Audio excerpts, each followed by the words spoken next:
Chapter 103. Different from ordinary universities, as one of the top 2 special warfare academies in Jianghu State, the residential area of the Sky Academy was extremely lively when there were no courses. It was so lively that it was hard to distinguish the girls' dormitory from the boys'. Wang Yuetong lived in room 302 of Building 2, Area C, which had the same status in the girls' dormitory as the one Li Tianlan had moved to later in the boys' dormitory. Those who could live here could more or less be regarded as people with powerful backgrounds. When Li Tianlan walked quickly into the villa, he even felt that he was in a co-ed dormitory. Men and women walked in and out of the apartment very naturally. There was no class today, so most of them were dressed in casual clothes, such as black silk skirts and jeans, which dazzled Li Tianlan. He even suspected that he had returned to Huading University. He pulled himself together, shook his head, and went straight to the 3rd floor. When he was chatting with Li Beidian, Ning Qianqing and others, Li Beidian gossiped about the chaos of the private life inside the Sky Academy. The scene in front of him was undoubtedly part of the chaos. He had not seen the more shocking or blood-boiling scene. Li Beidian once said that in a competitive atmosphere like the Sky Academy, where one wandered outside the law and could decide one's fate, it was not difficult for one to have fun every night or even be a groom every night as long as one was strong enough. There were nearly 2,200 freshmen in the Sky Academy this year, and nearly 800 of them were girls. Being able to enter the Special Warfare Academy, not to mention their looks, at least their figures and temperament were not bad. There was a kind of flavor that the women outside did not have. Naturally, there were many girls who were noble or chaste. However, there were also many girls who attached themselves to the strong, even exchanged their bodies for benefits, or secretly did some more disgusting things. The dark world had always been a place outside the law. The rule that the strong were respected and the winner was the king could not be changed. The Special Warfare Academy was a microcosm of the dark world. In such an environment of great pressure, fierce competition, and bright prospects, no matter what happened, it would not be strange. 302. Li Tianlan took a deep breath, pressed the doorbell and waited silently. Who is it?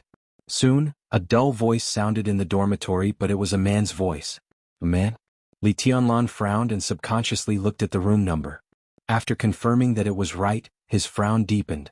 At present, only Wang Yuetong and Yu Qingyan lived in room 302. Neither of them was a reckless person. Who was the man inside? I'm looking for someone, Li Tianlan said calmly. The security door of the dormitory was pushed open from the inside.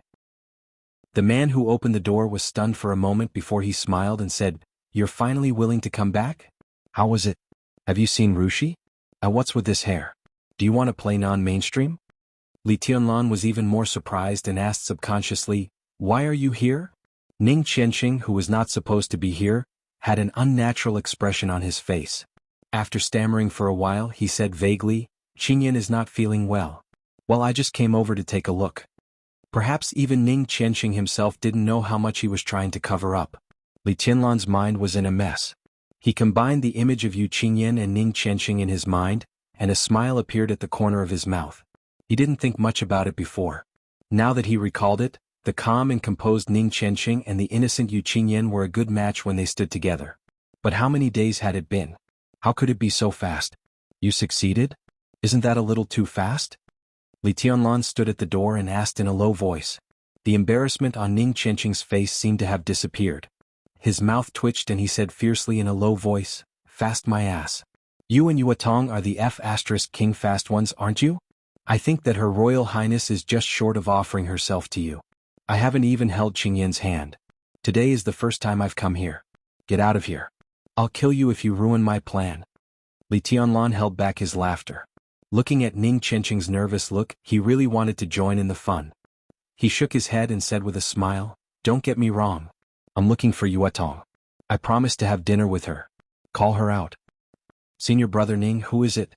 In the dormitory, Yu Qingyan's sweet voice came from the kitchen. "Nobody." Ning Qianqing answered casually. He looked at Li Tianlan and said quickly, "Yuetong has already brought things to our dormitory. Beidian hasn't returned to the dormitory these days. Now she's alone. You can do whatever you want. Hurry up and go." Bang. The door of the dormitory was closed. Li Tianlan touched his nose. Vaguely, he heard Yu Qingyan's puzzled voice through the door. She seemed to be asking who it was. "I'm here to check the water meter," Ning Qianqing said as if nothing had happened. Li Tianlan shook his head and ignored them. He went downstairs and went straight to Zone A. After changing to another dormitory, his dormitory was still in Zone A. It was 201, Building 3, not far from Zone C. Li Tianlan looked at his mobile phone. His little princess did not send him any more messages, which made him feel relieved and slightly quickened his pace. Now he had decided to take the matter between him and Wang Yuetong seriously. But taking it seriously and taking specific measures were two completely different things. Li Tianlan still did not know how he should get along with Wang Yuetong in the future. But at the very least he could not be treated by her as a villain who would leave her aside after using her. He returned to the dormitory with his thoughts running wild. As soon as he opened the door he was stunned.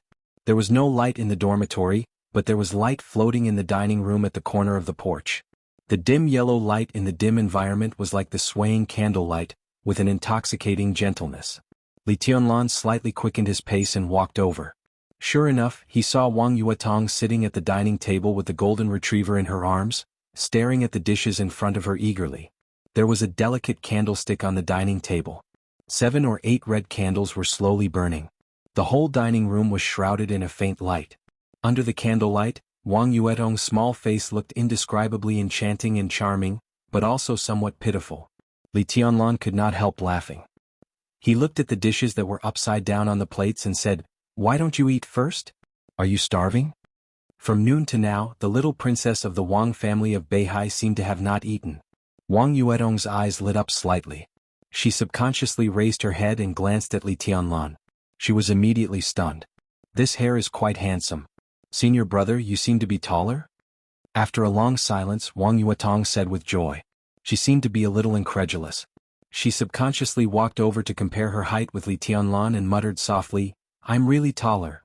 With a net height of 1.72 meters, she usually did not look short in front of Li Tianlan even if she wore flat shoes. But now Li Tianlan was obviously taller than her. She smiled and put the golden retriever in her arms on the ground. She reached out and put her arms around Li Tianlan's waist and leaned against his arms. She took a deep breath and said with a smile, "It seems that I feel safer to hold you like this." Li Tianlan touched her hair casually and smelled the fresh fragrance from her body. He pointed to the dining table and said, "Did you make all these?" There were 6 plates on the dining table. It seemed that they were afraid of getting cold, so the top was also covered by the plates. Li Tianlan could not see what was inside. But when he was in Yonghua Villa, he had already seen Wang Yuetong's craftsmanship. If these dishes were really made by Wang Yuetong, then this seemingly romantic candlelight dinner would definitely be a living hell. "No, I ordered it from the Cool Breeze gang. It cost me 5 credits. Wang Yuetong held Li Tianlan in her arms and said in a soft and charming tone, "Sister just called me and asked me to take care of your daily life. You'd better pay attention to your daily diet if you can. She said that you like to eat meat, spicy food and have a big appetite, so I ordered a few more dishes. They should all be your favorites." It took Li Tianlan a while to realize that the sister Wang Yuetong mentioned was Qin Weibai. He really did not know how this little princess could call her sister so naturally. He subconsciously took out his mobile phone and wanted to call Qin Weibai. But when he saw Wang Yuetong's somewhat expectant eyes, he hesitated a little and finally said with a wry smile, "It's too expensive." How extravagant was a meal that cost 5 credits? In the Sky Academy, 10 credits were enough to satisfy the daily food and drink of any academy. 5 credits were considered a big meal anywhere. "This is the first time we have a meal in the academy. Make it grand and I'll save for you in the future." Wang Yuetong smiled and pulled Li Tianlan to sit down. She opened the plates in front of them one by one. There were 5 dishes and 1 soup. Except for a vegetable bean, the others were all meat dishes which looked, smelled good. Li Tianlan, who had also not eaten for nearly a day, suddenly felt hungry. He took the rice from Wang Yuetong and said in a low voice, "Let's eat together. Western food is the best for a candlelight dinner, but my sister said that you might not like it, so I ordered some dishes. It looks a little out of place." Wang Yuetong picked up a mouthful of food and said in a somewhat helpless tone. She ate very quietly and elegantly, which showed that she was very well educated. But Li Tianlan, who was hungry, only focused on wolfing down the food and did not notice the beautiful scenery in front of him at all. "This guy has no taste." Wang Yuetong rolled her eyes and suddenly said with a smile, "Senior brother, there is a job fair in the Sky Academy tomorrow. Do you have any clear intention?" "What job fair?" Li Tianlan was stunned for a moment and asked subconsciously. It's the recruitment of this year's freshmen by some special warfare agencies and military agencies in Jianghu State. Freshmen generally choose to join an agency as an internship unit, which is a necessary way to contact the outside world and even integrate into the special warfare system. As for those special warfare organizations that recruit new members, it is equivalent to adding new blood to themselves. If the new recruits perform well, the entire organization will even receive some special funds. When we carry out missions outside, we can also receive some help. This is a win-win situation and very few people will reject it. Li Tianlan nodded thoughtfully. After a full 5 minutes, he smiled and said, "Let's see tomorrow." Wang Yuetong nodded obediently and said softly, "Anyway, I've decided that I'll go wherever you go. From now on, I'll be with you not only for work but also for life." She looked at Li Tianlan. Under the candlelight, her enchanting and pure face seemed to have a trace of coquettish charm in her trance. She was breathtakingly beautiful. "I've packed part of my luggage. Some clothes are also in the wardrobe together with your clothes, senior brother." Li Tianlan's mind went blank. He raised his head and stared straight at Wang Yuetong, not speaking for a long time. "Don't refuse." Wang Yuetong glared at Li Tianlan and said fiercely, "My sister asked me to take good care of you. I have to take good care of you." The Sky Academy doesn't object to cohabitation. But, no buts. Wang Yuetong's voice gradually lowered. Under the candlelight, her enchanting face was blushing, a little shy but more charming. "Senior brother, I don't want to restrain myself anymore. I just want to be with you." Li Tianlan was silent for a moment. "What about your family?" After a long time, he slowly opened his mouth and said in a low tone. Between the two of them, the Wang family of Beihai seemed to be a gap that could never be crossed. Li Tianlan didn't want to force Wang Yuetong to take a stand, but some facts were so cruel that they couldn't be ignored by pretending not to see. "I don't know." Wang Yuetong shook her head slightly, and her ruddy face seemed a little pale. She looked at the candlelight in front of her and whispered, "I don't want to think about it. Let's talk about it later." "Talk about it later?" Li Tianlan pursed his mouth tightly. After a long time, he shook his head and said sullenly, "If we talk about it later, it'll be too late." Chapter 104. After all, Li Tianlan was not so domineering as to ignore Wang Yuetong's future, but he did not refuse the little princess's request to stay. It was raining heavily outside the window, and the little princess had brought her luggage. If he drove her back, the consequences would be very serious. He did not want to do it and he could not bear to do it. Ning Qianqing was right. At 10 o'clock in the evening, Li Beidian, who had not returned to the dormitory for a few days, had obviously made up his mind to continue hanging out. There was no sign of him coming back. Ning Qianqing, who was still trying to get closer to Yu Qinyan, did not come back either. Everything seemed to be going well. But the most unfortunate thing was that Yu Qinyan came over. Li Tianlan did not know whether Ning Qianqing was crying in the girls' dormitory. Anyway, as a bystander he felt pain for Ning Qianqing. After dinner, Wang Yuetong turned on the light and leaned on Li Tianlan to watch TV for a while. Then she took Yu Qinyan into Li Tianlan's bedroom to have a rest. Li Tianlan recovered from his serious injury and was full of energy. He simply gave up the idea of sleeping, took out the paper bag that Tribulation gave him and studied it silently. How precious was the lifelong martial arts essence of the #1 assassin in Jianghu State. Furthermore, he was the #1 assassin who took the most unusual path in the past few hundred years. This martial arts essence could be said to be of great help to anyone. If it was spread outside, it would definitely be a secret manual that could cause people to kill each other. Li Tianlan pulled out the document that made him feel both heavy and warm and read it silently. A piece of handwriting that was not beautiful but was full of extreme sharpness and killing intent appeared directly in front of Li Tianlan. The martial arts essence that Tribulation gave him was not thick. It was written in black and white, but Li Tianlan could clearly feel the bloody killing intent behind the handwriting. It was not manic and hot-blooded, but a kind of cold forbearance and elegance that only belonged to assassins and killers. Li Tianlan quickly calmed down. He looked at the marvelous information in front of him, which had been passed down by countless people, and looked at Tribulation's greatest capital to enter the invincible realm in the future. In a sense, it was true that Tribulation was the belief of many killers and assassins, but not entirely true. The reason why he could become a faith was because of his martial arts. Because of his 9 secret words. Slay, slaughter, shadow, exterminate, instant, split, seal, defend, escape. Tribulation's martial arts had been striving for killing intent and the strongest outbreak and attack.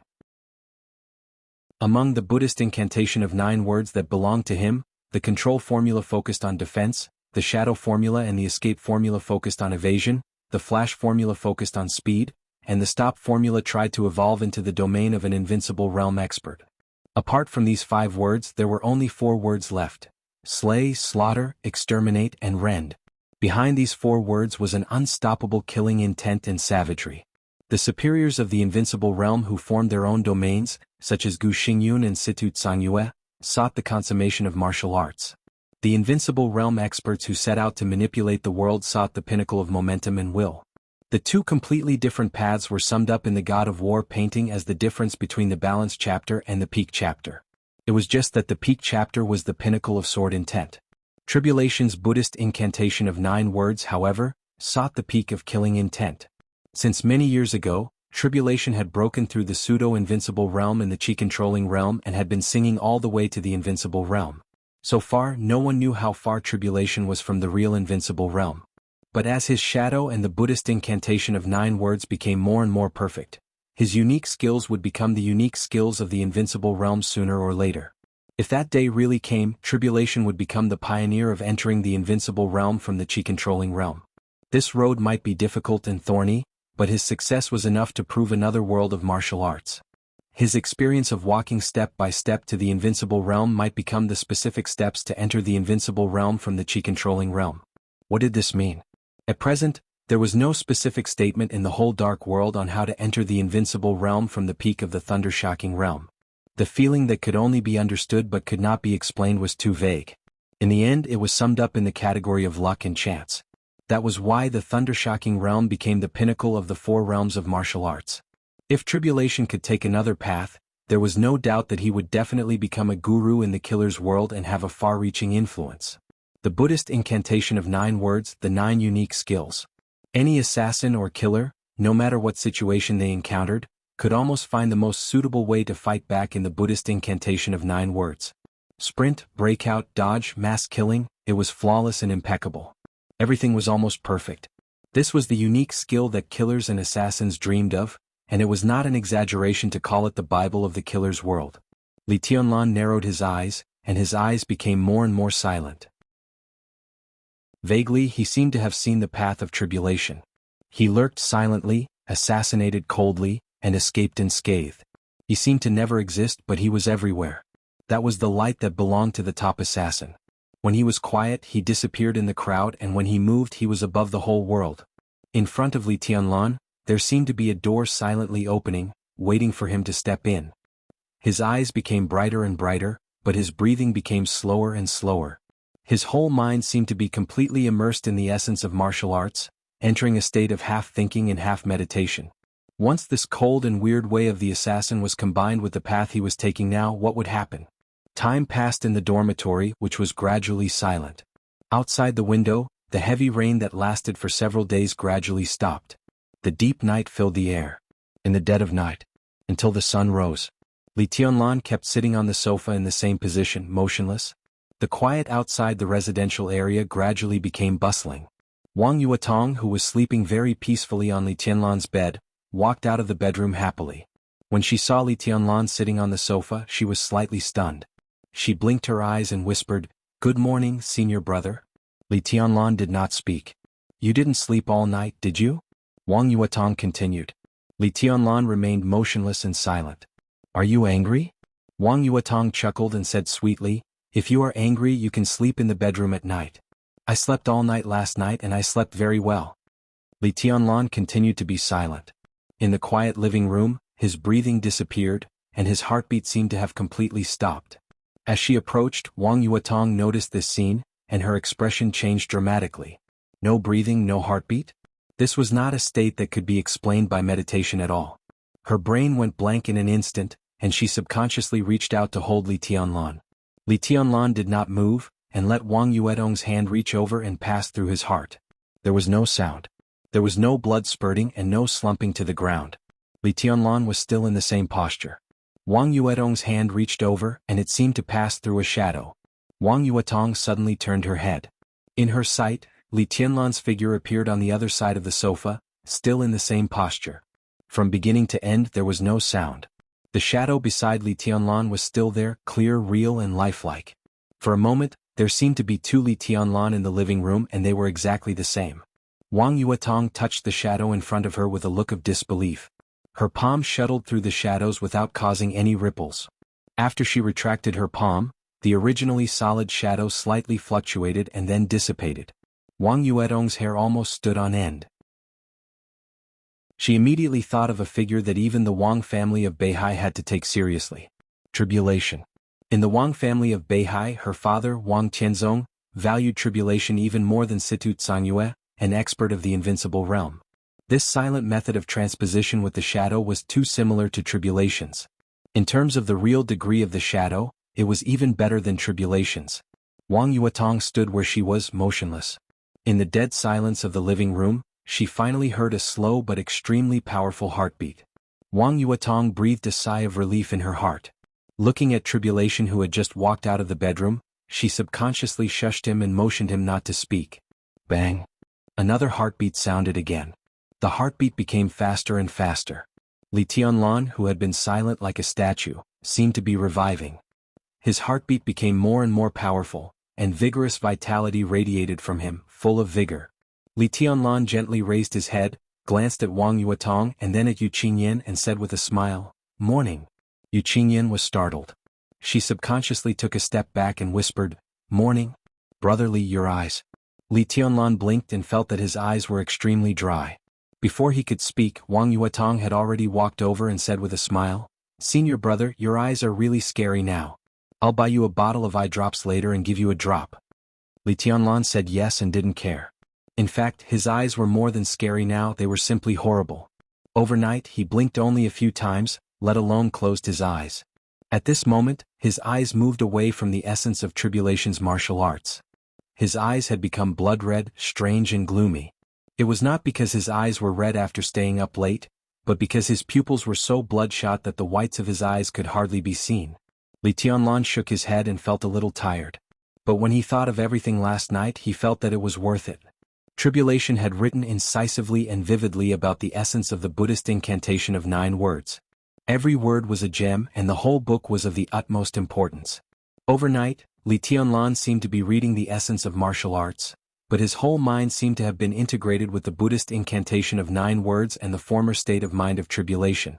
The whole night was quiet, but Li Tianlan's heart was full of sabers and swords. Every unique skill of the Buddhist incantation of 9 words was unscrupulously blooming in his mind with the most dazzling sharpness. He could hear the thunder in the silence and see the blooming flowers in the colorless. That kind of mysterious artistic conception made him completely immersed. He could hardly extricate himself. "Senior brother, have you learned the shadow of tribulation?" Wang Yuetong gently squatted in front of Li Tianlan and looked up at him. Her beautiful and clear eyes were full of charm and worship, which was an expression that could make any man feel complacent. "No." Li Tianlan shook his head in self-mockery. After reading the Buddhist incantation of 9 words, he was no longer like others who regarded Tribulation's shadow and the Buddhist incantation of 9 words as 2 unique skills. Tribulation's martial arts might have been like this at the beginning, but after the Buddhist incantation of 9 words was perfected, his shadow was actually the shadow formula of the Buddhist incantation of 9 words. The unique way of exerting force, whether it was the control of body strength or the concentration of willpower, was almost perfect. Li Tianlan had the heavenly king heart. Although it was acquired, his willpower had surpassed his realm at the peak of his former days. He had no problem imitating the shadow of tribulation. However, he was still far from being able to control his strength in a fine manner. This had always been his shortcoming. "But just now I clearly felt that you exchanged places with your shadow." Wang Yuetong knelt in front of Li Tianlan and said softly, "And it was the same shadow as you." "Really?" Li Tianlan froze for a moment, lost in thought. He recalled his state just now, but he couldn't describe that subtle feeling no matter how he thought about it. Just now, all his mind was almost immersed in the Buddhist incantation of 9 words. That extremely ethereal state might be the key to him inadvertently switching places with the shadow. Even though it was only the most elementary shadow. Wang Yuetong might not understand, but Li Tianlan knew very well that for the shadow, clarity and image were not good things. The shadow formula said that the shadow could turn from bright to dark and finally become nothingness, which was the advanced level. The shadow he released unconsciously was obviously at the lowest stage, and he could only exchange places with the shadow. He did not know how long it would take for the shadow to imitate his movements. And, in other words, everything just now was done unconsciously. Now even if he was asked to release a shadow that could only exchange places, he probably could not do it. Li Tianlan subconsciously glanced at Wang Yuetong's chest out of the corner of his eye. The little princess of the Wang family of Beihai knelt at his feet. Perhaps because she knew that Li Tianlan was the only one in the dormitory, she only wore a light red silk pajamas. The color was a little tacky, but it was more stunning on her. It made her skin more white and tender and attractive. The pajamas were of a low-cut style. Now Li Tianlan looked down and inadvertently glanced at the little princess's white breasts. He suddenly felt a little hot and couldn't help but think of Qin Weibai's delicate body that made him crazy and almost irrational. At that moment, Li Tianlan even had the desire to bury his whole face in the two warm, fragrant and soft jades. He coughed and suddenly waved his hand. The air in front of him twisted violently, and then dissipated like clouds and wind. As for the shadow, there was no shadow at all. Li Tianlan shook his head slightly and looked at Wang Yuetong, saying, "Maybe it was just a coincidence." He tried hard to stare at Wang Yuetong's moist and enchanting eyes, but his eyes continued to move down uncontrollably. And down, so King White. Li Tianlan pulled a long face and turned his eyes to Wang Yuetong's face again. Then his eyes moved down uncontrollably. This scale, this shape, perfect, ahem, he forced himself to look away again. But, so King White, perhaps Li Tianlan's action was too deliberate. Wang Yuetong looked at him in confusion and lowered her head slightly. Her beautiful face suddenly blushed. Li Tianlan coughed, feeling a little embarrassed and guilty. "Senior brother pervert." Wang Yuetong blushed. "I dared to let you look openly. Are you a peeping Tom?" She burst into laughter and said in a sweet voice, "You're so bad. Go and change your clothes." Li Tianlan stood up with a cold sweat and said righteously, "Let's go down and have a look. Didn't you say there was a job fair?" Wang Yuetong covered her chest with her hand, rolled her eyes at Li Tianlan, and obediently went back to the bedroom with a "oh." The sound of the bedroom door closing and the knocking sounded almost at the same time. Li Tianlan was stunned and looked at Yu Qinyan. He thought it was Li Beidian and Ning Qianqing, so he didn't think much and went straight to open the door. A slightly fat middle-aged man in a suit and leather shoes stood in front of the door. Looking at Li Tianlan, who opened the door, he was stunned and asked tentatively, "Are you Tianlan?" Li Tianlan nodded and said calmly, "You are?" The fat man's smile suddenly became more cordial and he spoke more politely. He took out a business card and handed it to Li Tianlan with a warm and even a little humble smile. "Tianlan, I've heard a lot about you. Let me introduce myself. My name is Huiyan. My code name is Flame, which is a homonym. I'm the director of Huading's Ice and Fire Action Division."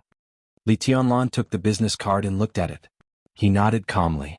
Seeing Li Tianlan's reaction, the fat man's eyes were a little flustered. He calmed down and said subconsciously, "Tianlan Yuetong? Oh, she's changing clothes in the bedroom." Li Tianlan asked casually, "Do you know Yuetong?" The look in the fat man's eyes changed immediately. His smile became more warm and even a little servile. "No, I don't know her. I've also heard a lot about you." He rubbed his hands with a smile and said respectfully, "Tianlan, can I go in?" "Well, on behalf of Ice and Fire Special Operations Division, I invite you and Yuetong to join us. We will give you all the help we can. We are a senior agency affiliated with Huading Special Operations Bureau. The treatment is absolutely good. Can we go in and have a talk?" A senior agency affiliated with Special Operations Bureau? In this case, at least in the special warfare system of Huading, Flame or whatever Huiyan was in front of him could be regarded as a character. He was a very important character in Huading's special warfare system. How could he be like this? Chapter 105. Li Tianlan never felt that he was the kind of fierce man who could make countless shrimp soldiers and crab generals bow to him with a shake of his body. He had no background, no strength, and no reputation. Why should others bow to him? Not everyone could be like Great Master Wu Xianxuanzi, who could see that he had the appearance of a heavenly son. At least the greasy fat man in front of him was definitely not. Ice and Fire Special Operations Division? Li Tianlan thought about it carefully. He had never heard of this name. But since the other party could say that it was a senior agency affiliated with Huading Special Operations Bureau, it must be about the same in terms of specification and scale. As the director of the Special Operations Bureau, Huiyan might not be important, but he was by no means a small role to be despised. What did such a person want to do by bowing to him so early in the morning? Qingyan, pour some water. Li Tianlan welcomed Hui Yan into the living room and said calmly. Yu Qingyan answered obediently, got 2 glasses of water and put them on the tea table. Hui Yan, who saw this scene, instinctively narrowed his eyes. His eyes flickered, and when he turned his head again, he had a sincere and awe-inspiring smile on his face. He took the initiative to bow to Li Tianlan and said softly, I heard your name a few days ago and I have always wanted to visit you. But I was afraid to disturb your private affairs, so I have a chance today. I hope you don't mind my presumptuousness. Li Tianlan was more and more surprised. Looking at the awe in Hui Yan's eyes that did not seem to be fake, his expression remained unchanged, but his heart became more vigilant. If Hui Yan was not born to be a wretch, then he must have something to ask of him. He picked up the glass of water on the tea table and said softly, Director Hua, you are too serious. Not at all, not at all. What I said is true and from the bottom of my heart. If you don't mind, you can call me Fatty Hua. Hui Yan shook his head repeatedly. He did seem to be in a hurry. His flattery seemed pleasant, but it was not up to standard. At least in the ears of Li Tianlan and Yu Qingyan, they both got goosebumps all over. Who's here? Wang Yuetong's clear voice sounded from the bedroom, directly interrupting Hui Yan. The bedroom door opened and Wang Yuetong, who had changed into a lavender shirt and white casual tights, walked out slowly with her head down and tidied her hair. Hui Yan raised his head subconsciously. His eyes lit up, but he quickly lowered his head. Li Tianlan's heart also jumped, and the appreciation in his eyes flashed away. Wang Yuetong was the kind of stunner whose every frown and smile was charming. In terms of grace, she might be a little worse than Qin Weibai, but in terms of appearance and figure, she was no worse than anyone else. Simple clothes made her look more attractive. The shirt and tight pants made her look delicate and capable, and at the same time, naturally showed the advantages of her figure. The scale of her chest and buttocks was not spectacular, but it had its own kind of extremely attractive, perky and plump.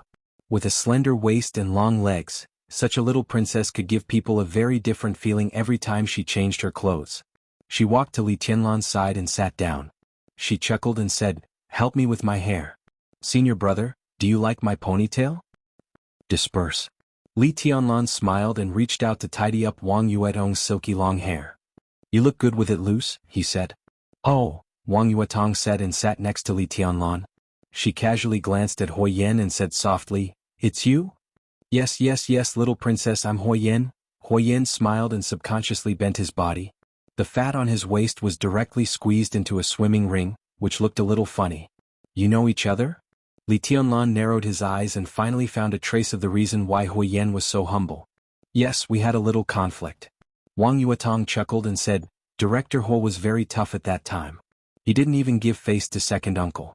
Actually, it was about the second time I came to Huading 3 years ago. Hui Yan had cold sweat on his head, but he didn't have time to wipe it. He let the sweat flow down his greasy face. Your Highness, it was a complete misunderstanding at that time. I came here today to ask for forgiveness. If Tianlan and Your Highness don't mind, I'm willing to give up the leadership of Ice and Fire Special Operations Division to you. Who wants a department-level special warfare agency? Wang Yuetong pouted and said, Department level? Li Tianlan glanced at Hui Yan and raised his eyebrows. Just now, this man said that their Special Operations Division was a high-level agency affiliated with Huading Special Operations Bureau. What level was Huading Special Operations Bureau? That was a governor-level special warfare agency, which was directly subordinate to Kunlun City. In the special warfare system, it was a warlord with real power.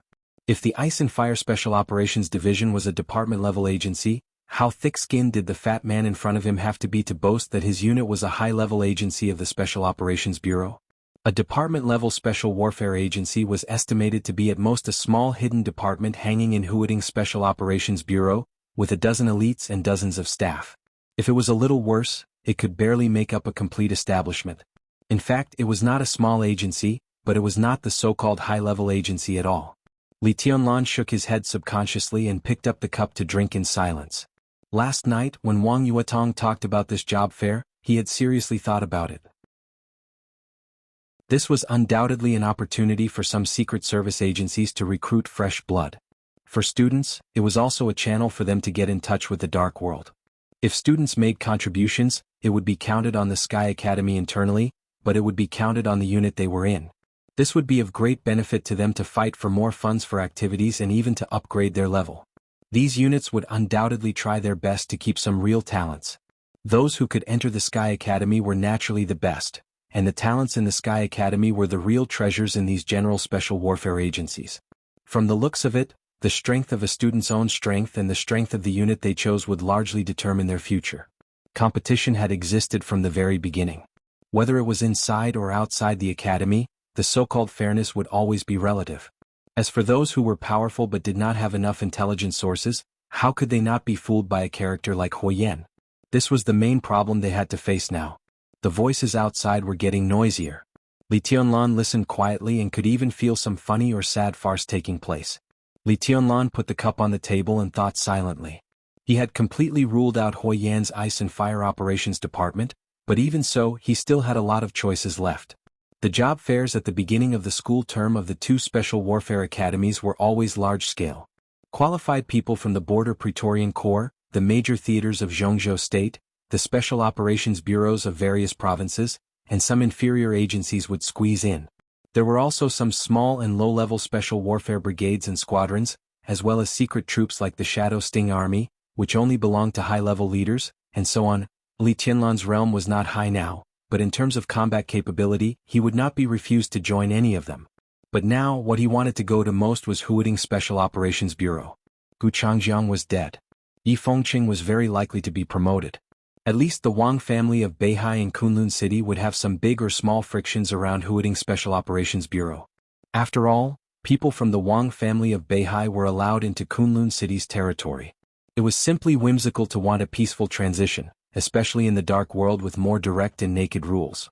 And behind this series of frictions, Li Tianlan was very likely to see something he wanted to see. If there was such an opportunity, he really did not want to miss it. But Ice and Fire Special Operations Bureau?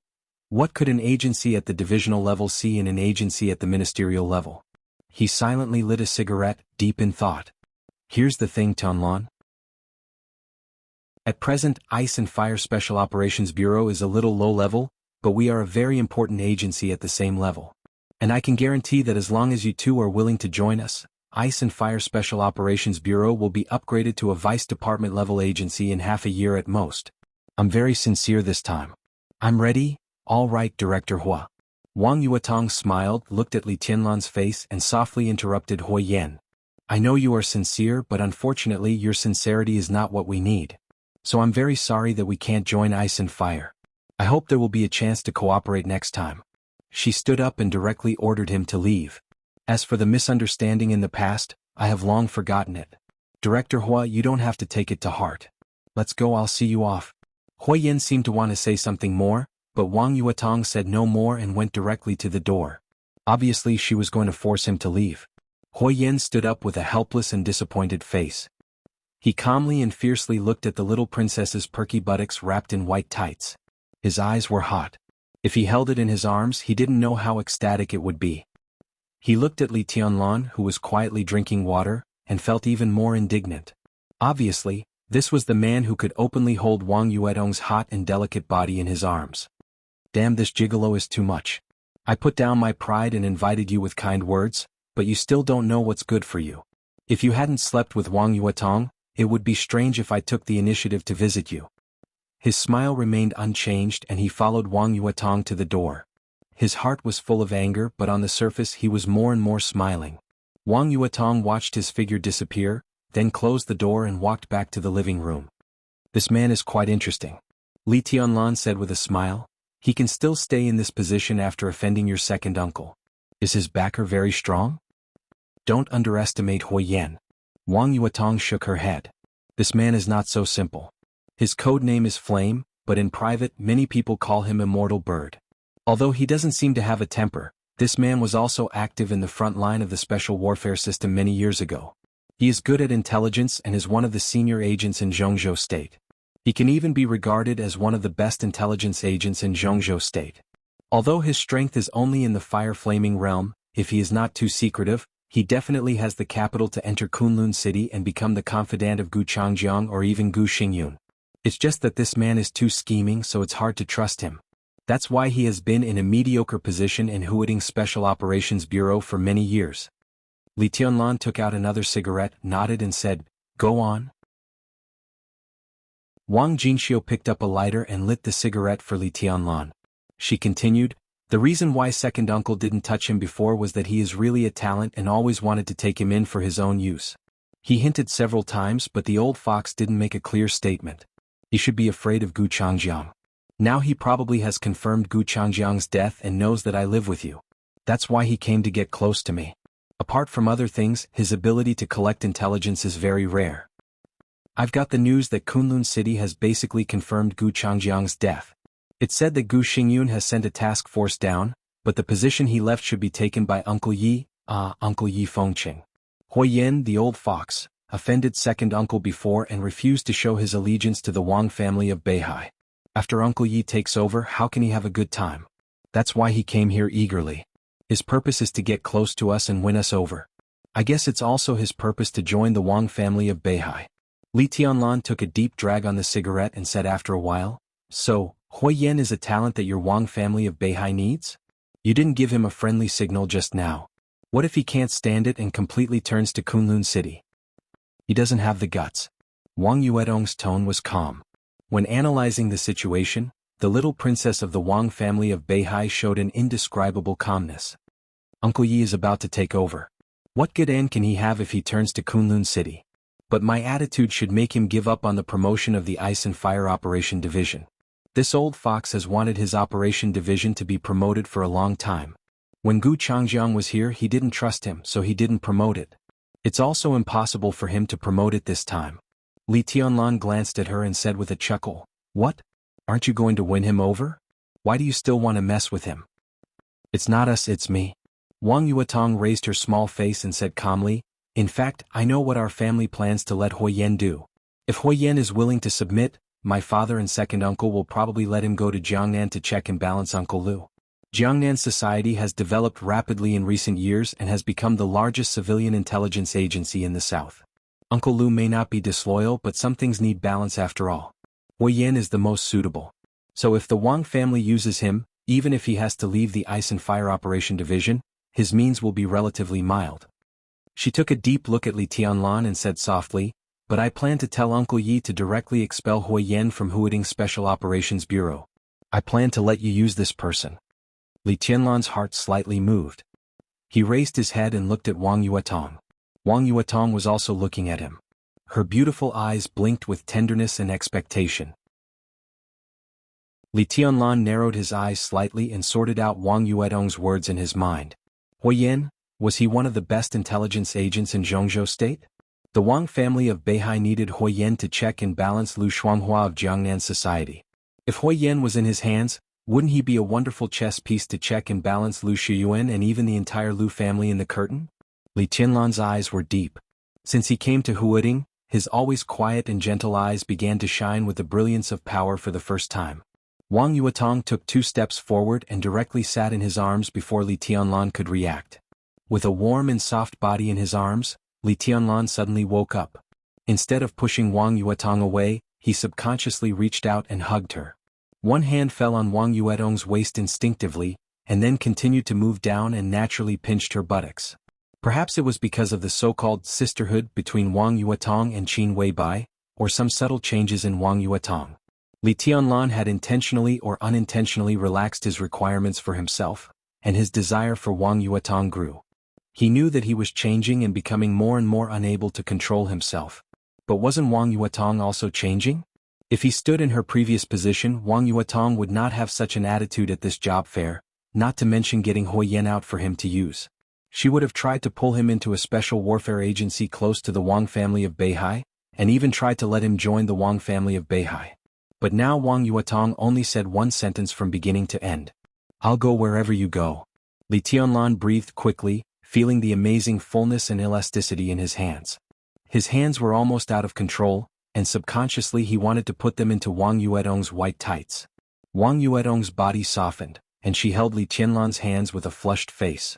Her eyes were like silk and she said in a trembling voice, "Rogue Qinyan is still here." Ahem.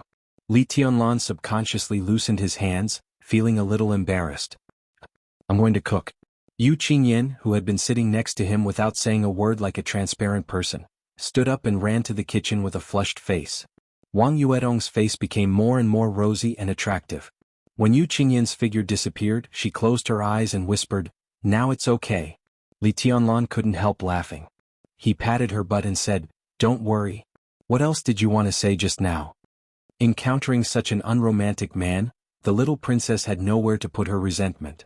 She glared at Li Tianlan and put her arms around his neck. After a moment of silence, she said faintly, "I want to say that you should think about some things in the future. Let's not talk about the future. Me, Qingyan, Li Beidian, and Ning Qianqing are all following you now. We'll go wherever you go. You may not know what this means and maybe not everyone knows your potential. But because of Li Beidian and Ning Qianqing, I'm afraid that there will soon be an endless stream of special warfare agencies inviting you to join. You have to think about how to choose. We'll listen to you." Li Beidian, Ning Qianqing, Wang Yuetong, and Yu Qingyan. Plus himself. 5 people. Vaguely, they had already formed the prototype of a special warfare team. Li Tianlan put his arms around Wang Yuetong. It was not until this moment that he suddenly realized that since he came to Huading, a small team had begun to operate around him. This team was very small, but no one could deny that their future was extremely bright. What was the next step for this small team? This was something that Li Tianlan needed to think about, and it was something that needed to be carefully considered. Li Tianlan took a deep breath and suddenly said, "That Huoyan, if you can use him, give him to me. I have great use for him. Don't worry, I'll go to Uncle Yi later. As long as you can control that old fox, he'll definitely be easy to use in the field of intelligence." Wang Yuetong sat in Li Tianlan's arms, nibbled his ear and laughed softly. "Now you can use more than one chess piece. Li Beidian, Ning Qianqing, you see them as brothers and they're willing to be used by you. And Qingyan. Well, and me and my sister. We're different from them. You can use us both in bed and out." Chapter 106. The next chapter will be published at noon after I finish writing it. I'll try to adjust the update time. I'll make up for the missing updates. The word brother-in-law was really soul-stirring and sentimental. It was like a heavy bomb in Li Tianlan's ears, which made him dizzy and his brain almost crashed. This was the first time that the little princess had blatantly seduced a man. Her face was flushed red and her entire body was boiling hot. However, because of her deep feelings, this kind of seduction, even though it was a bit jerky, there was a natural charm to it. Such a stunner already had the potential to bring calamity to the country and the people when she was still young. What would happen in a few years? Li Tianlan carried the little princess down from his body with the willpower comparable to that of a saint. Looking at her blushing cheeks, he resisted the desire to kiss her hard and said, "Let's go see Qingyan. After dinner we'll go down for a walk." "Do we still need to go down?" "Just wait for them to come. We are a team and an excellent team. There are 3 of the top 10 experts of the younger generation. Although this title is somewhat exaggerated, just Li Beidian alone is enough to make people want to rope him in at all costs." Wang Yuetong glanced at Li Tianlan with some dissatisfaction. "At the critical moment, senior brother, you will change the topic." "Cliché." Li Tianlan coughed and did not refute but continued, "Go." Wang Yuetong bit her pink and tender red lips, turned around and walked to the bedroom with long legs. "What are you doing in the bedroom?" Li Tianlan was puzzled. "Don't you go to help Qingyan?" Wang Yuetong turned around and glared at Li Tianlan. Her face became redder and redder. She said grumpily, "Do you want to come in and see what I'm doing?" Li Tianlan was just about to say something when suddenly an idea flashed in his mind. He suddenly understood and said with a dry smile, "Then I'll go to the kitchen and have a look." Wang Yuetong looked at Li Tianlan quietly. After more than 10 seconds she chuckled and walked back to Li Tianlan's side, looking down at him. Li Tianlan, who had experienced Qin Weibai's tenderness and amorous feelings more than once, was no longer a naive virgin. After a little thought, he knew what Wang Yuetong was going to do in the bedroom. He subconsciously tilted his head and said calmly, "Go ahead. Don't you feel uncomfortable like that?" "Senior brother, I like the way you act like a hooligan with a straight face." Wang Yuetong giggled and sat in his arms again. She wrapped her arms around his neck and looked at him seriously with her big eyes. Li Tianlan looked at her quietly. From the little princess's eyes, he could clearly see her tenderness and affection, as well as happiness and shyness, as well as a trace of well-hidden uneasiness. Such beautiful eyes, such a complicated expression. He had seen too much, but he did not see regret or hesitation. "Senior brother, don't make me wait too long." Wang Yuatong looked at Li Tianlan and said softly. She paused and then continued, I am a little scared. Li Tianlan's heart trembled for no reason. What did the word fear mean? Li Tianlan knew it, but he didn't know. Maybe it was the attitude of the Wang family of Beihai, or the indifference after the sword light disappeared, or both, or it could be something else. Am I very pretentious? Li Tianlan suddenly asked in a soft tone. No. Wang Yuatong sat on his lap and subconsciously massaged Li Tianlan's head with a pair of small hands around his neck. She chuckled and said, Now you have the intention but not the guts. You have been dishonest for a long time, but you are hesitant. You are wretched and cute. Wretched? The muscles in the corners of Li Tianlan's eyes twitched fiercely. He suddenly got up and stood up with Wang Yuatong in his arms. What are you doing? Wang Yuatong subconsciously hugged Li Tianlan tightly and exclaimed, I'll help you change. Li Tianlan's tone was calm. He didn't want to leave a wretched impression in Wang Yuatong's heart, even if it was cute. In front of the girl who liked him, he must prove that he not only had the intention but also the guts. Being held in Li Tianlan's arms, Wang Yuatong struggled instinctively. After struggling to no avail, she simply put more strength around his neck. Li Tianlan could even clearly hear her increasingly rapid heartbeat. However, Wang Yuatong still showed a sweet smile on the surface. Although her face was red and hot, her tone was still enchanting and charming. I am a princess, brother-in-law. Have you thought about it? She gently bit Li Tianlan's ear and giggled. Li Tianlan's blood was boiling inside. He quickly rushed into the bedroom, closed the door with his foot, and said righteously, Go forward with indomitable will. There was a knock on the door. Li Tianlan called Qingyan to open the door and directly threw the little princess in his arms onto the bed. Qingyan answered obediently and walked out to open the security door. Suddenly she was slightly stunned. A middle-aged woman, who looked about 40 years old and had an ordinary figure, stood at the door. Looking at Qingyan, who was in a daze, she nodded and said softly, Is Li Tianlan here? The woman's skin was slightly rough, and her appearance was decent. However, a scar that ran from the center of her eyebrows to the bridge of her nose made her look more ferocious. She was not tall, and she wore a military uniform. A golden star shone on her shoulder, giving her a dignified and powerful aura. Unlike Huiyan, who came to visit before, this woman was a major general. She looked at Qingyan, who was in a daze, and continued, I'm the captain of the Thunder Special Forces Brigade, codenamed 3i.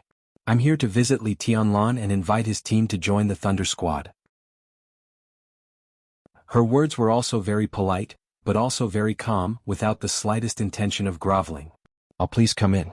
Qingyan finally reacted and subconsciously looked at the scar between the woman's eyebrows. Thinking of her codename, Qingyan was lost in thought. If you didn't pay attention to the scar, it would look like a slender and gloomy eye. General, please sit down. I'll call Brother Li. Qingyan poured a glass of water for 3i and went straight to the bedroom. As soon as she arrived at the door, she heard a laugh full of love coming from the bedroom. Wang Yuetong's voice seemed to be very different from before, becoming sweet and coy. It was a tone that made people blush, but it was not delicate and pretentious. It seemed natural. Don't touch, senior brother. Your hands are dirty. Qingyan blushed and subconsciously peeked at 3i sitting in the living room. 3i didn't know if she heard the sound in the bedroom, but she just whispered, I can wait. Qingyan was innocent and did not know how to deal with this female general. Hearing the sound in the bedroom, she only felt ashamed. She hurriedly said, I'll go to the kitchen, and hurriedly ran to the bedroom. 3i just held the teacup calmly, not arrogant or impatient. However, Li Tianlan didn't let her wait too long.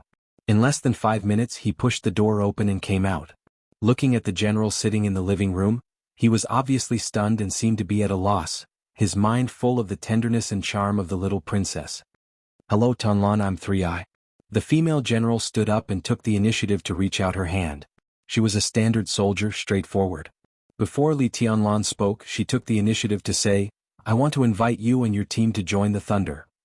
Hello. Li Tianlan shook hands with her calmly, pointed to the sofa, and said with a gentle smile, General, please sit down. 3i sat back on the sofa and continued, We've got in touch with Ning Chenqing and Li Beidian. In principle they don't object to joining the Thunder, but it's mainly up to you. Tianlan, the invitation of the Thunder is very sincere. In order to invite you, I even postponed a very important meeting today. I sincerely hope we can cooperate happily. Li Tianlan didn't show any modesty or gratitude. Sitting on the sofa, he looked quieter and quieter. He just smiled and said softly, The thunder? He only said half of what he wanted to say and then stopped. Three-Eye felt a little helpless. Although she supported their first contact, she knew that Li Tianlan was definitely not the kind of person who was easy to talk to, judging from his unarrogant and impatient manner. Unlike Li Beidian, who was careless, and Ning Chenqing, who was straightforward, this young man, who seemed to have the lowest realm in the team but the strongest combat strength, was shrouded in clouds and mist. If they didn't deal with him carefully, they might not be able to take him down. The Thunder is a senior agency affiliated with the Huading Special Operations Bureau. Three-Eye spoke softly, and the first sentence sounded familiar to Li Tianlan. However, he was not so absurd as to regard the other party as a liar. In a place like the Sky Academy, military rank was the most important thing. A major general standing here and saying that her troop was a senior agency of the Huading Special Operations Bureau was absolutely true. Li Tianlan nodded calmly and continued to wait for her to continue. The Thunder Troop is an agency at the level of deputy governor, but we have the authority to read and inquire about documents at the level of governor. Our headquarters is in the Huading Special Operations Bureau, and our branches are all over Huading. I'm the captain of the Thunder Special Forces Brigade and the nominal position of Deputy Director in the Special Operations Bureau. Although I'm not in charge, the Special Operations Bureau basically can't control the Thunder. It used to be so, and it will be so in the future. She paused and continued with a smile. Generally speaking, I have the final say in the Thunder Special Forces Brigade. The nominal Deputy Director of the Huading Special Operations Bureau, an agency at the level of Deputy Governor. With such a position, the seemingly inconspicuous Three-Eye in front of him was at least a master who had just entered the thunder-shocking realm. A light flashed in his eyes, but he still didn't make a clear statement. His target had always been the Huading Special Operations Bureau. Now, the Thunder Special Forces Brigade seemed to be more in line with his requirements. They were both agencies within the Huading Special Operations Bureau, but they had great independence. Not only could they observe some things in the Special Operations Bureau, but they wouldn't have too many external constraints. It was simply the perfect place. Here's the thing. Before I came, I communicated with Headmaster Zhuang Huayang. We have a general understanding of some of the outstanding freshmen this year. I think you and your team are among the freshmen with the greatest potential. If you are willing to join us, Tianlan, I can give you the best treatment. Three-Eye's tone was still calm, but it was firm, which gave birth to a trace of extraordinary appeal. The best treatment? For example? Li Tianlan asked as he took out a cigarette but didn't light it. A brand new department-level agency. You can choose your own office staff and we can also arrange it for you. The office address, the name of the agency, and the personnel power will be in your hands. If you perform well in the Sky Academy and can help us to a certain extent, the Thunder will also pave the way for you in the outside world. If Tianlan wants to develop in Huading, Wuxia, and Jianghu in the future, we can provide a lot of help. Three-Eye said seriously. Li Tianlan's expression finally became serious. This condition was indeed extremely generous, and only such a large agency at the level of deputy governor could give him. An agency where he could freely choose the office address, the name of the agency, and control the personnel power. To put it bluntly, it was a foundation in the outside world, and a foundation that could be developed slowly. Li Tianlan had no room to refuse such a condition. A department-level agency. It sounded a little low, but this was the limit that the Thunder could give him. Higher agencies at the deputy department level needed the consent of the Huading Special Operations Bureau and reported to Kunlun City. The current department level was neither too high nor too low, which was just right for Li Tianlan. Moreover, a department-level agency that could be dedicated and even named itself was, in a way, even more attractive than a deputy department-level agency. Such an agency, Li Tianlan narrowed his eyes. When you are in the Sky Academy, your agency only needs to report directly to me. Three-Eye said seriously. As for after graduation from the Sky Academy, if Li Tianlan got the first place, then such an agency would only accept the leadership of Kunlun City and Jianghu State from then on. And it could be foreseen that if Three-Eye was willing to give him support, his agency would definitely have a great space for development in the next 3 years. No matter how Li Tianlan thought about it, he felt that he had no reason to refuse. Such a condition is really generous. Li Tianlan hid his inner thoughts and looked at the female general in front of him with a smile. Your potential is worth such an investment from the Thunder. And if you achieve something in the future, I also hope that you can remember the help the Thunder has given you. Today, our relationship is that of a boss and a subordinate. Maybe tomorrow we will be friends and further. She gave a rare smile and said, maybe you will be my leader. I agree to join the Thunder in principle. Li Tianlan looked at her seriously for a while and finally nodded to show his attitude, but he did not say anything definite. But I need to discuss it with my companions. Okay. Three-Eye took out a business card and put it on the tea table. She stood up and reached out to Li Tianlan, saying, "You can report to me at any time. You are welcome." Li Tianlan reached out and shook Three-Eye's hand with a little more strength. "Tianlan, what's the name of your agency? Haven't you thought about it?" Three-Eye suddenly asked. "Not yet." Li Tianlan was stunned. "But I will give you an answer as soon as possible." The heroic-looking female general in military uniform nodded, turned around and left. Li Tianlan saw her off and returned to the living room. Wang Yuetong, with a ruddy face, had walked out of the bedroom and was looking at the business card left by Three-Eye seriously. "This agency is good." Seeing Li Tianlan coming over, Wang Yuetong smiled and raised the business card in her hand. Although it belongs to the Special Operations Bureau in the Special Warfare System, the Thunder is basically neutral. Three-Eye is also very famous in the Special Warfare System of Huading. "Senior brother, do you want to join them?" "I have this idea." Li Tianlan took the business card and looked at it. "The treatment they offer is very good. It's a brand new agency at the divisional level. The office address, agency name and personnel rights can all be given to me. I have no reason to refuse such good conditions." "Ah, this woman has good taste. She's going to pay a lot." Wang Yuetong sat beside Li Tianlan with a smile and looked at him without blinking her big eyes. "Senior brother, haven't you thought about the name of our agency in the future?" Li Tianlan shook his head and was about to speak when his phone suddenly vibrated in his pocket with a video ringtone. It was Qin Weibai's video call. Li Tianlan's eyes lit up and he couldn't wait to press the answer button.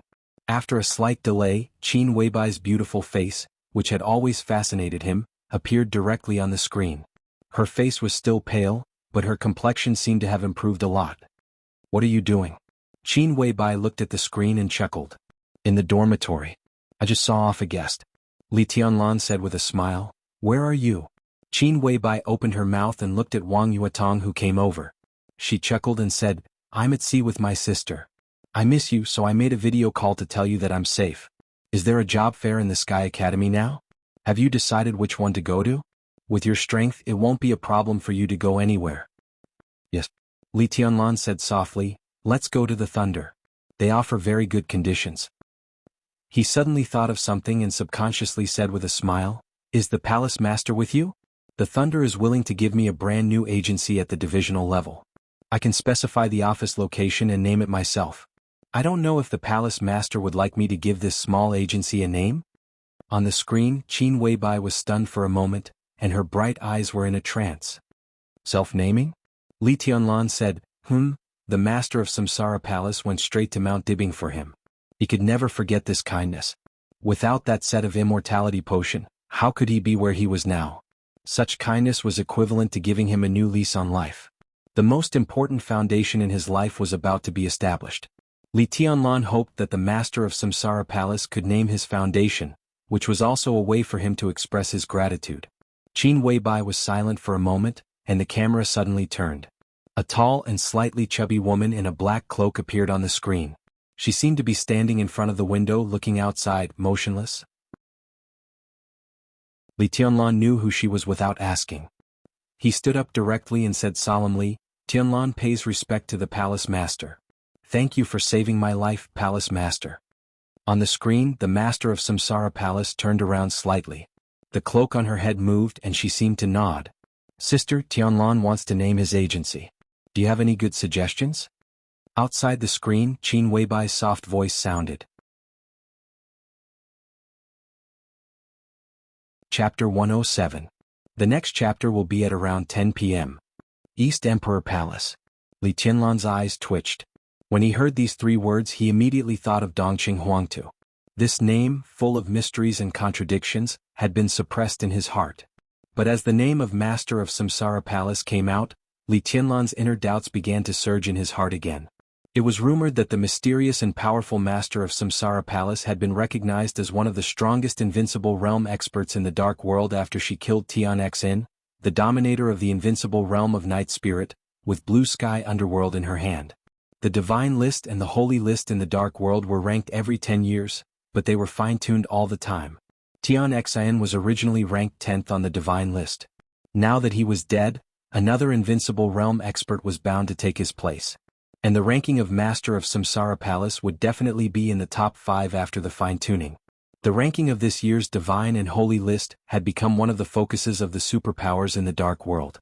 This matter directly involved how much benefit the superpowers could get from dividing up Night Spirit.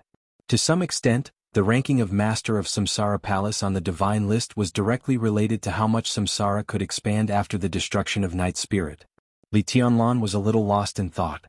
He thought of Samsara, Qin Weibai, and the mysterious palace master in front of him.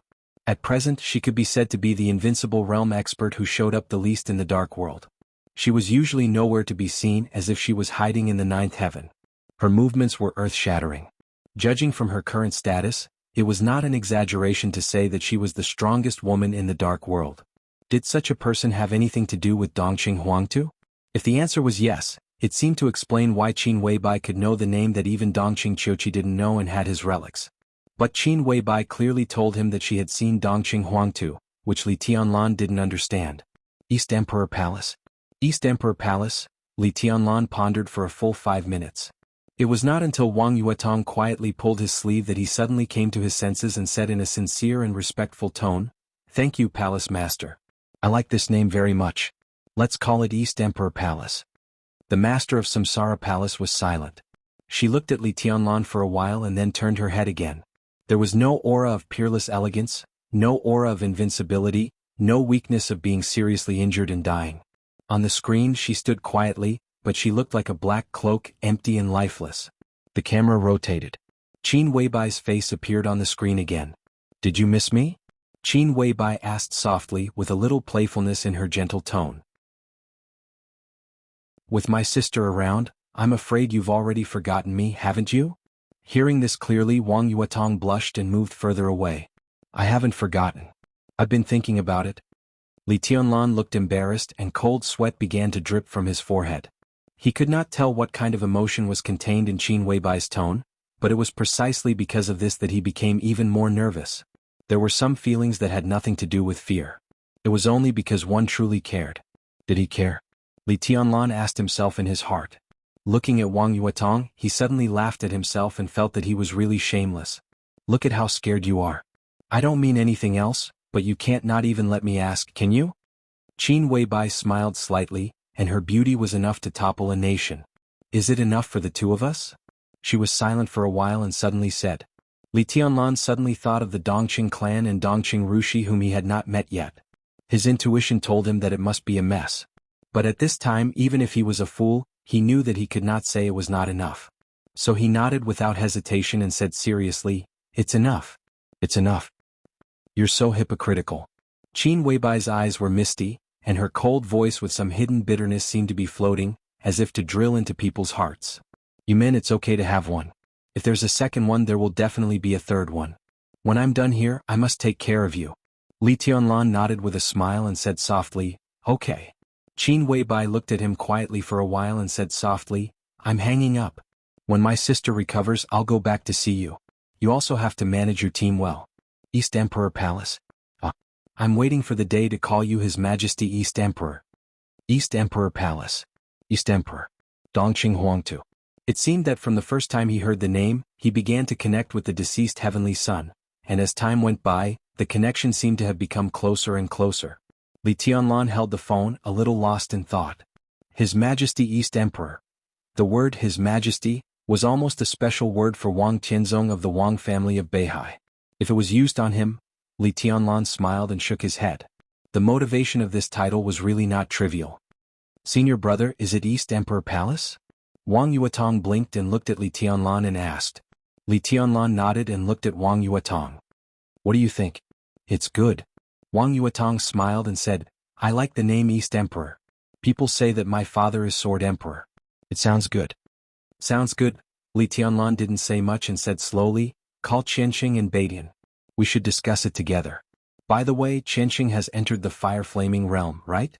I saw him once yesterday, but he drove me away before I had time to ask." "You asked Qinyan?" Wang Yuetong smiled playfully. "Ask me what?" Yu Qingyan walked out of the kitchen and asked in confusion. Looking at Li Tianlan and Wang Yuetong, who were sitting very close to each other, her pure face blushed slightly. She avoided looking at Li Tianlan and Wang Yuetong. Li Tianlan was also a little embarrassed. When a man was dominated by his upper body and when he was dominated by his lower body, he was in two completely different states. Otherwise there would be no so-called saint mode. He pretended to smile naturally and said, "Is the meal ready? Will take a while." Yu Qingyan shook her head. She was quiet and well-behaved. No matter in cooking or martial arts, Yu Qingyan had been taught by Yu Donglai. Even for breakfast, Yu Qingyan strived for perfection and was particular about the timing and heat control. The dishes made in this way, even if it was just plain porridge, had a special taste. However, impatient people might not be able to wait that long. "That's just right. Call them back and let's discuss it together," Li Tianlan said excitedly. He was extremely excited to have his own foundation. Strictly speaking, the Lu family was now his property. But in the end it belonged to the Lu family. Lu Tianjing, Lu Shiyuan, and others seemed to have no choice at present, but there was still the possibility of repetition. Even if the possibility was small, it still existed. But the East Emperor Palace, which was about to be established, was different. It completely belonged to him. As long as he was willing to work hard, it would be his territory in the future. Li Tianlan had no reason not to look forward to the future of the East Emperor Palace. "Then I'll call them." Wang Yuetong took out her mobile phone. Before she started dialing, the doorbell rang again. Li Tianlan raised his eyebrows. He thought it was a secret service agency like Hui Yan and 3i, so he didn't think much about it. He patted the little princess's extremely round buttocks wrapped in white tights and said calmly, "Open the door." Wang Yuetong, wearing a pair of pink slippers, trotted to open the door with a smile. When she saw the person outside the door, she was stunned. "Second uncle? Why are you here?" Wang Yuetong said in a panic, and then her face became a little pale. "Are you here to take me back?" Wang Xiaoyao, who was outside the door, was even more surprised. After a long silence, his face slowly darkened and his eyes became stern. "Have you already lived with that guy?" "Yes." Wang Yuetong raised her little face. Her face was pale, but her tone was extremely firm. "I'm already seen your brother's woman. It was last night. Second uncle, I won't go back." Wang Xiaoyao, who didn't expect this at all, seemed to be stunned with anger. He was not mentally prepared at all. After a while he said angrily, "Bastard! You wicked girl, do you want to piss your father off?" Wang Yuetong bit her lip hard and stubbornly looked at Wang Xiaoyao. She just kept repeating, "I won't go back, I won't go back." Wang Xiaoyao's face was cloudy and uncertain. He stood outside the door in silence. Wang Yuetong's appearance here was too unexpected. All kinds of emotions such as anger, disappointment, jealousy, and disbelief gushed out from his heart at the same time. His brain was in a mess and he even forgot his original purpose of coming here. How many days had it been? The most beautiful little cabbage in the Wang family of Beihai had been turned over by Li Tianlan. It was simply King ridiculous. "Mr. Wang, please come in." Li Tianlan walked in from the living room and looked at Wang Xiaoyao standing outside the door. Although he was surprised in his heart, he looked as calm as water and greeted him. Wang Xiaoyao glared at Wang Yuetong and walked in with a sullen face. He looked at Li Tianlan with an unkind expression. After a while, he said coldly, "Do you know what the consequences are for blaspheming the little princess of the Wang family of Beihai?" Wang Yuetong's face became even paler. Although she knew this day would come, it still came so soon, which was somewhat beyond her expectation. She opened her mouth and was about to speak, but Li Tianlan had already said calmly, "Mr. Wang, if you're here to talk about this, then there's no need to talk about it. In some things we have to respect the wishes of the parties involved, right?" Wang Xiaoyao subconsciously narrowed his eyes and he was surprised.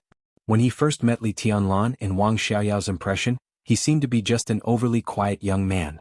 Even when Taoist Xian Xuanzi said that he had the appearance of a heavenly son, Wang Xiaoyao didn't notice anything extraordinary about him.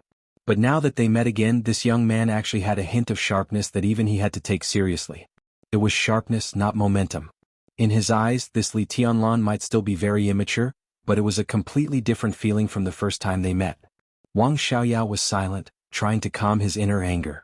After his mind calmed down a little, he finally remembered his purpose. He glared at Wang Yuetong again and said in a sullen tone, "Yuetong, take Qingyan out first. I have something to talk to Tianlan." Wang Yuetong looked at Li Tianlan, a little hesitant. Seeing this scene with his own eyes, Wang Xiaoyao felt more and more helpless. A married daughter was like spilled water. It sounded like nothing, but when one really felt it, it was simply indescribable. Qin Weibai. Wang Yuetong, why did they all like this guy like a demon? Wang Xiaoyao's heart suddenly tightened and his face turned pale, but he still tried to suppress his anger and jealousy. Go and find Baidian and Qianxing by the way. Li Tianlan nodded with a smile and said lightly. Wang Yuetong nodded obediently and waved at Yu Qinyan. The two walked out of the dormitory one after the other. Li Tianlan looked at Wang Xiaoyao, who was still standing in the same place, and said without changing his expression, Mr. Wang, please. Wang Xiaoyao walked into the living room without saying a word, sat on the sofa and remained silent. Li Tianlan politely poured him a glass of water and did not speak. Perhaps just as Wang Xiaoyao would not like him no matter how he looked at him, the more he looked at Wang Xiaoyao, the more uncomfortable he became. In Wang Xiaoyao's mind, he might be a rival in love who had occupied his goddess. But in Li Tianlan's mind, how could a person who still wanted to hit on his own woman be a good person? They disliked each other, and that was the real relationship between them. I really should kill you. Wang Xiaoyao was silent for a long time, and then he gritted his teeth and said, in this way Little Bai won't be confused and Yuetong won't be confused. Li Tianlan smiled. He was not generous enough, but he would not compete with Wang Xiaoyao for such a few words. In Jianghu State, the Wang family of Beihai was no longer a superpower that could be accurately described as a behemoth. It was deeply rooted and flourishing. It was such a towering tree. Before he grew up, it was best not to have a conflict. So he just nodded and said calmly, you have the ability. But I don't want to face the consequences. Wang Xiaoyao shook his head, handed Li Tianlan a cigarette and said coldly, if I kill you, I don't think I'll live long. This is not about you and me but about Samsara Palace and the Wang family of Beihai. I don't want to die, but I'm not afraid of death. But I'm afraid of becoming a sinner in the glorious history of the Wang family of Beihai for hundreds of years. I'm afraid that Little Bai will hate me for the rest of her life. This is worse than death. Li Tianlan smoked in silence. If he died in the hands of Wang Xiaoyao, the furious Qin Weibai would retaliate against the Wang family of Beihai at all costs. It would be far more bloody and tragic than the battle in which Samsara destroyed Night Spirit. Wang Xiaoyao did not dare to make a move. It was not that he lacked courage, but that he could not make a move because of his duty. Let's get down to business. Li Tianlan took a drag on the cigarette and said calmly. Qin Weibai was an unattainable goddess in Wang Xiaoyao's mind, but she was his woman. Li Tianlan did not need to discuss his woman with other men. In this matter Wang Xiaoyao was not qualified to do so. Wang Xiaoyao took a deep look at Li Tianlan. In a short time, he seemed to have completely adjusted his emotions, and his smile became gentle and humble. I just saw tribulation. Wang Xiaoyao said softly, I want to exchange something with him. He said that you can make the decision, so I want to ask your opinion. Li Tianlan smoked in silence and did not say anything. I want to exchange for Tribulation's shadow formula. Maybe I don't need the whole shadow formula, just half of it. I need a shadow. Wang Xiaoyao's tone was easygoing. Li Tianlan smoked and still did not speak. Sometimes silence was the best attitude.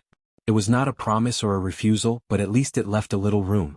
He did not ask what Wang Xiaoyao wanted to trade, nor did he ask what he wanted to do. But in silence, he casually took the initiative of the conversation. Wang Xiaoyao sighed softly. No matter what he thought of Li Tianlan, he could not deny that this young man could really keep his composure. I can exchange a core unique skill of the Wang family of Beihai for half of the shadow formula. If you are willing, no matter what the situation is in the future, I am willing to do my best to help you do one thing within my ability. Although I don't like you, the promise of the Wang family of Beihai disregards enemies and friends, and I will do what I say. Wang Xiaoyao looked at Li Tianlan with a smile. I think my conditions are very sincere. I don't need the whole shadow formula, nor do I need a shadow to imitate my movements. I just need a shadow and even a favor. I don't think you will suffer a loss in any case. I need this shadow to save my life, so. He did not go on, but Li Tianlan had already understood what he meant. Wang Xiaoyao put forward a good enough condition to exchange half of the unique skill that could save his life. Tribulation pushed the problem to Li Tianlan. If Li Tianlan exchanged, at least this time it was a pleasant cooperation. But if he did not, it was clear that he wanted Wang Xiaoyao to die. When he got out of this door, Wang Xiaoyao would not be polite to Li Tianlan. He might not kill him, but with his power he had plenty of ways to make Li Tianlan extremely uncomfortable. As for who was more reasonable behind this matter, the dark world was short of everything, but the last thing it needed was reason. Master Tribulation said that I can make the decision? Li Tianlan was silent for a while and then said softly, "You can call and ask for confirmation." Wang Xiaoyao nodded. "And I don't have to lie to you. The half-shadow formula that was traded and the half-shadow formula that was obtained through deception were completely different. At the very least, this would completely offend Sai City. The Wang family of Beihai was more powerful than Sai City, but no one was willing to provoke such an assassin organization when it was not necessary." "No need. I can promise you." Li Tianlan shook his head and said in a straightforward tone, "I'll sort it out and give you the half-shadow formula." "Great." Wang Xiaoyao laughed, took out an envelope from his arms and handed it to Li Tianlan. He said with a smile, "Sword of Emperor Path from the Wang family of Beihai. You can study it." Li Tianlan did not stand on ceremony. He took it and nodded. Sword of Emperor Path was not the most powerful unique skill of the Wang family of Beihai, but it was worthy of the name of the core unique skill. This deal was indeed not a loss. "By the way, I have a message for you," Wang Xiaoyao continued to say with a smile. "Tianlan, do you know Ning Ziyuan?" General Ning Ziyuan, the commander of the Eastern Theater of Operations in Jianghu State, was one of the military giants and Ning Qianqing's father. How could Li Tianlan not know such a figure? Ning Ziyuan had been riding high in recent days.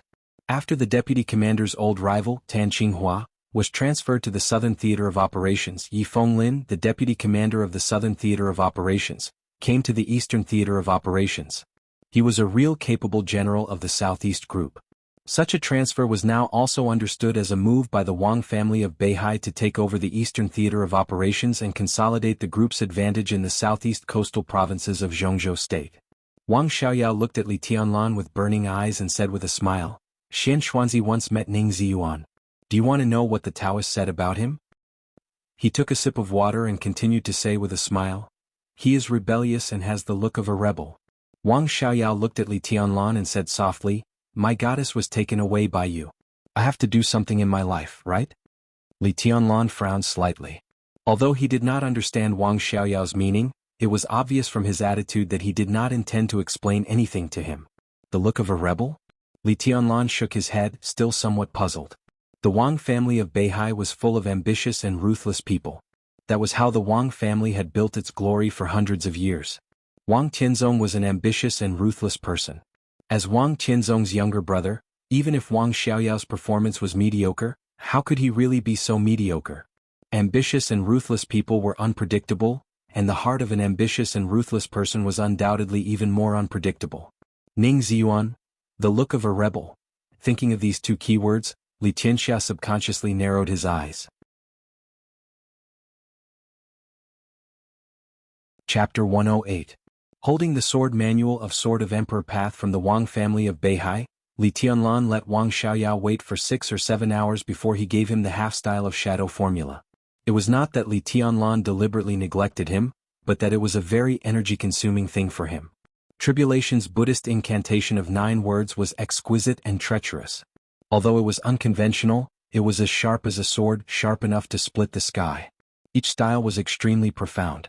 For Li Tianlan, who had just come into contact with the Buddhist incantation of 9 words, sorting out the half-style of shadow formula was not only a test of his vision, but also his understanding and analytical ability.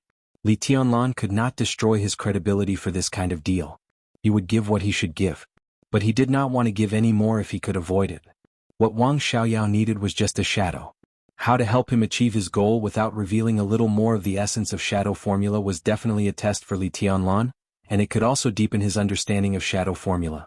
Therefore, Li Tianlan shut himself in the bedroom all morning, digesting the essence of shadow formula bit by bit. He did not eat breakfast or lunch. It was not until 3 o'clock in the afternoon that he walked out of the bedroom with the carefully sorted shadow formula. Wang Xiaoyao was still sitting in his original position. It seemed that he had not moved or changed his posture since Li Tianlan went in. Seeing Li Tianlan come out, he looked up with a smile and said calmly, "Done?" Li Tianlan nodded and handed a page of A4 paper to Wang Xiaoyao. "It's all here." His voice was a little tired, but there was also a trace of joy. After several hours and a night of meditation, he had a general understanding of shadow formula. As one of the core of the Buddhist incantation of 9 words, how to form a shadow was the key. Although it was extremely difficult, it was only the basic of the shadow formula. How to make the shadow move and even imitate his own movements was the essence and the most difficult part.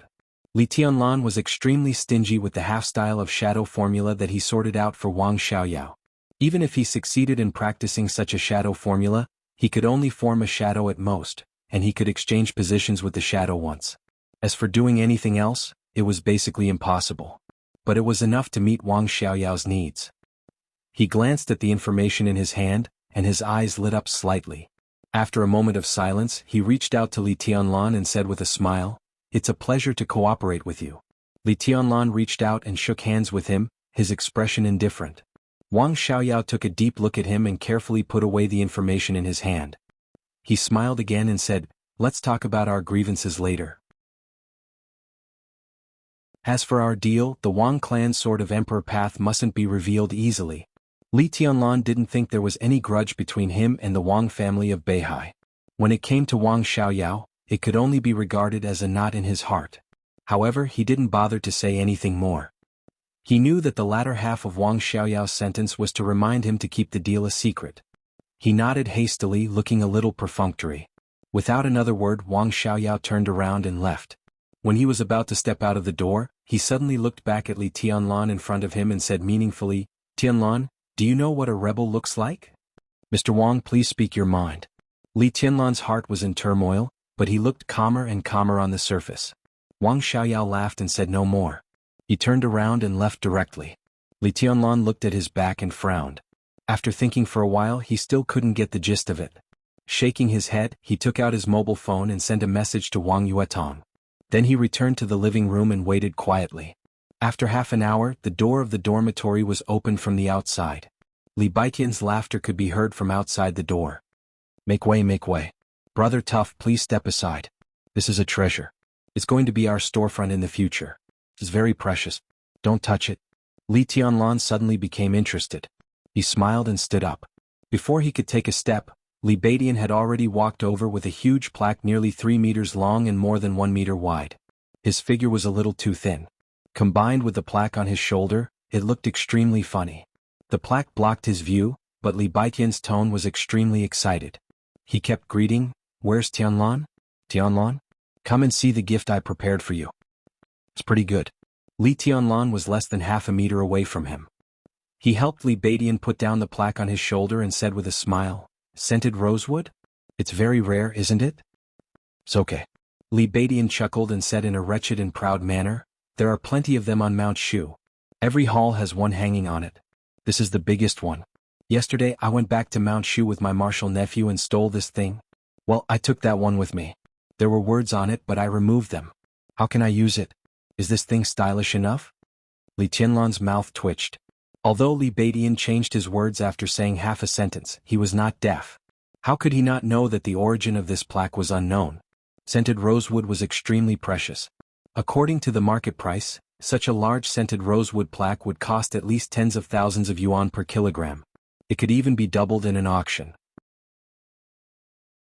Even if its economic value was not mentioned, the symbolic meaning of this thing hanging on the hall of Mount Shu was probably far greater than its practical meaning. Moreover, Li Baiqian also said that this was the largest plaque on Mount Shu, so its value was even more unimaginable. "Stole it?" Li Tianlan coughed and asked in a low voice. "Are you kidding me? I'm one of the 4 great sword masters of Mount Shu. Is there anything in Mount Shu that I can't take? And I can take it above board. How could I steal it?" Li Baiqian said in a righteous tone, denying it in a righteous tone. Li Tianlan nodded with a hollow smile. He changed his approach and said with a smile, "Then what were the original words on this plaque?" "Nirvana." Li Baiqian was excited. He was a noisy person, so when he was happy he spoke without thinking. As soon as the 2 words came out, he suddenly realized that something was wrong and stopped talking. Nirvana. This time not only Li Tianlan, but also Ning Chenqing and Wang Yuetong looked incredulous. They looked at Li Baiqian as if they were looking at a monster. "Baiqian, why don't you steal the whole Mount Shu?" Wang Yuetong was silent for a while and then chuckled softly with a playful smile. Li Tianlan was no longer a country bumpkin who had just come to Huading. At least he had a clear understanding of the situation of the special warfare system and the major martial arts forces in Jianghu state. He only needed to hear Li Baitian's words to know the origin of the plaque. Wei Kunlun, the Nirvana sword master of Mount Shu, was one of the top 10 contemporary experts in Jianghu state. He ranked above Dongqing Wudi, the commander of the Border Control Corps, and was second only to the 4 Invincible Realm experts. The Nirvana Sword Master could be said to be the leader of Mount Shu in this generation and also Li Baitian's eldest senior brother. It was said that his sword intent had reached the peak and was expected to enter the Invincible Realm at the age of less than 40. Unlike Li Baitian, who had seniority and fame, Wei Kunlun, the Nirvana Sword Master, was an absolute expert and a big shot in the whole Jianghu state. Li Tianlan subconsciously glanced at the plaque. There was indeed an ancient-looking long sword carved on both sides of the plaque. In that case, the 4 words erased by Li Baitian on the plaque were the Nirvana Sword Master? The corner of Li Tianlan's mouth twitched. He only felt a little absurd and also a little touched. Li Baitian carried the plaque of the Nirvana Sword Master from thousands of miles away. It was almost equivalent to carrying the face of Mount Shu to this small dormitory. Well done. Li Tianlan gave a thumbs up and said with a wretched smile. Li Baitian froze for a moment and then burst out laughing. His smile was hearty and joyful. But didn't your eldest senior brother make trouble for you? I guess he already knows what happened yesterday, right? Li Tianlan asked curiously. So I didn't steal it. Otherwise, eldest senior brother would have taken me back long ago. I took it, understand? Take this as a gift from Shushan. Can't we name our own organization? When the time comes, write the name of your institution on it and hang it in front of the gate. How prestigious it will be. Li Baitian chuckled and looked at the plaque on the side. The more he looked at it, the more satisfied he was. Seeing that Li Baitian seemed to be serious, Li Tianlan was also skeptical and did not ask any more questions. Wang Yuetong, who had seen the Nirvana Sword Master with soaring sword intent, would not easily believe Li Baitian's nonsense. She rolled her eyes and calmly pulled a girl who entered the door with them. She whispered, "Huayu, is what your martial uncle said true?" The girl had delicate features. She was not extremely beautiful, but she was calm and made people feel very comfortable. She was also this year's freshman in the Sky Academy and was the eldest disciple of Nirvana Sword Master Wei Kunlun. Her name was Yi Huayu. On the day before school started, she even had a meal with Li Tianlan and Ning Qianqing. During the meal, Yi Huayu could sense her youngest martial uncle's unusual enthusiasm for Li Tianlan. But she did not expect that just a few days after the incident, youngest martial uncle would steal the plaque hung in front of the main hall for his brother. Hearing Wang Yuetong's question, Yi Huayu resisted the desire to roll her eyes. She nodded and then shook her head, looking confused. Yesterday, when she returned to Mount Shu with youngest martial uncle, her master was very happy. However, at dinner, youngest martial uncle bragged to her that he met 2 good brothers, both of whom had the potential to be invincible and earth-shattering. He also said that many years later the 3 of them would step into the invincible realm together, and from then on, they would be invincible in the dark world. Her master and the other 2 martial uncles were very generous to youngest martial uncle, so they were naturally happy to hear this. They had a hearty dinner, and youngest martial uncle took the opportunity to keep urging them to drink, saying how the 3 of them would carry forward Mount Shu after entering the invincible realm. During the meal, he poured 6 bottles of liquor into her master's mouth. The liquor looked ordinary, which was a Moutai with 53% alcohol, but it contained Drunk Overlord with 70% alcohol. Youngest martial uncle did not drink much because of his craftiness. Almost all 6 bottles of liquor went into her master's stomach. Before they finished the meal, her master was already unconscious. As a result, youngest martial uncle took the plaque in front of the master's hall, carried it and ran away. Although it had been a day, it was estimated that at this time her master, who had drunk 5 or 6 bottles of liquor with 70% alcohol, was still asleep. How could she have time to catch him? Looking at Wang Yuetong's increasingly confused eyes, Yi Huayu nodded against her will and said, "It's true." As soon as she said this, Yi Huayu felt as if her conscience had been eaten by a dog. She looked at Li Baitian with more and more resentful eyes. Li Baitian did not care. Looking at Li Tianlan, who was still in a daze, he said with a smile, "I've prepared the pen and ink. Tianlan, don't waste time. Hurry up, have you thought of a name? Write it right now." Yi Huayu's soft mouth twitched again. Among the people present, she was probably the only one who could see that youngest martial uncle was feeling guilty. As long as Li Tianlan wrote the words, even if her master knew, he could only hold it in. He could not really ask someone to erase the words and take the plaque back like youngest martial uncle, could he? This kind of battle chi thing was not interesting at all. I've thought of a name, East Emperor Palace. Li Tianlan said softly, glancing at everyone's reaction. When he saw Yi Huayu he paused, then nodded and said, "What do you think?" "I have no opinion," Ning Qianqing said with a smile. "This name is domineering and imposing." Li Beidian laughed and suddenly paused. He frowned and said, "East Emperor? This name is a little familiar. A few days ago someone seemed to tell me about an East something Emperor." Li Tianlan, who was originally happy, suddenly felt a pain in the ass. He thought Li Beidian had heard the rumors about Dongqing Huangtu, but as he talked to himself, Li Tianlan suddenly became speechless. He told Li Beidian the name Dongqing Huangtu a few days ago. "So that's it?" Li Tianlan asked softly, glanced at Yi Huayu again and then said, "Beidian, your martial niece, her?"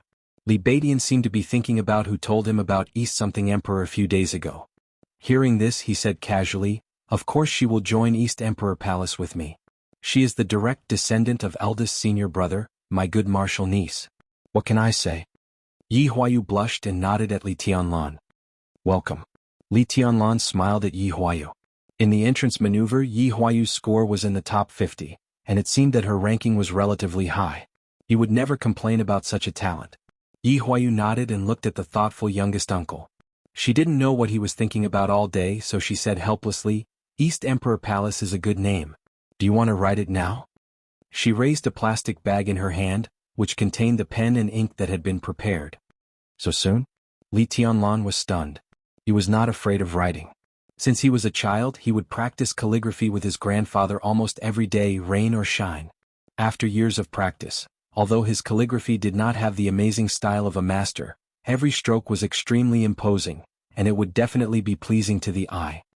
The sooner the better. Yi Huayu said softly, taking the blame that originally belonged to Li Beidian on herself. "Today is the first day of the establishment of East Emperor Palace. It will be more meaningful to write it earlier." "Okay." Li Tianlan took a deep look at her, turned around, put the plaque down and ordered casually, "Yuatong, grind the ink." Wang Yuatong responded obediently and took the pen and ink from Yi Huayu's hand. Li Tianlan emptied his mind and stood in front of the huge plaque, looking calm. "I got it." Li Beidian suddenly let out a loud shout. Wang Yuatong, who was grinding the ink, shook her little hand, and the ink flew out and fell on her white tights. Li Beidian said with a smile, "No wonder it sounds so familiar. Tianlan, you mentioned that person to me a few days ago. What's his name again?" Li Tianlan, who was also shocked, took a deep breath and then another deep breath. Finally he couldn't hold it and directly swore, "Get out, get out, get out. Qianqing, take this guy out and beat him to death." Ning Qianqing came over with a smile and pulled Li Beidian, who was confused, out. Yi Huayu and Yu Qingyan also went out.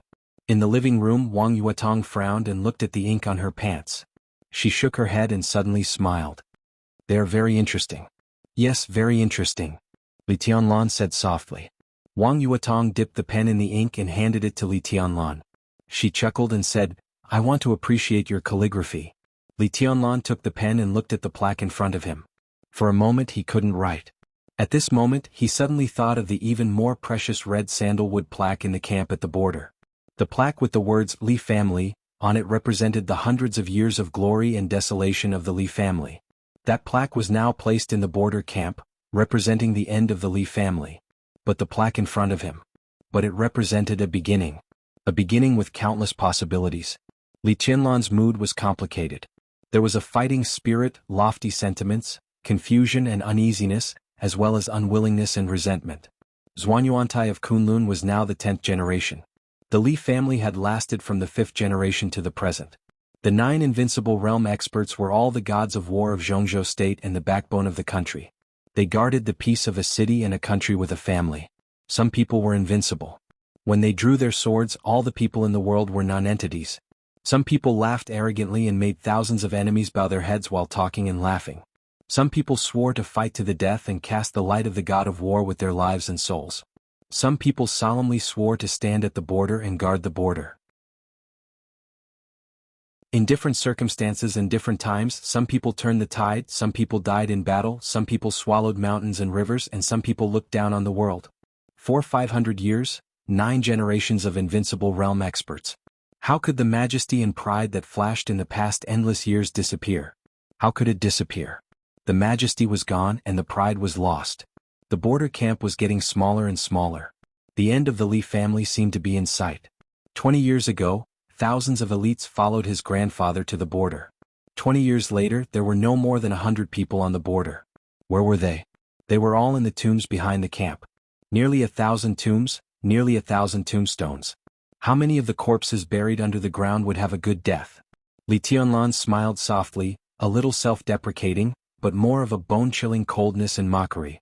It was not until this moment that he realized that those uncles that his grandfather asked him to remember, those uncles who held him when he was a child, those bones buried in the tombs, those memories that he thought were very clear, turned out to be blurred when he thought about them again. For so many years. It was really too long. It was so long that he almost forgot those veterans who died for the Li family.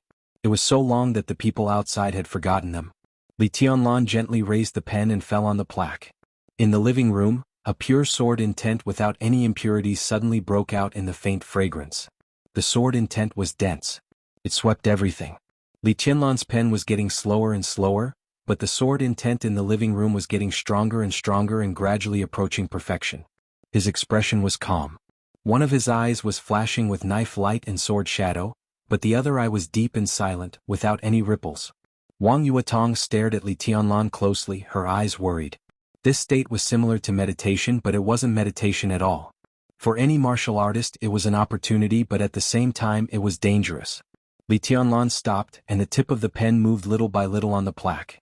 The sword intent in the living room roared and rotated, and the pressure was heavy. Crack. Several glasses on the coffee table broke in an instant. Li Tianlan didn't feel it at all. He just quietly moved his pen. Time passed very fast and very slowly. Wang Yuetong stared at Li Tianlan without blinking. The word east was completed. The dense sword intent was everywhere. The sword intent passed by. The sofa, tables, chairs, and floor in the living room had all been covered with sword marks of different depths. Wang Yuetong carefully protected herself.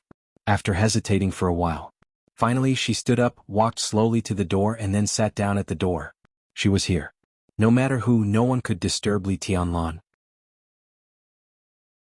The sword intent in the living room was stronger. The first stroke of the word, Emperor, was finished. There was a monstrous sharpness leaping out from the stroke. The whole living room was already in a mess. Li Tianlan, who was completely immersed in it, stared at the plaque.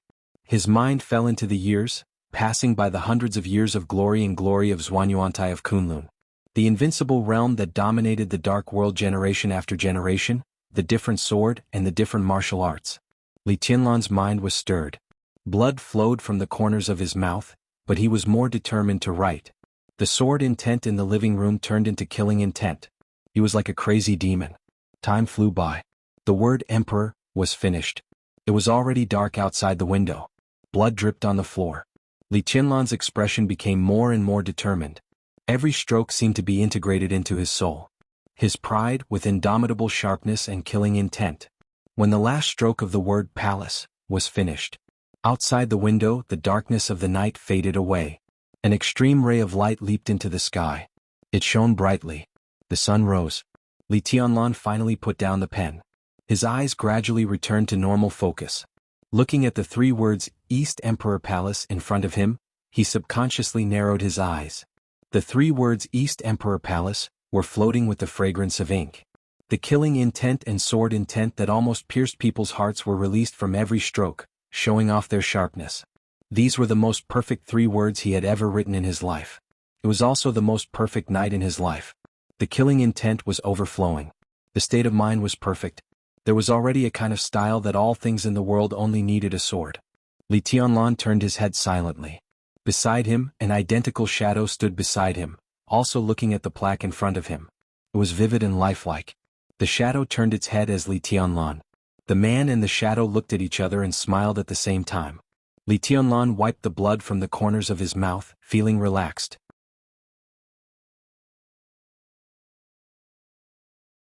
Chapter 109. Li Tianlan carefully put down the plaque with the words, East Emperor Palace. When he looked back at the living room he was suddenly shocked. The whole living room was already in a mess, much more exaggerated than being robbed. The floor, the walls, the ceiling, and all the places visible to the naked eye were all covered with ravines caused by the sword chi. The shallowest one was 4 to 5 centimeters deep. Large pieces of white ash fell from the walls. When the sword chi swept across, it fell everywhere. There was almost nothing intact in the living room. The leather sofa, which was originally of good quality, was cut everywhere, and the 2 wooden chairs had fallen apart. The water cup and kettle were completely smashed. The water inside flowed freely and condensed with the white ash in the place, turning into mud. The TV and the air conditioner all had dense cracks. Except for himself and the plaque in front of him, everything in the living room was broken into a mess as if it had experienced the end of the world. Li Tianlan touched his nose subconsciously. Such a scene, even he, the initiator, was a little awestruck. Last night was the night when the sword intent in his chest was at its peak. All kinds of emotions such as resentment, hatred, killing intent, unwillingness, helplessness, and doubt, gathered together and finally turned into the purest sword intent to express, turning into the 3 words, East Emperor Palace, on the plaque. His mind was immersed in the past, immersed in martial arts. It was a pure world full of saber lights and sword shadows. That magical state made his heart clear and absent-minded. Although it was not meditation, it was several times better than meditation. Overnight, he went straight from the stabilization phase of the chi-controlling realm to the peak phase, and achieved the primary level of the shadow formula. Such a harvest was already great, but Li Tianlan thought that the most wonderful state was that. Even if he woke up now and recalled the state last night, he still felt the aftertaste was endless. Vaguely, there seemed to be sword intent accumulating and condensing in his heart. But looking at the messy living room in front of him, Li Tianlan, who had completely returned to reality, could only smile bitterly. He didn't know how many credits he, Li Beidian, and Ning Qianqing would be deducted for messing up the dormitory. He also didn't know whether he could make the old headmaster bend the rules because of his relationship with the headmaster. Li Tianlan stretched, lit a cigarette, and went to the bedroom to have a look. But no one was there. The sun rose outside the window and the night faded. He was in a daze for a while, and for a moment he had a feeling that he didn't know what year it was. Creak. The security door of the dormitory was gently pulled open by someone. Wang Yuatong walked in cautiously. Seeing Li Tianlan smoking in the living room, she instantly breathed a sigh of relief and said with a smile, "Senior brother, have you finished writing?" As he spoke, Li Beidian and Ning Qianqing stood outside the dormitory. Yu Qinyan and Yi Huayu walked into the dormitory one by one and came to the living room. F***CK, what's going on? Is it haunted? Or were you robbed? The first thing Li Beidian saw was the mess in the living room. He was stunned. Not only him, but the others who saw the scene in the living room were also stunned. Yesterday, Wang Yuatong had been guarding the door after she went out. Even when they came back, she would not let them in. At first, Li Beidian and Ning Qianqing did not pay much attention to it. But as they waited longer and longer, they gradually felt that something was wrong. From yesterday afternoon to this morning, the few people standing at the door could only vaguely feel that there was a pure and awe-inspiring sword intent in the dormitory becoming more and more condensed. But who would have thought that, in less than a day, the whole living room was destroyed like this by Li Tianlan? Was he writing or was he doing damage? There was a small accident. Li Tianlan looked a little unnatural. He took a puff of his cigarette and said, "I'll go to the headmaster later. The dormitory probably needs to be renovated." "Don't make a sound." Li Beidian, who seemed to be in a strange state of mind, suddenly opened his mouth. He did not make a fuss but said something in a low voice. Li Tianlan was stunned. But he saw that Li Beidian, who had been smiling most of the time, looked unusually serious and serious. His eyes kept moving around the living room, carefully observing every sword mark on the walls and ceiling. His eyes became brighter and more fanatical and joyful. Ning Qianqing was also thoughtful. Ignoring the sofa and electrical appliances in the living room that could no longer be used, and only looking at the walls at first glance, the 4 walls seemed to be in a mess because of the sword chi. They looked extremely ugly. But if one looked closely, the walls of the living room seemed to have a different charm under the sword marks. The sword marks went from shallow to deep, and the sword intent grew from nothing to something, from light to heavy. They were displayed in front of people one by one. They were messy and fragmented, but they had a violence and sharpness that was almost suffocating. In the eyes of warriors, such ugliness was actually beautiful, and it was the most powerful aesthetic. It seemed that every sword mark on the wall was worth looking at carefully. Li Beidian's eyes flashed faster and faster. As the great void sword master of Mount Shu, he could feel the illusory great void sword intent. His talent could be imagined. Now the sword marks appeared in front of him, and the extremely pure sword intent kept surprising him. The bottleneck that had been bothering him for a long time began to loosen in the sword marks. Li Badian actually felt that he was about to break through. Tianlan, have you finished writing? Li Badian suddenly turned around and looked at Li Tianlan with solemn eyes. Li Tianlan nodded and pointed to the plaque on the side with its back facing the crowd. The 3 words East Emperor Palace on the plaque were too sharp. It was something that needed time to wash away. Looking at it now, it was still a little dazzling. Li Badian walked over without saying a word and turned over the plaque. The 3 words East Emperor Palace appeared completely in front of Li Badian. They were not flamboyant, but 3 upright words. Every stroke was majestic. The upright regular script gave people a feeling of arrogance and unruly like cursive. Li Badian subconsciously narrowed his eyes and faced the sharpness, but his pupils were getting brighter and brighter. The sword intent, like a vast ocean, circled in every stroke. At first, the sword intent was light, and there was a kind of attitude that made all things surrender. The surging sword intent reached its peak from the word Emperor. The sword intent of the last word was restrained, and the killing intent was monstrous, as if the sky was falling and the earth was cracking. The 3 big words East Emperor Palace seemed to have completely disappeared in front of Li Badian. There was only sword and sword intent in his eyes. Every stroke of the 3 words, even the slightest turn, seemed to be explaining what the extreme of the sword was. Li Badian breathed rapidly and his eyes were wild with joy. He had been stuck at the threshold of the peak of the ice-condensing realm or even the fulfillment for a long time. Now he finally found the opportunity to break through to the fire-flaming realm. Even if his senior brother really wanted to compete with him after he sobered up, he would not be willing to erase the 3 words when he saw them, would he? The words were sharp and dazzling. Li Tianlan's eyes instinctively welled up with tears, but he was smiling quietly and contentedly.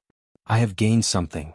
He looked at the plaque in front of him and said seriously and affirmatively, I have thought about something. Ning Qianqing, who was also looking at the plaque, said slowly in a dignified and joyful tone. The 2 turned to look at Li Tianlan at the same time. The 3 words gave them too much inspiration. What about Li Tianlan, who wrote the 3 words himself? What would he gain? I have achieved something. Li Tianlan chuckled. He had achieved the basic level of the shadow formula, and his realm had taken a step forward. Li Tianlan's combat capability had improved again, and he even vaguely touched the fulfillment and even the limit of the chi-controlling realm. The goal that Tribulation gave him was to break through the chi-controlling realm and enter the ice-condensing realm in 3 years. But now Li Tianlan was sure that he could break through in the most perfect state in 1 year at most. He turned his head and looked at the 3 words he had written. The 3 words had inadvertently brought his sword, his heart, and his Tao to another level. This was the most affirming gain. That's good. It's the best. Li Badian laughed and looked at Li Tianlan seriously. Tianlan, put the plaque here first. Qianqing and I have to study it carefully. Li Tianlan nodded indifferently and did not say much. Wang Yuetong took out a form from her bag and said, 3I came again later but I didn't let her in. She asked me to give this form to you. Senior brother, please fill it out as soon as possible. Li Tianlan took it and looked at it. It was a form for the establishment of a new structure in the special warfare system, including the name of the organization, staffing, office location, required equipment, and so on. Li Tianlan frowned. He had no experience in this kind of thing. He thought for a while and said directly, Badian and Qianqing are the 2 deputy directors on the form. Yuetong, I'll be your secretary.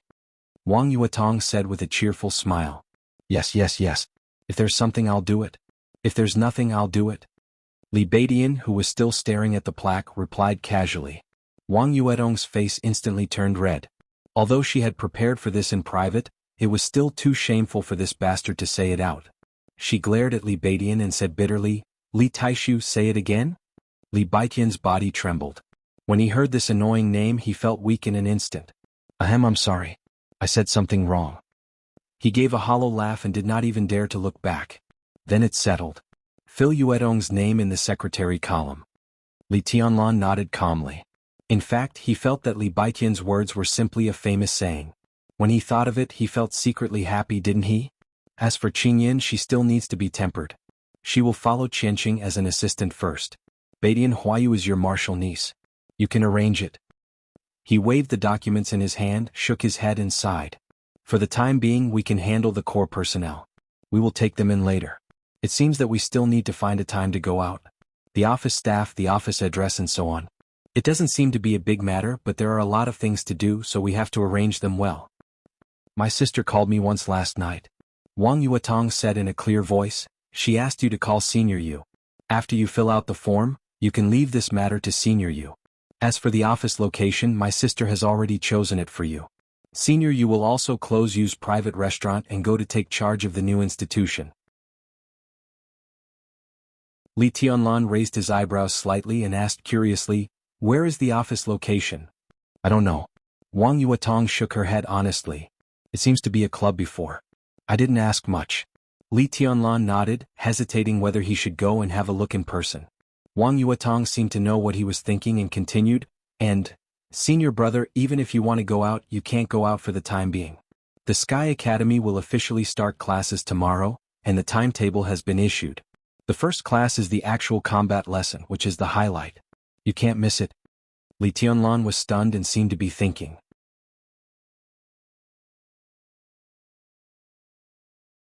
Chapter 110. When he woke up from the dreamy dream, it was already morning outside the window. The weather was gloomy and it seemed to be raining. Li Tianlan held the white and tender body in his arms, a little lost in thought. Wang Yuatong didn't leave. Then he entered the bedroom in a dignified manner. Overnight, a man and a woman, a bed and a quilt in the same room, did everything that could be done except what should have happened. If today's actual combat lesson didn't require a perfect physical state, what should and shouldn't have happened might have happened last night. Actual combat lesson. Li Tianlan, who was in a trance, finally woke up. The Sky Academy's organization was extremely simple, roughly divided into the teaching office, the political department, the tactical staff department, the drill department, the logistics department, and the library. Literally, it was not difficult to see the role of these departments, and the relatively simple environment of the Sky Academy could be roughly seen through these departments. This was the place to cultivate talents for the special warfare system of Jianghu State. With a simple organization, there would be less intrigue, and some teachers would have more time to arrange the courses in the academy. Therefore, compared with the simple organization in the Sky Academy, the courses in the academy were extremely complicated. The 13 courses almost covered all the skills needed in the special warfare system. Mechanical control, gun control, physical training, tactical study, lurking and camouflage, sniping, investigation, assassination, security, electronic intrusion, torture and meditation, intelligence collection and analysis, and actual combat lesson. Strictly speaking, none of the 13 courses was useless, and they were all extremely important. But the actual combat lesson was the most special of all the courses, because it was an actual combat lesson. In other subjects, even the cold and treacherous assassination lesson, it was mostly teaching and telling. Even if there was a fight, it was also a drill. On the other hand, the combat lesson was a naked fight to the death. It was a battle between students with all their might. Under normal circumstances, such a course should not be held too early. At least, the Sky Academy would try to hold an actual combat lesson after they had a general understanding of all the students, to verify the students' learning gains, and to point out each student's shortcomings so as to make targeted improvements. Li Tianlan had heard from Wang Yuatong that the previous freshmen of the Sky Academy were basically like this.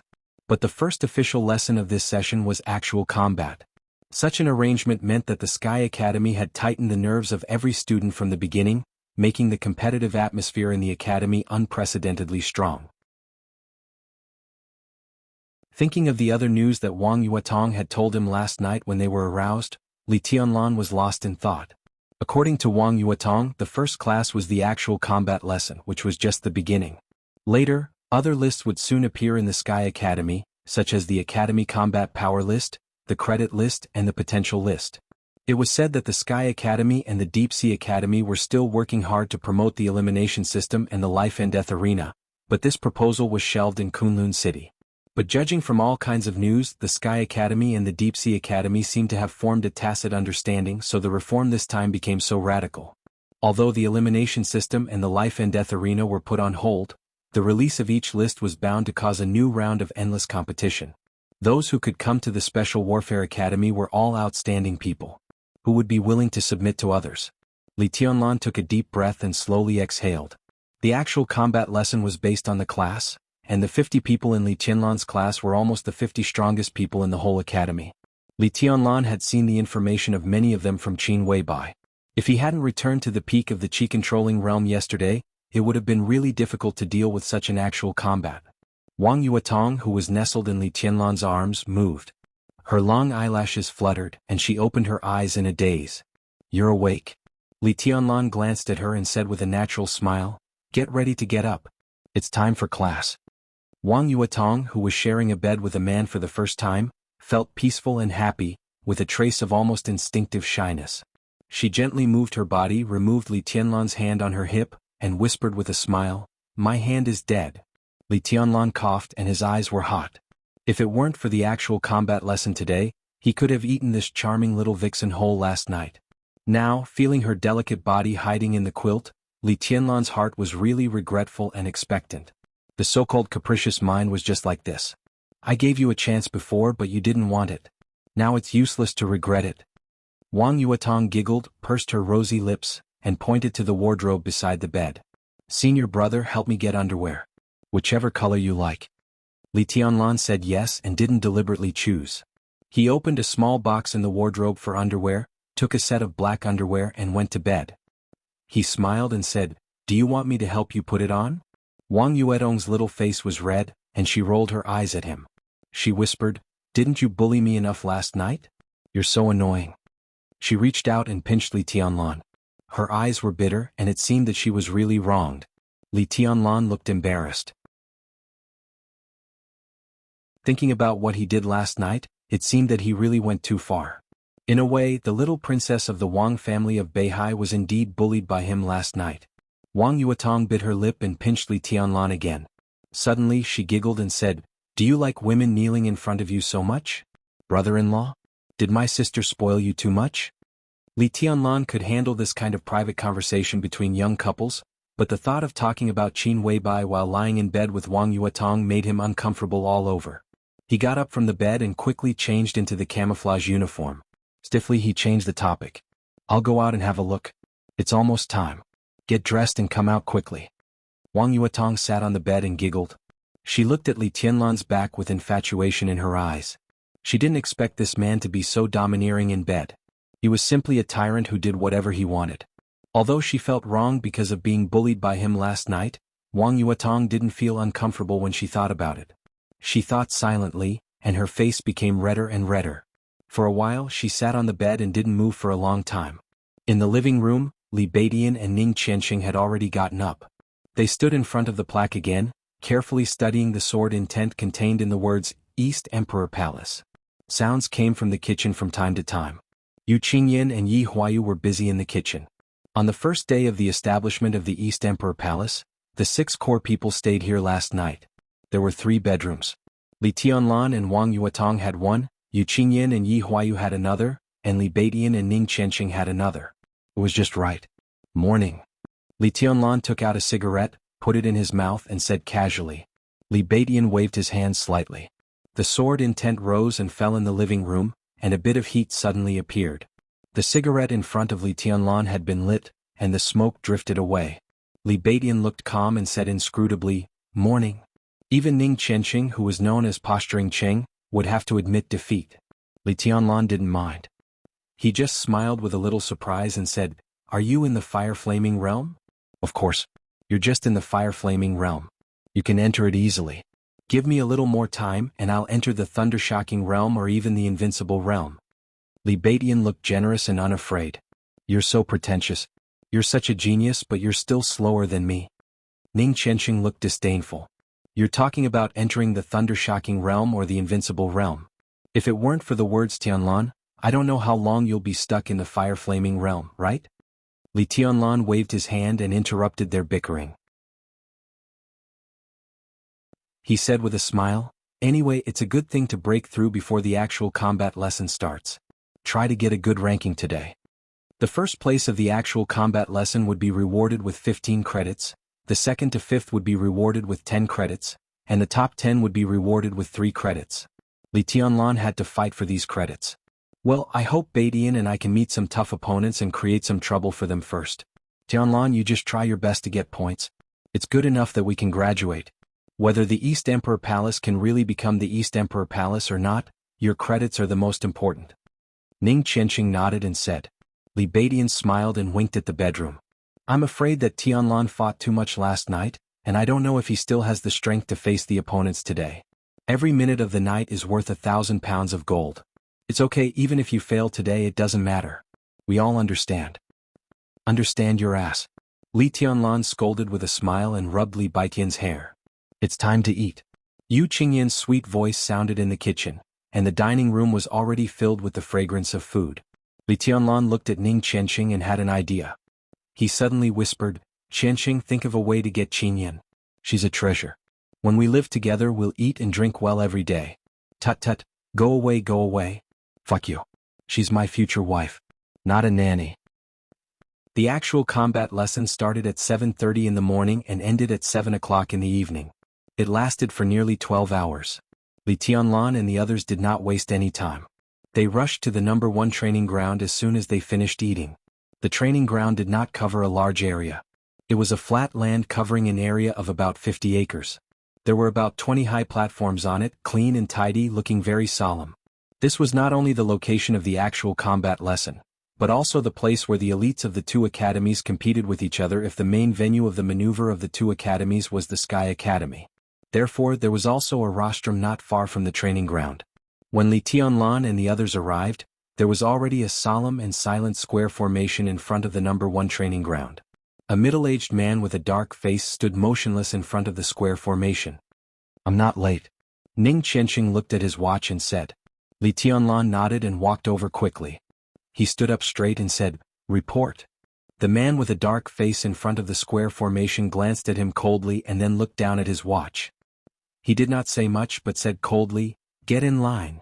Li Tianlan responded. The 6 of them stood neatly in the last row. All right. The man with a dark face glanced at the square formation in front of him and said coldly, Everyone is here. Let me introduce myself.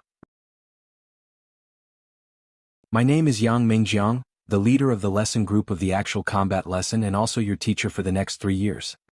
He paused and then continued, I don't want to talk nonsense.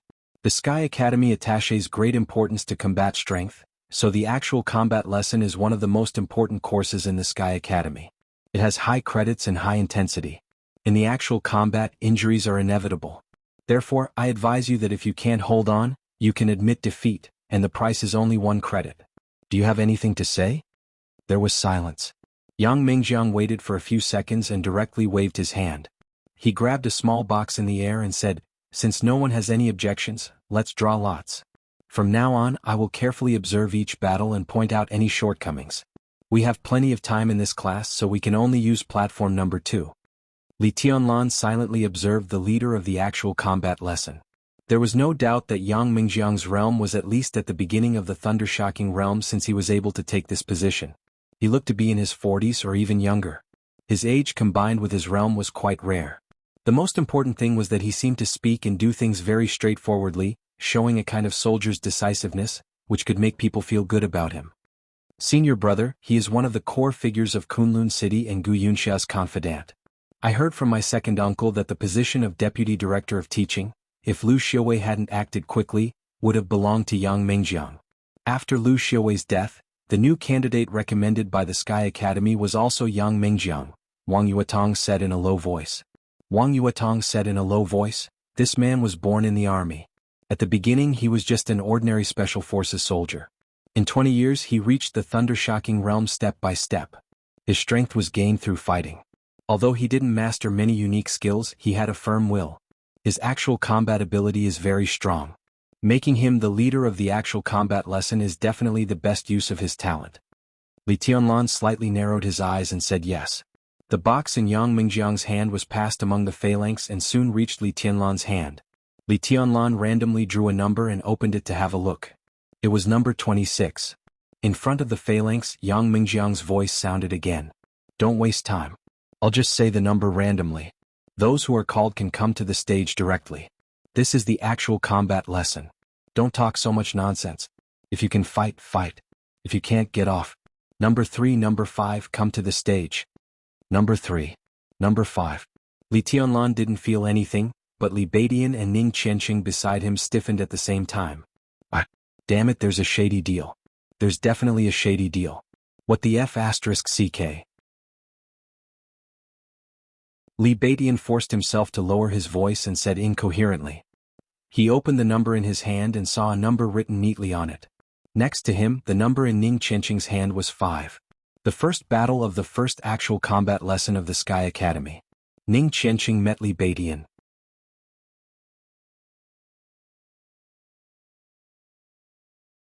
Chapter 111. Other than fate, the only explanation for such a painful outcome was coincidence. Ning Qianqing met Li Baidian. Li Tianlan did not believe that there was any shady business involved. The 50 people drew lots at the same time and each number was different. Unless Yang Mingjiang was an immortal, it was impossible for him to know the numbers that Li Baidian and Ning Qianqing had drawn. Yang Mingjiang could not help but be convinced by his casual call. It's not necessarily a bad thing. Li Tianlan was silent for 2 seconds and said softly, after all, it's an actual combat lesson. It's a good opportunity. Let's take it as a way to get to know each other better. From the point of view of snatching credits, this was undoubtedly the worst result. Ning Qianqing and Li Baidian had both broken through to the fire-flaming realm. They were definitely Li Tianlan's 2 greatest helpers. If the 2 of them kept winning, they would undoubtedly help Li Tianlan get the first place. But now, Li Baidian and Ning Qianqing met each other in the first round. It was destined that only one of them could survive. For the East Emperor Palace, this was definitely a loss. After all, this was not a regular maneuver. There was no such thing as a winner's group or a loser's group. They had to make a ranking according to their strength. This was an actual combat class. A win was a win, a loss was a loss. There were 50 people in the first round, and there were 25 actual combat matches. No matter if Ning Qianqing or Li Baidian lost, their ranking would fall below the 25th place. Both of them were definitely among the top of the 50 people, and the ranking after the 25th place was definitely not a reflection of their true strength. However, that was the rule. If they were unlucky in an ordinary actual combat lesson, no one could complain. But from the perspective of actual combat, it was not a bad thing for the 2 to meet. As Li Tianlan said, they could get to know each other better. In the ranking of the top 10 experts of the young generation, Li Baidian ranked 4th and Ning Qianqing ranked 5th. Both of them had recently broken through to the fire-flaming realm at the same time. Although they were friends, it did not mean that they did not want to spar with each other. Although today was not a good opportunity since it had appeared, it would not be good to miss it. Go. Li Tianlan glanced at them and said with a smile, don't overdo it. We're on the same side. Don't get angry. Number 3. Number 5. In front of the crowd, Yang Mingjiang's voice had already risen quite a bit. What are you waiting for? Come up. Ning Qianqing glanced at Li Baidian. The 2 of them stepped out of the line and walked up to platform number 2. The others were stunned for a moment, and then there was an uproar. Some were excited, some were gloating, and some were looking forward to it. No one expected that the 2 numbers Yang Mingjiang randomly called out were Li Baidian and Ning Qianqing. Li Baidian was high profile. He hid the name Li Taishu not to hide his identity, but because he really felt that the name was not worthy of his wisdom and martial prowess. In the past few days, Li Baidian had been wandering around. It was said that he had experienced the tenderness of no less than 10 female classmates. Now that he was the great void sword master of Mount Shu, there were very few female students who did not spread their legs. In the past few days he had been visiting the female dormitories alone.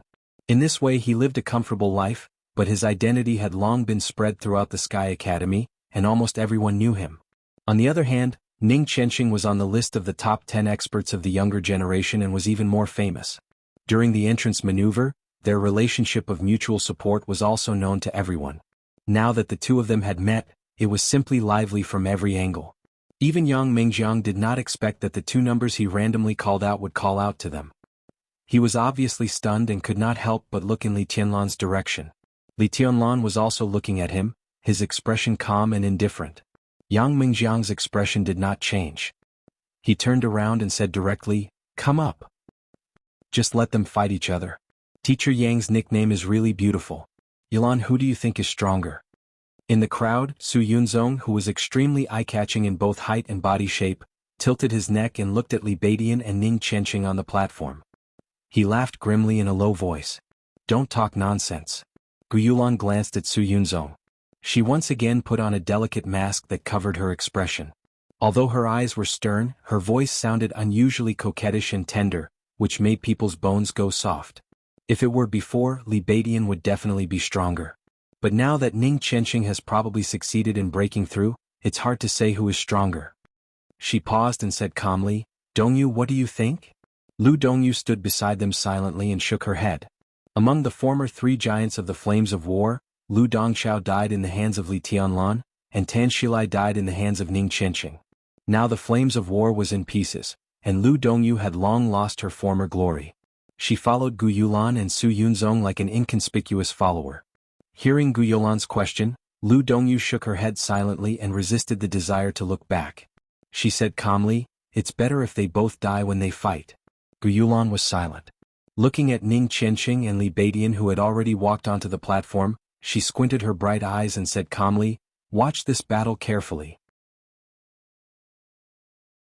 I've received news that Li Tianlan has also joined Huading's Special Operations Bureau, but not the headquarters but the Thunder. I have an intuition that he will be our strongest opponent in the future. Now the opportunity to understand our opponent is right in front of us. We can't miss it.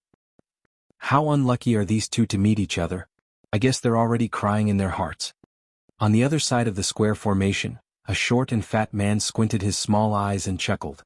The meaning in his smile was hard to understand. His laugh was obscene and extremely inconspicuous. However, with him at the center, except for a few of his trusted followers, the others around him seemed to intentionally or unintentionally stay away from him. No one dared to approach him. He was Fan Haoyu, the leader of the elite organization. He was one of the older students. After the fall of the flames of war, among the senior students who stayed in school, the elite organization could be said to be the most powerful one. Recently, several backbones of the flames of war were introduced to the elite organization, which further increased its power. Different from Lu Dongxiao and Lu Dongyu in the last session, Fan Haoyu looked extremely terrifying when they joined forces. Fan Haoyu looked fat and short, but his strength at the peak of the fire-flaming realm, which was close to the fulfillment, was outstanding among all the students and even crushed many teachers. Among the 50 people present, basically all of them had suffered losses from the elite organization in the entrance maneuver. They had more or less seen Fan Haoyu's strength, so naturally no one was willing to provoke him. "Don't jinx it. That voice is a bit weird. Don't call us together. If that happens, we won't be able to cry even if we want to." Beside Fan Haoyu, a handsome young man who looked the complete opposite to him said helplessly. He was Su Mai, the second in command of the elite organization. He was Fan Haoyu's best friend since childhood, so he had no scruples when speaking. "You're the one with King Crow's beak, aren't you? I'll torture you to death." Fan Haoyu looked at Su Mai and suddenly smiled. "In this battle, who do you want to meet the most? Who do you want to meet the most?" Su Mai was stunned and suddenly fell silent. Gu Yulan. After a full half a minute, he spoke softly.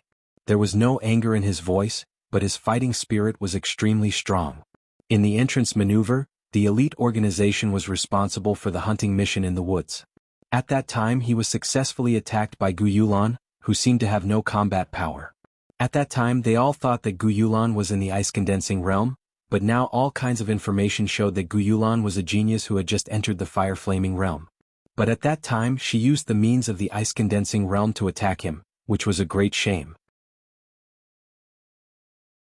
Now Su Mai wanted to meet Gu Yulan most to avenge his shame. Fan Haoyu frowned and hesitated. In fact, he wanted to persuade Su Mai now. Although he was humiliated by Gu Yulan once, her strength was there. If they fought head-on, Su Mai might not be a match for Gu Yulan, since their realms were similar. But it was not easy to say such words even if they were brothers. "Who do you want to meet the most?" Su Mai took a deep breath and suddenly asked. "I want to learn from the little princess's sweetheart." Recently there have been more and more rumors about the little princess in Yuzhou. Many people know that our little princess has already fallen in love with a freshman of the Sky Academy. Hey, some childs can't wait to tear him apart. Since I'm in a favorable position, I'd like to see this brother's ability in advance. If he can go against the natural order, it's not bad for me to be his follower. If he can't, I can do him a favor in advance so that I won't know how I die. Fan Haoyu laughed and subconsciously looked back in Li Tianlan's direction. In his sight, Li Tianlan almost immediately turned back to look at him. The two were stunned at the same time, but at least they were familiar with each other. After smiling and nodding, they did not say anything. "If we meet the little princess," Su Mai hesitated for a moment and suddenly said. Fan Haoyu's face froze and he said bitterly, "Su Mai, don't jinx it. Be careful or I'll strangle you." Sumai was unmoved and continued, if we meet the little princess, what should we do if she asks us to admit defeat? There were countless experts in the Sky Academy. But Wang Yuatong was obviously the last one they wanted to meet. It had nothing to do with strength. They could not fight at all. What else do you want to do? Fan Haoyu gritted his teeth and said, what else can we do except admit defeat? The sound of metal clashing rang out, crisp and sweet. In front of Fan Haoyu, an elegant woman with long hair silently took out two exquisite double knives and was gently wiping them. The woman had a plump figure. Her buttocks and legs wrapped in camouflage pants were round and slender, with soft curves and extremely attractive. This was a woman who could be described as amorous just by looking at her back, soft and charming. Her white and tender hand gently held the hilt of the knife. The blade was bright, but the curve at the bend was not smooth. Instead, it was full of sharp edges and corners looking sharp and hard like joints. Short knife and beauty. Sharp and charming. Natural and complemented each other. Fan Haoyu's eyes lit up slightly. Looking at this woman, who was quite legendary and tragic among the senior students of the last year, he suddenly missed her charming and affectionate body. Hey Duhanin. Fan Haoyu took a step forward and said with a smile, how about coming to my dormitory tonight? As long as you're obedient, I'll cover your food and drink for a month. Several freshmen nearby subconsciously turned their heads to look at the woman holding the double knives with fiery eyes. Does such a beautiful senior sister do that kind of business? Although it's a little expensive to cover a month's food and drink, it's worth it. Du Hanin silently wiped the knife in her hand and turned a blind eye to the strange eyes around her. She just shook her head gently and said softly, I'm not going. On the high platform, the sword intent suddenly rose. Illusory, the sword energy burned the prairie. Everyone raised their heads at the same time and looked at the battlefield. The frost-like chill spread rapidly. Neither Li Beidian nor Ning Qianqing said a word and directly made their moves. Countless small and delicate ice swords lined up around Ning Qianqing like a sword formation, rising and falling with amazing momentum. The high platform was about 20 meters in circumference. Wherever the sword formation pointed, Li Beidian seemed to be walking in the void. The illusory sword intent surrounded him, making his whole body blurry. His body was still in everyone's sight, but every step he took gave people a feeling that he was flickering. It was impossible to lock on or even attack him. He kept moving forward. The distance between the two was getting closer and closer. The sword formation around Ning Qianqing was getting more and more magnificent, and the sword intent was dense. The two were 10 meters apart. Ning Qianqing took a step forward. The entire sword formation rumbled in an instant. Countless ice swords rushed toward Li Beidian without reservation. Li Beidian slowed down a little, but he did not stop. Around him, the illusory sword intent became more and more ethereal. A large amount of sword rain approached him but suddenly disappeared, leaving only the cold sword intent that kept spreading, which made most people frightened. Li Beidian still moved forward. Ning Qianqing's sword rain was constantly cut up by the invisible great void sword intent in front of him, as if being swallowed by the void. His pace became slower and slower, but his momentum kept rising. 3 meters. Li Beidian raised one hand. In an instant, a bright sword light formed in his hand. It was sharp, fleeting and distant. The great void sword intent enveloped the whole place. Everyone present almost instinctively straightened their bodies and became alert. The corner of Li Beidian's mouth twitched. You go down, I'll go up. Ning Qianqing looked deeply at him, nodded, and jumped off the high platform. I admit defeat. The whole place was silent. The students who were waiting for the fight between the two were all dumbfounded. What happened just now? How could the winner be decided so quickly?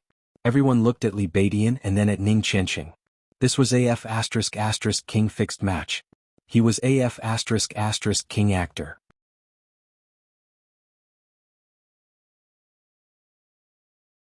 Chapter 112. Although all the people present were geniuses, not many could understand the battle at once. The sword intent fell as soon as it rose. How could this be called wanting more? The drama ended as soon as it began. It was like watching an East Island love action movie which was called a blockbuster. The gentle and charming heroine had just appeared, but it was over before she could make her pose. Everyone felt suffocated and had nowhere to vent their anger, which made them feel very aggrieved. Ning Qianqing did not care. After jumping off the platform, he just looked at Yang Mengjiang and waited for his decision. 1 credit is deducted. Yang Mengjiang said expressionlessly. Then he waved his hand and said, get in line. Li Tianlan subconsciously narrowed his eyes. Li Beidian, who had not come down from the platform, Fan Haoyu in the crowd, Du Hanin, who was holding two sabers, and Gu Yulan, who had remained calm, all changed their expressions slightly. But no one said anything. The battle between Li Beidian and Ning Qianqing could be seen clearly by those who had a good eye. Although the process was not intense, the outcome was not exaggerated. The two did not fight based on their combat strength but on their sword intent. The Great Void Sword intent was illusory, while the Prairie Fire Sword intent was awe-inspiring and complete. In such a battle, although neither of them used their strongest means, many substantial things were exposed. Moreover, they did not hurt each other's feelings. This was a real fight. They were calm but each had their own style. This battle was short and the process was slow, but the quality of the battle was self-evident. How could Yang Mingjiang, as the leader of the actual combat lessons teaching group, not understand it? But he still deducted 1 credit from Ning Qianqing. This kind of targeting attitude was a little obvious. Li Tianlan smiled and took a deep look at Yang Mingjiang. This core figure of Kunlun City, he didn't seem to be as straightforward as his appearance. Deep down his stance was quite firm. Ning Qianqing and Li Beidian stepped down one after another and got in line again. This point is unjustly lost. Yang Mingjiang is not a good person. Li Beidian took a deep breath. He opened his mouth and said with an ugly expression, "It's okay. Didn't I add the point I lost to you? There's nothing unjust about it." Li Tianlan didn't say anything. He just looked at Yang Mingjiang in silence. Yang Mingjiang's eyes seemed to be looking at him as well. His eyes were gloomy and indifferent, but Li Tianlan could always see a trace of sinister and deliberate provocation in his eyes. Li Tianlan smiled and his eyes grew gentler. Yang Mingjiang's gaze had already shifted to the side as he continued, "Number 6, number 17, come on stage." Li Tianlan and Ning Qianqing, however, in the next 3 years, there would be 2 actual combat classes every month. He had plenty of time to torture these freshmen. As the core figure of Kunlun City, there was no pure right or wrong in Yang Mingjiang's heart. Since this matter was personally ordered by Director Gu, he did the right thing if he did it well. Beside Li Tianlan, Wang Yuetong let out a soft cry of surprise. She waved the note in her hand and said with a smile, "I'm number 17. Who's number 6? In the crowd, the crisp sound of metal clashing rang out. A figure holding a pair of sabers passed through the crowd and silently walked up the high platform. Li Tianlan narrowed his eyes. This person, Ning Qianqing, also frowned slightly. This woman is not weak and I feel that her state is a little strange. Yuetong, be careful later. The corner of Li Beidian's mouth twitched and he looked depressed. In the entrance maneuver, Li Beidian was seriously injured by a sneak attack not long after he got out of the maze and entered the woods. At that time, several senior students were led by Du Hanin. This person's realm was not high, but she was extremely fast and flexible. Every move of hers was an assassin's method that broke out instantly and then retreated unscathed. Moreover, she had rich combat experience and knew when to advance and when to retreat. Although it was just a sneak attack in the entrance maneuver, Li Tianlan was deeply impressed by this woman who had seriously injured him. This was supposed to be a feud, but it was stopped by the enchantress. The enchantress said that Du Hanin was her student. Li Tianlan didn't know how much of the enchantress's teachings she had learned. The enchantress's student should not be in danger when fighting against Wang Yuetong, right? I know. Wang Yuetong responded crisply. She looked at Li Tianlan and said softly, "I'm going up." Li Tianlan nodded and looked at Du Hanin, who was already standing on the high platform without saying anything. He had read the information about the Sky Academy that Qin Weibai had collected for him.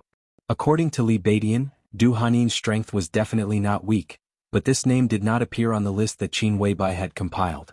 If she was a freshman, Li Tianlan would regard her as a fish that had slipped through the net. But she was clearly a senior student, which was a little strange. Wang Yuetong had already walked through the crowd and onto the high platform. Du Hanin's eyes were soft. She pursed her lips and smiled, saying softly, "Greetings, little princess." Her appearance was undoubtedly extremely beautiful. It was not an aggressive kind of beauty, but a very gentle and comfortable feeling. However, as she smiled, her entire body seemed to have a touch of worldly charm. She was charming and affectionate, and would not make people feel disgusted. Instead, she had a kind of grace and dignity that made people's hearts tremble. "Are you a student of Sixth Sister?" Wang Yuetong tilted her little head and said with a smile, "Then just admit defeat. I won't embarrass you. I won't care about the little misunderstanding in the entrance maneuver. How about that?" The two stood opposite each other. Although they were both wearing camouflage uniforms, they looked like a beautiful landscape painting. One was mature and charming, while the other was young and enchanting. It was supposed to be an actual combat lesson, but at this moment, it looked very pleasing to the eye. Sorry.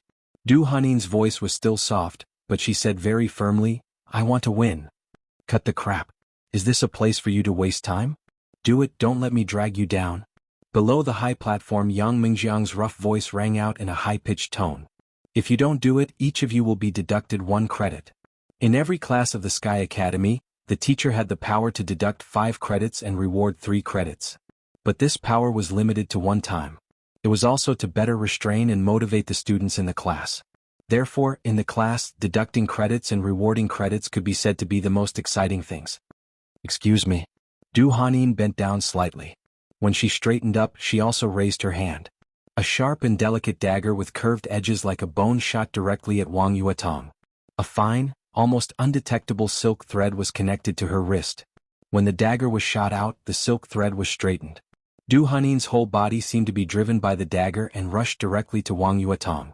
The second dagger was thrown into the air as she sprinted. It rose in a straight line and fell to the ground with a whistling sound. The strong qi whistled in the air. The dagger broke through the air and the whole blade was covered with a layer of ice. The dagger light shone brightly in the ice.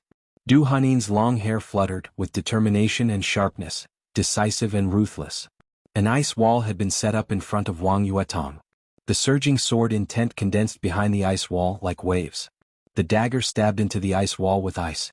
Du Hannin, who followed closely behind, held the hilt of the dagger at the same time. Spin. On the bright blade, the saber gang suddenly rose. A 1-meter-long saber gang twisted and extended. As Du Hannin turned around, the sharp light streaked across the ice wall. Boom. The ice wall suddenly shattered. Ice chips flew all over the sky and instantly condensed into swords. The surging sword intent was dense, whistling and about to envelop Du Hannin's whole body. The rain of swords rained down. Du Hannin held the dagger in one hand and shook the other slightly. The second dagger that was about to fall to the ground shook slightly, and then her whole body had returned to where the dagger was. The whistling rain of swords fell on the high platform. Under the impact of the sword qi, the hard ground was instantly filled with countless holes. Du Hannin, who had already appeared in the same place, dodged the rain of swords and rushed to Wang Yuetong again. Natural wind vein? Under the platform, Li Beidian looked at Du Hannin's figure seriously and said with some uncertainty. Li Tianlan also seemed to be a little hesitant. Watching the battle with rapt attention, he shook his head hesitantly and said, It doesn't look like it. He had the wind and thunder veins, so he was most sensitive to strength and speed. People born with the wind vein had amazing speed. Experts who had been trained might be able to achieve the same effect in speed as those with the wind vein, but they would never be able to lift heavy things as easily as floating clouds and flowing water. Therefore, people with the wind vein were born assassins. Du Hannin was extremely fast and skillful with the 2 daggers, but Li Tianlan always felt that her movements were a little stiff. She seemed to be born with the wind vein, but he always felt that something was missing. On the high platform, Wang Yuetong missed the first strike, so she raised her sword again. The whistling sword energy scattered on the high platform gathered again. On the high platform, a 5-meter-long heavy sword stood in the air. Wang Yuetong waved her hand slightly. The huge sword shook hard in the air and fell instantly. It was a unique skill of the Wang family of Beihai. The sword was balanced. Everything was balanced and everywhere. Countless sword intents spread in an instant and enveloped the whole high platform. Du Hannin, who was sprinting, suddenly had a trace of frost all over her body. Wang Yuetong moved her body. In her small white hand, a delicate and slender ice sword appeared. In the surging sword intent, Wang Yuetong's body instantly turned into a flowing light and rushed straight to Du Hannin. It was also the unique skill of the Wang family of Beihai, sword listens to the wind. At this moment, Wang Yuetong's long hair was dancing, stunning and proud. She was as graceful as snow and her sword intent was like a rainbow. Raindrops fell from the air. Wang Yuetong went all out and used another unique skill. Sword listens to the rain. The sword rain fell sharp and dazzling. The sharpness shone in all directions. The distance of more than 10 meters was closed in an instant. Du Hannin, who was holding 2 sabers, stretched her body and faced the rain, the sword in the sky, and Wang Yuetong without flinching. She took a step forward. The moment Wang Yuetong's long sword arrived, She held the sabers with both hands and suddenly spun. Like a sword dance. Like a flower blooming. Cold. And elegant. In the air, countless pieces of ice flew around her in all directions. She spun faster and faster, and the ice became sharper and sharper. The sword rain in the sky shattered in the ice light, and the ice sword in Wang Yuetong's hand disappeared inch by inch. Du Hanyin was still spinning. The giant sword fell from the sky. Du Hanyin, who was spinning, suddenly pushed Wang Yuetong's chest and threw out a dagger. Wang Yuetong's body was directly pushed out by her, and Du Hanyin rushed to the other side with the dagger. The giant sword fell. There was a loud bang. The powerful impact shook the whole high platform. With the place where the two of them fought as the center, a visible air wave appeared on the whole platform. Both Du Hanyin and Wang Yuetong were hit by the air wave and fell off the platform at the same time. There was a moment of silence on the scene. The next second, thunderous applause suddenly broke out. Good. Everyone cheered loudly. Although this battle was also short, the process was much more exciting than the battle between Ning Chenxing and Li Beidian. The cold and elegant Du Hanyin, the proud and majestic Wang Yuetong, the agile figure, and the unparalleled unique skills were the real meaning of the actual combat lesson. Yang Mingjiang looked at the two of them coldly. After a moment of silence he said coldly, "As a senior student you actually tied with a freshman. What a shame. Deduct 1 credit." The corner of Du Hanyin's mouth moved. She wanted to say that she could fight again, but in the actual combat lesson falling off the platform was equal to failure. Such a rule was not something she could break. So she just nodded silently in the end and said nothing. Your body is stiff and your reaction is not fast enough. Even if you can't dodge the sword just now, you shouldn't have fallen off the platform. She has already made a move in advance. If you had been prepared you would have won the battle. Yang Mingjiang took a deep breath and continued. In every battle, it was his responsibility as a teacher to point out the student's own shortcomings. Du Hanyin continued to nod. Seeing that Yang Mingjiang had turned to face Wang Yuetong, she gave a self-deprecating smile and walked back to the line. Vaguely she was still calm, but she gave people a feeling of helplessness and loneliness. Yuetong is good. You just lack actual combat experience in this battle. You need to train more in the future. Yang Mingjiang looked at Wang Yuetong and his tone seemed to soften. Wang Yuetong nodded and also returned to the line. Before Li Tianlan could speak, Yang Mingjiang said again, "Number 10. Number 50. Get on the platform." Battles broke out and ended on the platform one after another. Compared to the previous 2 matches, the following matches were much more bloody. Someone even had an arm broken in the battle, and in the end he staggered off the high platform. Yang Mingjiang was expressionless all the way. Watching another battle that could be said to be a lose-lose, he continued to call, "Number 15, number 26. Li Tianlan was slightly stunned. Looking at the number in his hand, he smiled and directly stepped out of the line. Yang Mingjiang's eyes turned cold, but he remained calm. A moment later, a young man standing next to Gu Yulan also stepped onto the platform. Li Tianlan narrowed his eyes and glanced at Gu Yulan, his eyes cold. "Do it. Hurry up." Yang Mingjiang's roar continued. "Go to hell." Opposite Li Tianlan, the young man's figure rushed over in an instant. Without saying a word, he attacked with all his strength. He was an expert in the stabilization phase of the ice-condensing realm of the former Flames of War. With such strength he did not expect to defeat Li Tianlan, who possessed the wind and thunder veins. But just now, Gu Yulan had told him that he should attack with all his strength, forcibly consume Li Tianlan's physical strength, and not let him rank too high. Attack with all his strength. He carried out the order very seriously. As he took the first step, all his strength had been completely concentrated in one blow. A war of attrition. A head-on confrontation. Li Tianlan's expression did not change. Looking at his opponent who was madly roaring and rushing toward him, he suddenly raised his hand when the opponent rushed directly to him. In front of him, the air suddenly twisted and the sound whistled high. A punch against a punch. In the cracking sound of bones, the young man who had attacked with all his strength was directly blown away more than 20 meters by the punch. He fell awkwardly under the platform, motionless. Li Tianlan glanced at Gu Yulan, who narrowed her eyes and smiled, but his eyes were full of viciousness. There was no applause or cheering under the platform, but only silence. Killing an expert in the stabilization phase of the ice-condensing realm with one punch. The ice-condensing realm was the realm that most of the freshmen had reached. Since Li Tianlan could kill his opponent with one punch, didn't it mean that he could also kill most of them with one punch? Suddenly, countless fearful eyes under the platform looked at Li Tianlan. Looking calm, Li Tianlan slowly walked down the platform step by step. He came to Yang Mingjiang and said calmly, "Teacher, please give me some advice." Yang Mingjiang slightly narrowed his eyes and did not speak for a moment. Li Tianlan waited in silence, neither arrogant nor rash. Yang Mingjiang suddenly smiled and whispered, "Do you think I can't beat you?" Li Tianlan slightly raised his eyebrows and said lightly, "I don't know what you're talking about, teacher." "You don't need to know." Yang Mingjiang sneered, "You just need to remember one thing. In the next 3 years, you won't have an easy time in my actual combat lesson." Without warning, Yang Mingjiang suddenly raised his leg and kicked Li Tianlan hard in the chest. Even if it was not a full blow from a thunder-shocking realm expert, it instantly made Li Tianlan's body fly backward, and blood gushed out of his mouth. "You're cruel and merciless and you don't care about your classmates. 5 credits will be deducted."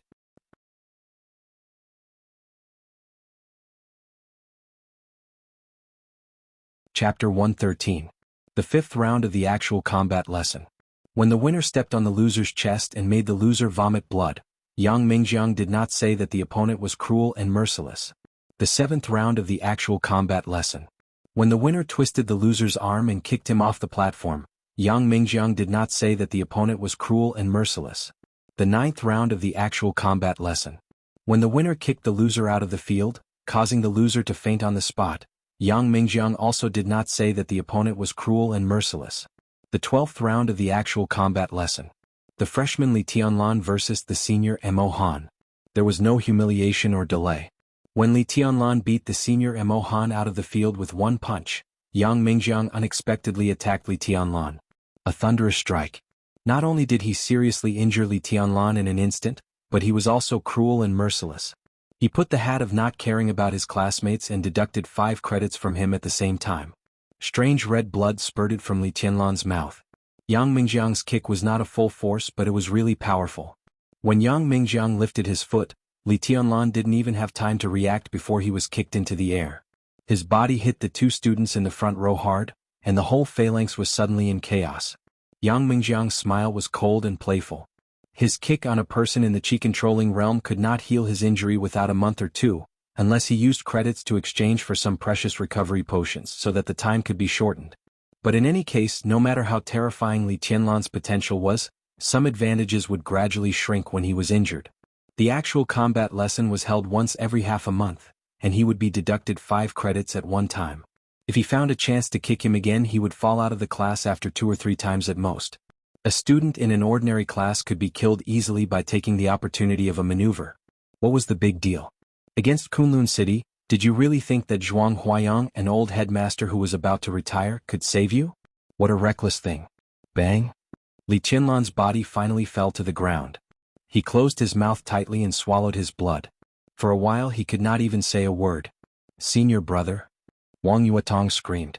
She squeezed through the crowd in front of her and rushed over. She subconsciously searched her body with one small hand. But the potion she carried had already been given to Li Tianlan a few days ago, and Li Tianlan fed it to Ning Qianqing. Now she had no potion on her. Li Tianlan held Wang Yuetong's palm. There seemed to be a lot of blood flowing fiercely between his chest and abdomen, and finally gushed up along his throat. The feeling was spicy and hot. He could only keep his mouth shut, endure the shock in his body, and try to calm down the power of Yang Mingjiang's kick. The entire scene was silent. No one looked at Yang Mingjiang, whose face was getting more and more playful. No one looked at Li Tianlan either. Everyone knew that Yang Mingjiang was a little unkind in this matter. It was obvious that he was targeting Li Tianlan, but the Sky Academy was obviously not a reasonable place. Moreover, Li Tianlan's combat capability just now also made every freshman feel a great threat. He was in the chi-controlling realm, but he could ignore the realm gap. Wouldn't it be more in their interests if such a person was targeted by Yang Mingjiang? So everyone was silent and looked on coldly. Even the 2 freshmen who had just been hit by Li Tianlan got up at once and stood back to their original positions, acting as if nothing had happened. Li Tianlan's face was pale, but his eyes were fixed on Yang Mingjiang. "What? You're not convinced?" Yang Mingjiang, who had been observing Li Tianlan's reaction, raised his eyebrows slightly and sneered. There was no change in Li Tianlan's eyes. It was not a kind of angry and resentful look, nor was there a panic in the face of absolute power. From his eyes, Yang Mingjiang could not even see the slightest emotional fluctuation. All he could see was darkness. It was as silent as the darkness of the eternal night. Li Tianlan swallowed the last mouthful of blood and gently patted the footprint on his chest. He laughed in a hoarse voice and said, "I'm not convinced." "What can you do if you're not convinced?" Yang Mingjiang said with a sinister smile, "This is my class and I have the final say. Don't think that you're great because you have wind and thunder veins. Before you grow up you're nothing. If you want to live a little longer you'd better behave." He glanced at the other students and said coldly, "I'll say the same to you. In my class you have to listen to me." He pointed at Li Tianlan and said with a grim smile, "Whoever is disobedient, he will be your example. Are you done?" Wang Yuetong, who was supporting Li Tianlan, suddenly asked in a calm tone. Yang Mingjiang was slightly stunned. It seemed that he did not expect that Wang Yuetong would speak before Li Tianlan spoke. He had to be polite to the little princess of the Wang family of Beihai no matter what. He took a serious look at Wang Yuetong and said with a chuckle, "Your Highness, do you have any different opinions?" Then he heard the 4 words that he had heard countless times in his life, and also the words that he never thought would come out of Wang Yuetong's mouth. *CKU. This was the first time in 19 years that Wang Yuetong swore. Her crisp and delicate voice echoed in the number 1 venue, and everyone was shocked. Yang Mingjiang's face changed. Before he could say anything, Wang Yuetong had attacked with all her strength. Her ruddy face suddenly turned pale, but her momentum skyrocketed. In an instant she went from the peak of the ice-condensing realm to the fire-flaming realm, the prying realm, the stabilization realm, and directly to the peak. In the dark world, there were a few drugs that could forcibly improve one's realm in the face of danger. Because Li Tianlan had entered the thunder-shocking realm before, he could barely improve to the realm that he had reached before. But in the entire dark world, only the Wang family of Beihai had unique skills that could temporarily improve one's realm. For hundreds of years, this top wealthy family, which focused on extreme outbursts of unique skills, had been crazy about improving combat effectiveness. One of their unique skills was almost universal in the 4 realms of martial arts, from the chi-controlling realm to the thunder-shocking realm. It could improve one's strength by a whole realm. Although it could not break the threshold of the invincible realm, it was terrifying enough. This unique skill was the same as Li Tianlan's forcible improvement of realm. It burned potential, and if used too often, it would affect the foundation. But at this moment, Wang Yuetong, who was extremely angry, did not hesitate to use it. The unique skill of the Wang family of Beihai, against the way of heaven. Go to hell. 2 flames appeared on both sides of Wang Yuetong. There was wind. The 2 flames rose instantly. An unprecedented cold killing intent kept blooming on Wang Yuetong. She suddenly screamed, and her clear voice echoed in the whole number 1 training ground in an instant.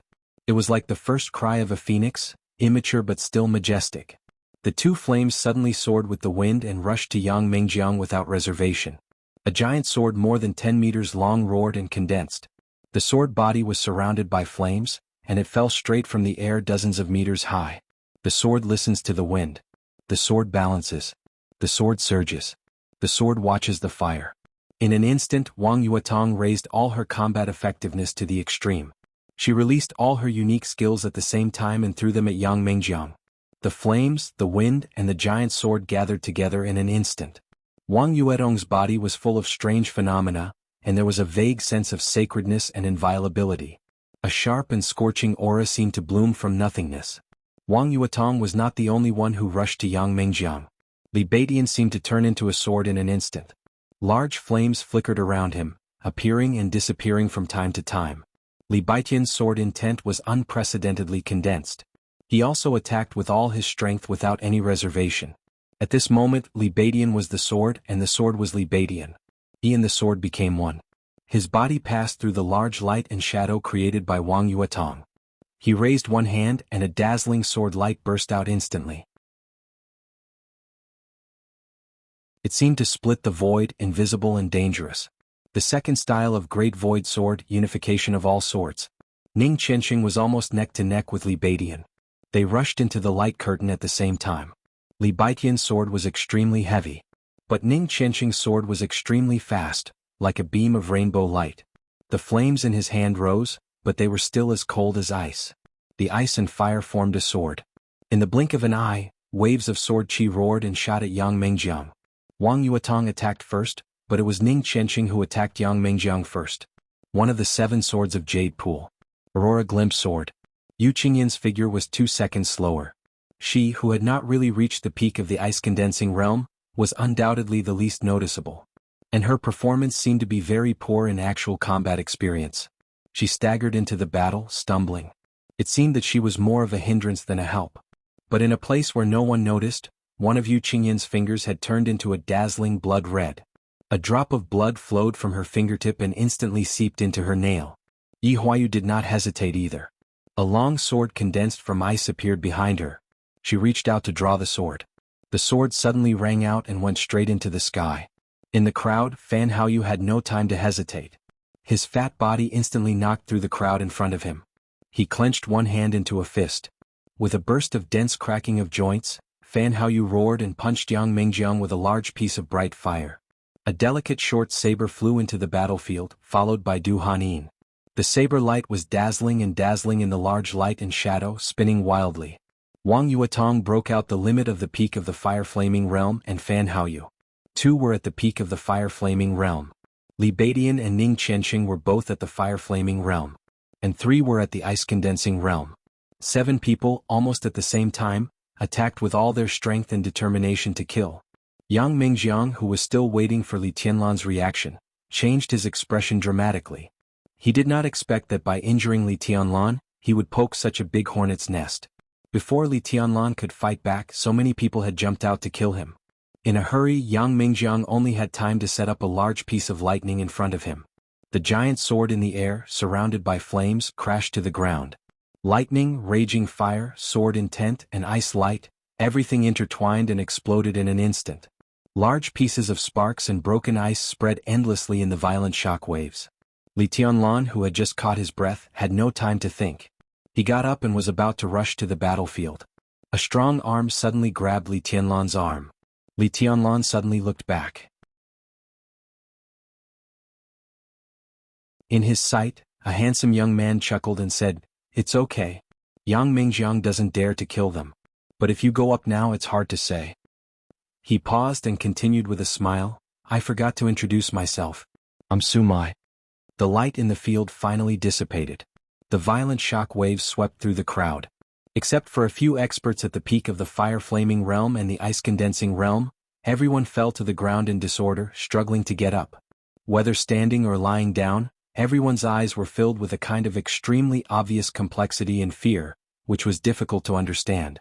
In recent years, it seemed to be the first time that a student took the initiative to besiege a teacher in the Sky Academy. It was unimaginable how far-reaching the impact of this incident was. What happened today might become a legend for a long time. Everyone looked at Li Tianlan in a daze. Although Li Tianlan did not participate in this siege, it started because of him. Did this freshman, who was only in the chi-controlling realm, really have some magic? Li Tianlan wiped the blood from the corner of his mouth and stared at the battlefield. After an extreme outburst, Wang Yuetong's aura was fluctuating violently. She seemed to be at the peak of the ice-condensing realm or the peak of the fire-flaming realm. Her state looked extremely unstable. Li Beidian and Ning Qianqing, on the other hand, had consumed too much energy. Their bodies, which used to be straight, were gradually hunched. Fan Haoyu, Du Hanin, and Yi Huayu all looked fine. Only Yu Qingyan's face was even paler than Wang Yuetong's. Her body trembled uncontrollably. She did not look like she was injured, but rather frightened. Yang Mengjiang, who was surrounded by everyone, was in a more difficult situation than anyone else. His camouflage uniform was almost completely torn, and a large part of his hair was burnt. Dark red blood flowed out of his mouth and he coughed out large mouthfuls of blood.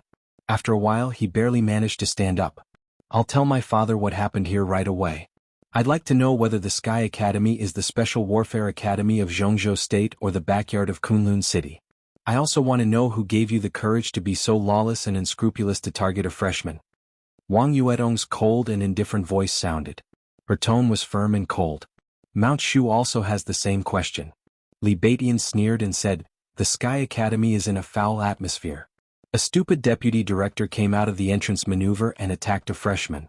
In the first class, you, a teacher leader of the actual combat course, also targeted a freshman. Everything is F*** King done by Kunlun City. It's disgusting." Mount Shu would like to ask whether Gu Xingyun of Kunlun City is the god of war of Zhongzhou State who protects Zhongzhou State or the local emperor who acts like a tyrant in Zhongzhou State. Dongqing Clan and Jade Pool also have the same question. Kunlun City had better come up with a reasonable explanation in the high-level meeting. Not only Kunlun City, but also the Sky Academy should give us an explanation. If there's no explanation, I don't want to study in such an academy. I'd like to see how you, Yang Mengjiang, will behave after you deliberately suppress the freshmen because of your standpoint and Gu Yunxia's reputation of siding with the same party and eliminating the dissidents spreads throughout Zhongzhou State. I'll tell my family everything that happened today and then report it to the army headquarters. I can testify to everything that happened today on any occasion and guarantee the authenticity of every word I said. Fan Haoyu said with a poker face. Ew. Yang Mingjiang spat out a mouthful of blood again. He stared at the group of freshmen in front of him and gnashed his teeth. You owe my man an apology. Wang Yuetong said coldly, now you must give it back to him. Wang Yuetong, who called herself his woman for the first time, felt more and more proud in her heart, but she also felt a little distressed. Yang Mingjiang gritted his teeth and sneered, what if I refuse? Then I'll kill you. A low and hoarse voice suddenly sounded. Yang Mingjiang's expression changed. Before he could speak, a black shadow appeared directly in front of him. The shadow raised its arm, and the air around its arm slightly vibrated.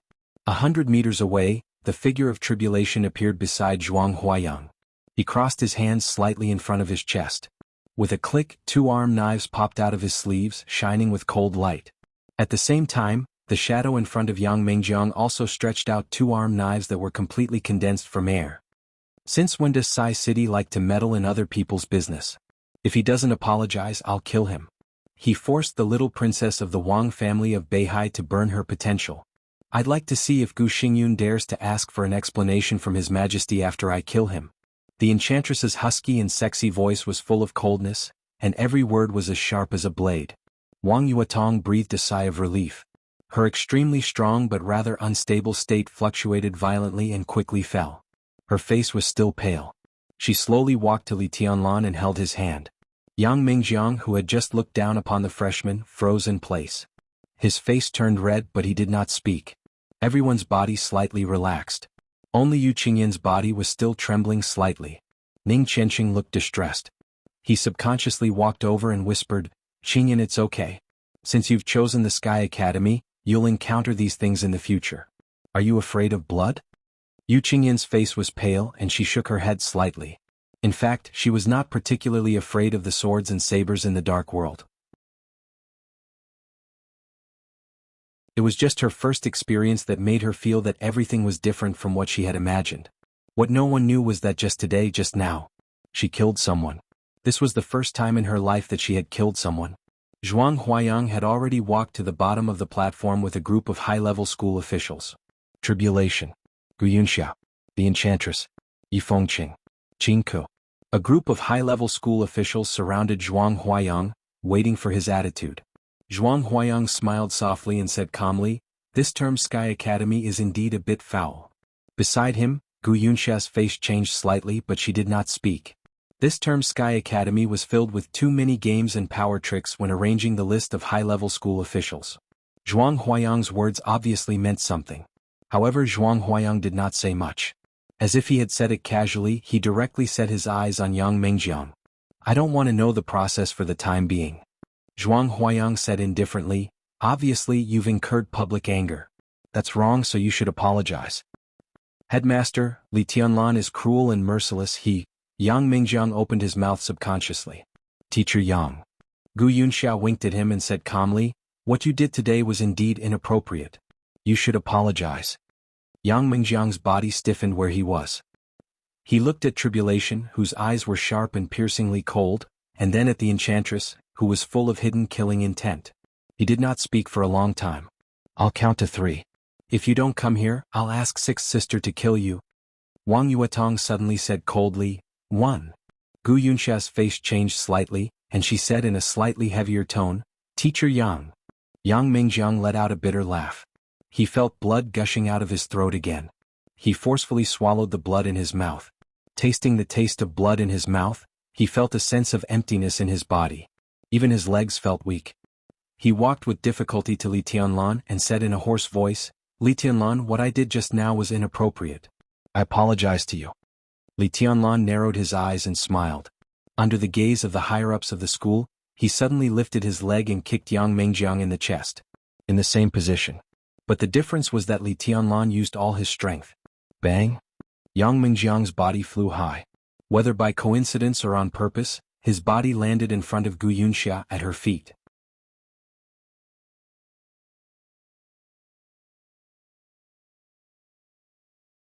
Chapter 114. No one expected that an ordinary actual combat lesson would turn into such a situation. Several of the most promising experts in the class besieged the tutor. The headmaster, the director of the teaching office, the director of the political department, and other senior officials were present at the same time. Yang Mengjiang, who was also a senior official of the school, apologized to a freshman in person. What was even more unexpected was that Yang Mengjiang actually rejected him and even kicked him in the same way that Yang Mengjiang did earlier. Although he was injured, the strength and speed of the wind and thunder veins were terrifying. Especially in terms of strength, Li Tianlan was in the chi-controlling realm, but his pure strength was not inferior to that of an expert in the fire-flaming realm. Yang Mengjiang had been seriously injured by the siege. Under Li Tianlan's kick, his body flew back nearly 20 meters and landed in front of Gu Yunxia, coughing up blood. For a moment he couldn't even move. "I don't accept it." His calm and gentle voice resounded throughout the entire venue, without the slightest bit of anger or pleasure, but everyone who heard this sentence felt their scalps go numb for no reason. This kid was really too strong-willed. Gu Yunxia's eyes flashed with viciousness and resentment. She squatted down slightly, helped Yang Mengjiang up, and handed him to the assistant beside her. When she straightened up again, she had a gentle and calm smile on her face. What Mr. Yang did today was really inappropriate. She paused, and her voice became softer and softer. She whispered, "The school will discuss a punishment decision as soon as possible. I don't know if you are satisfied with this explanation, Tianlan?" "I'm not satisfied," Li Tianlan said with a smile. He barely suppressed his injury and moved his body. There was suddenly a strong fighting will like a raging fire in his pupils. "What do you want, Tianlan?"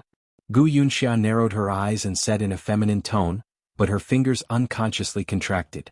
This was her almost instinctive action every time she wanted to kill someone.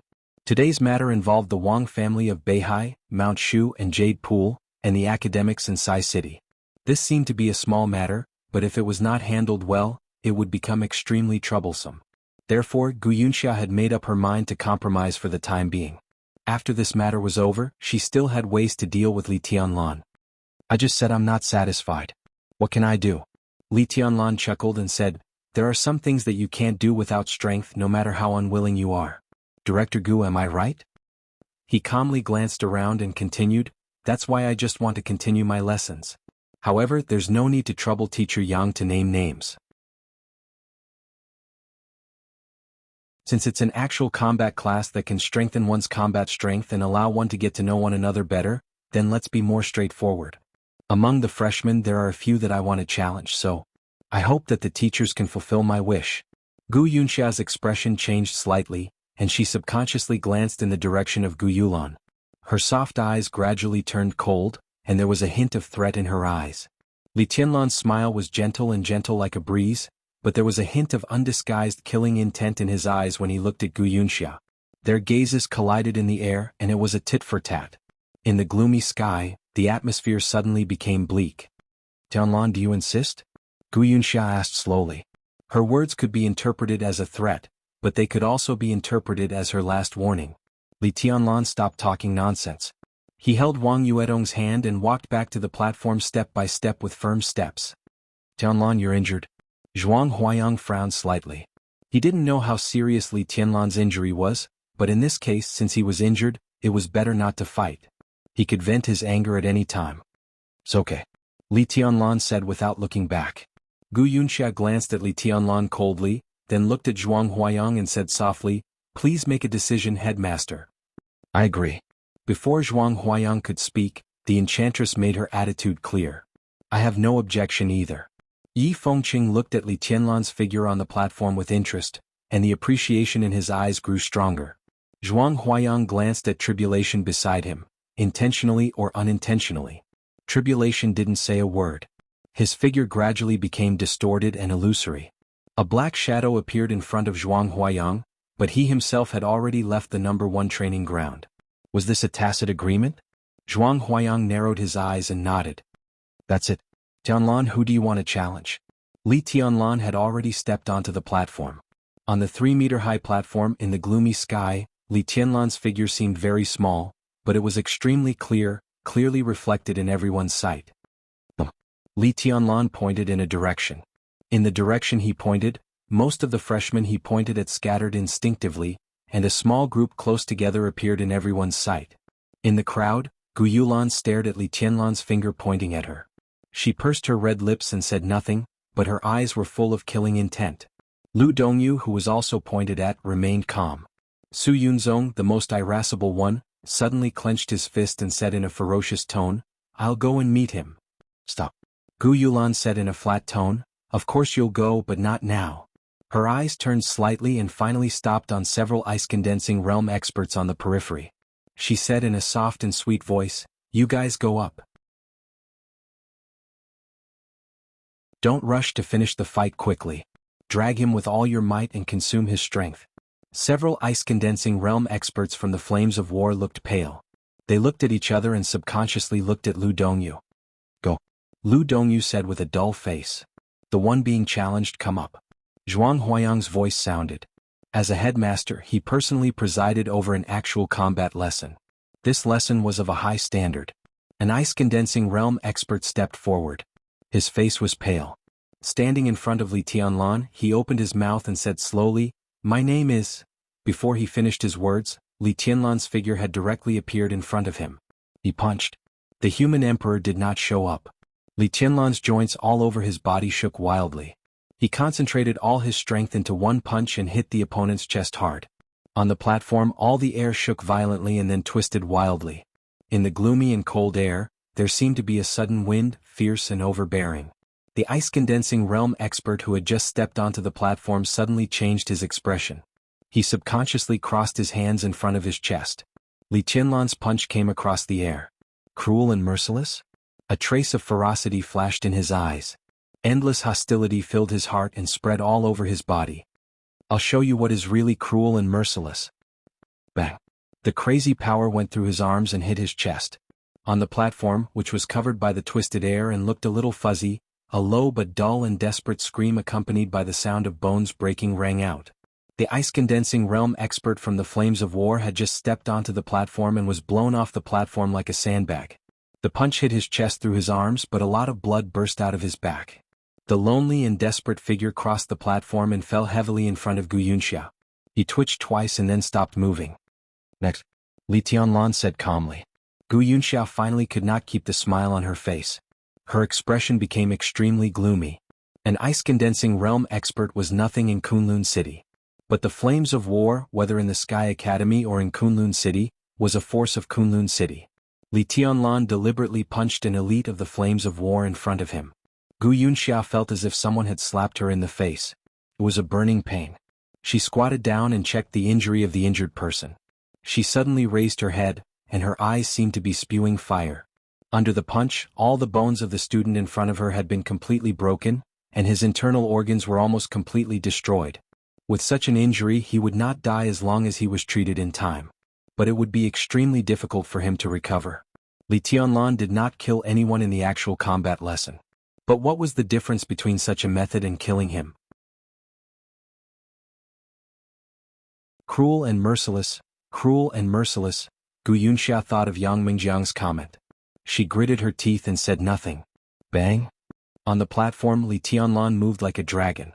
The second elite of the flames of war had just stood firm when Li Tianlan kicked him in the abdomen again. A lot of blood burst out of his body like a blood mist. His body fell down the platform along the same trajectory and fell beside Gu Yunxia again. Headmaster. Seeing all this with his own eyes, Yang Mingjiang's lips trembled, and stars flashed before his eyes. There was no doubt that this was Li Tianlan's most powerful counterattack to his words of being cruel and merciless. Li Tianlan only broke his opponent's arm with one punch in the first battle. How was that cruel and merciless? In front of him, he only used one move to completely destroy his opponent in one move. Such a style was really cruel and merciless. Go on. Li Tianlan said softly with a mellow and gentle smile. Headmaster, look at what he is doing.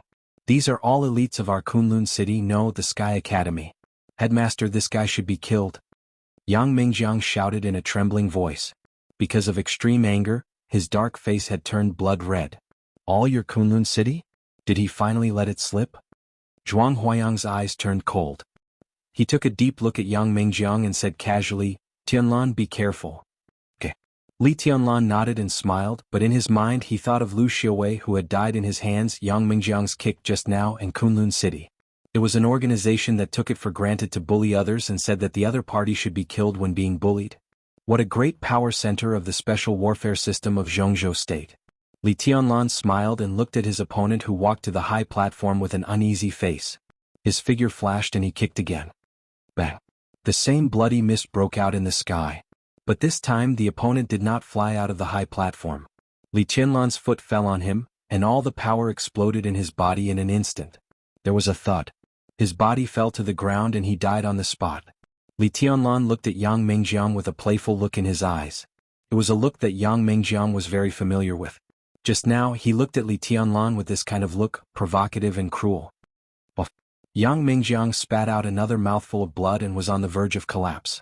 Li Tianlan kicked the body in front of him off the high platform and continued, Who else? The corner of Gu Yunxia's mouth moved. She forced herself to swallow the blood that gushed out of her throat, turned silently and said coldly, Let's go. With the support of the headmaster, Li Tianlan was unscrupulous. Gu Yunxia didn't want to see what would happen next. She turned around, asked her assistant to support Yang Mingjiang and left directly. Director Gu. On the high platform, Li Tianlan suddenly spoke in a flat voice. Gu Yunxia suddenly turned around, and her killing intent soared. She said coldly, What's the matter? Nothing. Li Tianlan burst out laughing and said in a clear and bright voice, Have I ever told you that you're so ugly just like an old witch? Young and vigorous, young and frivolous. Ah. Beside Zhuang Huayang, a burst of laughter suddenly sounded. Yi Fengqing looked at Li Tianlan with appreciation and said, Well said, Tianlan. Based on what you said, when your injury is healed, I must drink with you. Yi Fengqing was called a madman in Yuzhou. He was arrogant and unruly. If it weren't for his fearlessness, he wouldn't have come to the Sky Academy to be a director of the political department. This position seemed to be prominent, but compared with the power of the Yi family, it was almost equivalent to being sent to the frontier. Gu Yunxia stood there stiffly. After 5 minutes she took a deep look at Li Tianlan, turned around and left. Li Tianlan glanced at his back, then turned around and asked Gu Yulan, Who else? I'll do it. Su Yunzong suddenly roared. Ignoring Gu Yulan's eyes, he stepped toward the high platform step by step. Flames rose from his body. At this moment Su Yunzong was like a sun, scorching and cruel. He stepped onto the high platform. Without a word, he roared and rushed directly to Li Tianlan. He completely condensed the innate divine power given to him by the thunder vein. In the flames, the whole high platform shook wildly as he sprinted. He moved faster and faster like a giant beast. The air in front of Li Tianlan was completely twisted. In a trance he seemed to be pushing a side of the world forward. He controlled the air to form the wind. The wind suddenly rose. The flames were blown away by the wind. The two approached each other in an instant. What appeared in front of Su Yunzong was also a tightly clenched iron fist. Su Yunzong roared and raised his hand to meet the fist without hesitation. Crack. Their fists retracted as soon as they touched. Li Tianlan suddenly took a step forward. The twisted air whistled wildly around him. Li Tianlan took the opportunity to turn around and hit Su Yunzong's chest hard with his elbow. Bang. Su Yunzong suffered a heavy blow, but he refused to retreat. The air around him had turned into blades of wind. In an instant, his burly body was covered in blood. But the expression on his face grew more and more ferocious. He grabbed Li Tianlan's arm and roared. With a furious roar, he swung Li Tianlan's body up and flung him hard. Boom. Li Tianlan's body rubbed against the ground, leaving a shocking trail of blood. He hit the iron railings around the high platform. The railings, which were surrounded by thick and long steel bars, were instantly deformed. Li Tianlan spat out a mouthful of blood, but he continued to rush forward without hesitation. Su Yunzong, who was also covered in blood, held a flaming long saber in his hand. The flames around him bloomed to the extreme, and he slashed at Li Tianlan. 3 Elements final hit. It was the core unique skill of Kunlun City, the 10 skills of true martial arts. The 10th skill was known as the strongest in the invincible realm, and the other 9 skills were also outstanding in each realm. The human emperor in Li Tianlan's hand stretched out. In the silver flowing light, he held a long spear. The spear smashed hard on the ground. Boom! The 3-meter-high platform, which was extremely solid with a large number of steel bars and concrete, suddenly shook. On the floor, countless dust and gravel mixed with steel bars flew out and hit Su Yunzong. Su Yunzong waved his saber wildly, destroying everything. Li Tianlan, who was faster than him, took advantage of the length of the weapon and stabbed his spear directly at Su Yunzong's chest. The sound was ear-piercing. Li Tianlan's figure seemed to have completely melted into the air, blurring. Only the silver spear shone brightly and moved forward. Su Yunzong could only retreat. One advanced and the other retreated. The distance of more than 10 meters was covered in a flash. Su Yunzong's huge body hit the railings on the edge of the high platform, and his whole body turned quickly against the railings. The silver spear stabbed into the gap between the railings. Before Su Yunzong could fight back, Li Tianlan's silver spear suddenly rose. Bang! Under the huge force, the silver spear directly smashed the steel railings. Dust flew up from the edge of the high platform, and all the steel bars were broken into countless pieces in an instant, shooting off the platform. Fierce and violent. A chi-controlling realm martial artist fighting against a fire-flaming realm martial artist. Li Tianlan's eyes were dark, and he seemed to have gone completely crazy. The silver spear whistled and danced in the flames and twisted air. The whole high platform was in danger in the battle between the two. Su Yunzong, who was dodging in a panic, looked furious. The long saber in his hand disappeared, and in an instant the flames scattered. The 4th move of the 10 skills of true martial arts. 4 moves to 1. Watch out! Under the platform, Gu Yulan, who was supposed to be full of confidence, suddenly narrowed her eyes and gave a warning. In a place that no one noticed, a figure that was exactly the same as Li Tianlan suddenly appeared behind Su Yunzong. It was a vivid imitation of Li Tianlan. The flames of 4 moves to 1 gathered in front of Su Yunzong and instantly surrounded Li Tianlan. The air in front of him fluctuated slightly. Li Tianlan stood quietly motionless. But in everyone's sight, Li Tianlan had already switched places with the shadow. He raised his spear and whistled down. The shadow in front of Su Yunzong was swallowed by the flames and instantly disappeared. The silver spear whistled all over the sky and hit Su Yunzong's head without reservation. Boom! The high platform, which was on the verge of collapse, collapsed with a loud bang in the last shot. In the smoke and snow mist, Su Yunzong's body completely collapsed under the spear. Only flesh and blood flew all over the sky and he died without a whole body. Cruel and ruthless. When the extreme violence was deduced to the extreme, it was an art that was enough to make everyone's scalp numb and heart tremble. An art that was cruel and bloody to the extreme. The smoke and dust drifted. In the ruins of the high platform, only Li Tianlan's voice continued to ring. Who else? On this day, in the first actual combat lesson since the beginning of the Sky Academy, Yang Mingjiang, the tutor of the actual combat lesson, was seriously injured. 2 people died and 2 were seriously injured in the class. 4 people were removed from the class. The flames of war, which had been awe-inspiring in the Sky Academy last time, was almost gone.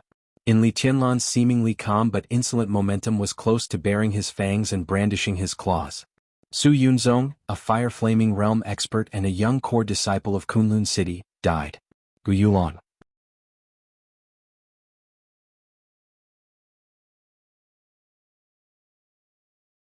Chapter 115. Su Yunzong died in the battle. The flames of war was almost removed from the Sky Academy. Now that things had escalated to this point, the actual combat class that was halfway through was naturally left unsettled.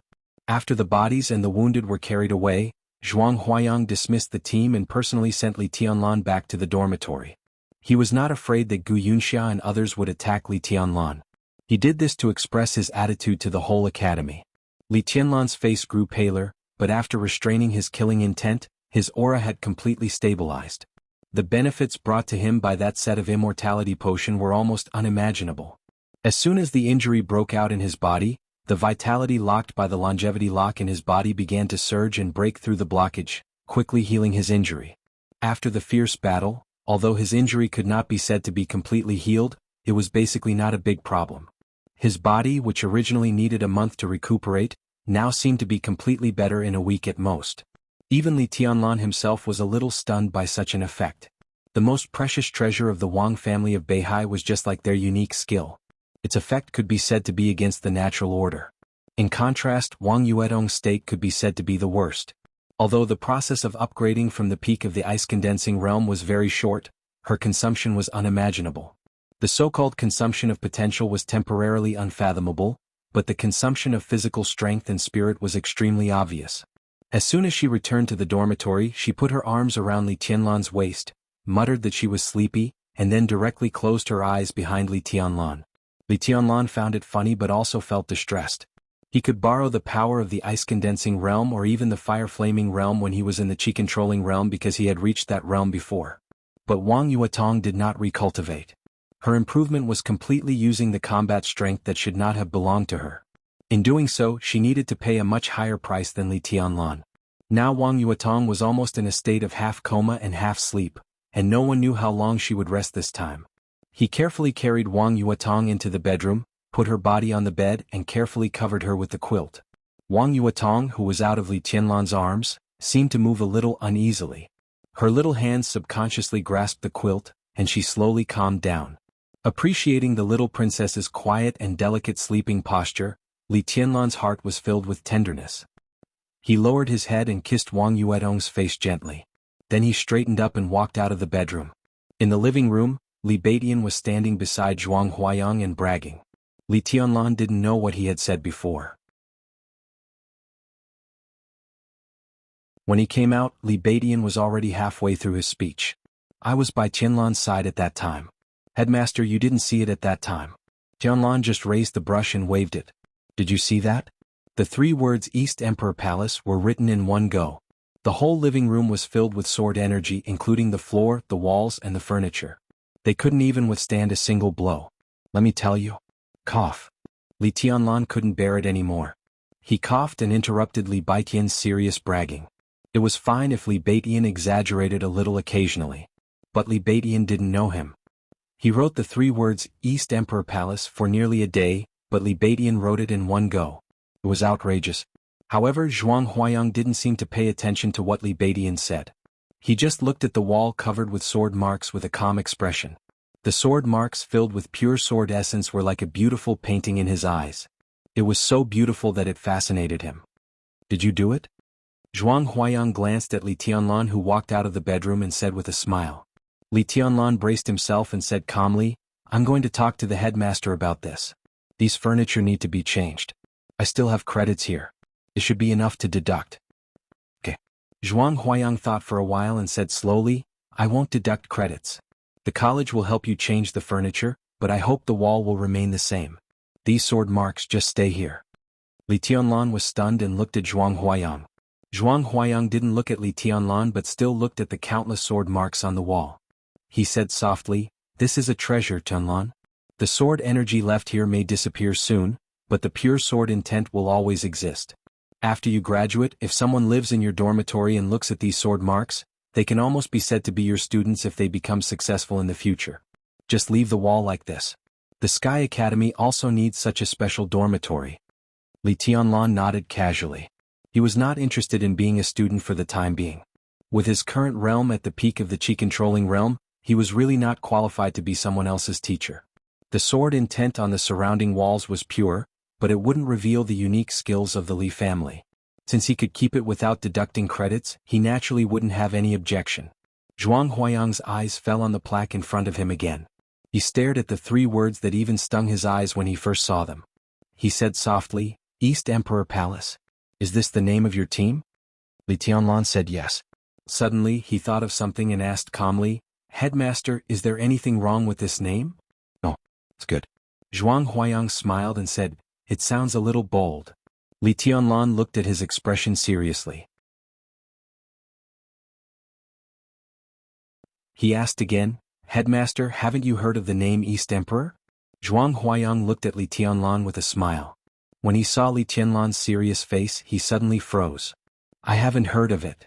Zhuang Huayang shook his head and said, I know a mythical figure called East Emperor Tai. What? Do you mean this East Emperor has a background?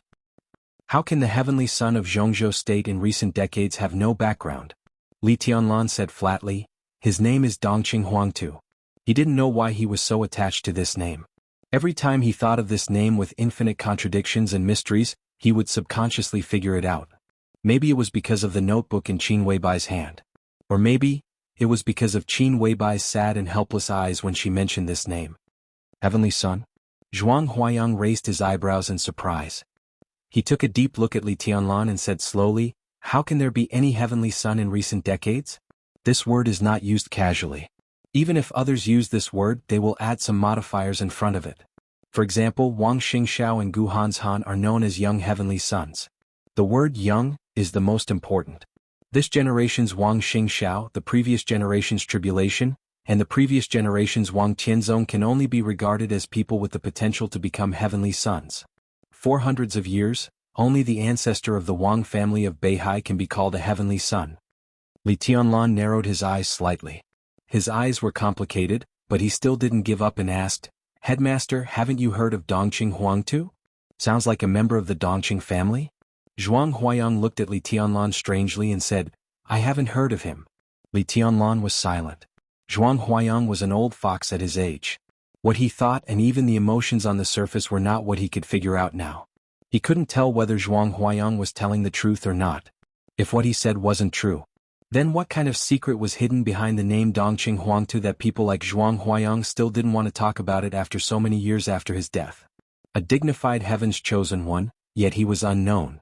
How ironic was that? But if what he said was true, what did that mean? Zhuang Huayang, who was nearly 70 years old, was a general of Jianghu state, but he hadn't even heard of Dongqing Huangtu's name. That was the truth. That could only mean one thing. Dongqing Huangtu didn't exist. Tianlan? Zhuang Huayang frowned and asked, Are you all right? I'm fine.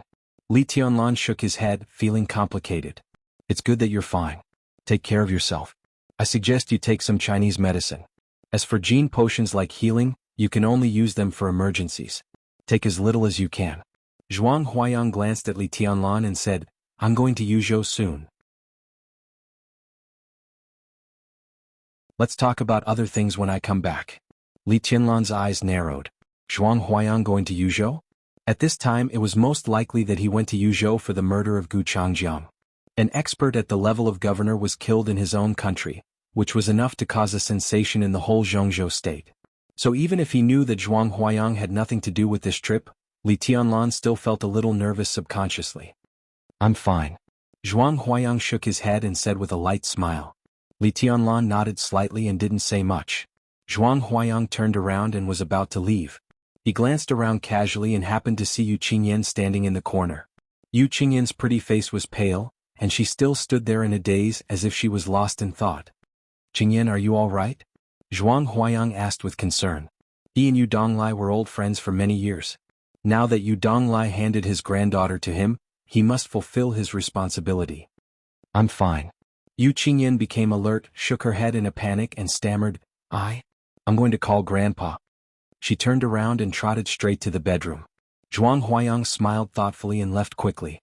In the bedroom, Yu Qingyan sat on the bed, holding the phone nervously, waiting for the call to be connected. The phone rang twice. Yu Donglai's kind and soft voice sounded, which made Yu Qingyan calm down. Qingyan? What's wrong? You just left and you miss Grandpa? Grandpa. Yu Qingyan's inner nervousness gradually disappeared. But she still stammered. What's wrong? Did someone bully you? Where's Tianlan? Give him the phone. Yu Qingyan suddenly became nervous. He loved this precious granddaughter from the bottom of his heart and was afraid that she would be wronged. If he didn't spoil her, Yu Qingyan might have a different character today. No. Yu Qingyan took a deep breath and said softly, Grandpa Yang Mengjiang bullied brotherly. In the class just now, Sister Yuetong led us to seriously injure Yang Mengjiang. At the other end of the phone, Yu Donglai's breath paused and he said softly, And then, Yu Qingyan hesitated, lowered her voice again and said in a trembling voice, And then I used a drop of cardinal blood. The other end of the phone suddenly fell into a dead silence. Cardinal. This was something that only he and Yu Qingyan knew. Over the years, Yu Donglai had spent more time and energy on the linnet than on Yu Qingyan. In 20 years, the linnet had taken shape. If it evolved once with external forces, it would become a vermilion bird. This was the most poisonous thing in the world. Its toxicity was as fierce as raging fire and could be called unparalleled in the world. A drop of cardinal blood. Yu Donglai pondered for a long time before he took a deep breath and said gently, "It's okay. Qingyan, you did the right thing. Don't worry." His voice was still old and tired, but this time, there was a hint of pride in it. Yu Qingyan nodded her little head hard and said yes. "Bastard, this bastard, I must kill him, kill him." In the director's office, Gu Yunxia's assistant helped Yang Mingjiang to sit on the sofa. Yang Mingjiang, who had been silent all the way, finally couldn't help but roar angrily after entering the office. Gu Yunxia stood in front of the window and took a deep breath before she slowly turned around and sighed. "Mingjiang, this time we were careless. Who could have thought that Wang Yuatong, Li Beidian, and Ning Chenqing would risk their lives for that guy? It seems that their relationship is not simple. Wang Yuatong fell in love with him in just a few days. This is the most unexpected thing." Yang Mingjiang pulled out a cigarette, lit it and took a big puff. The smoke entered his lungs. Yang Mingjiang was so angry that he only felt a burning heat all over his body. He shook his head in annoyance and did not speak. "Let's find another chance later. This time we can't just let it go, but we have to pay attention to the way in the future."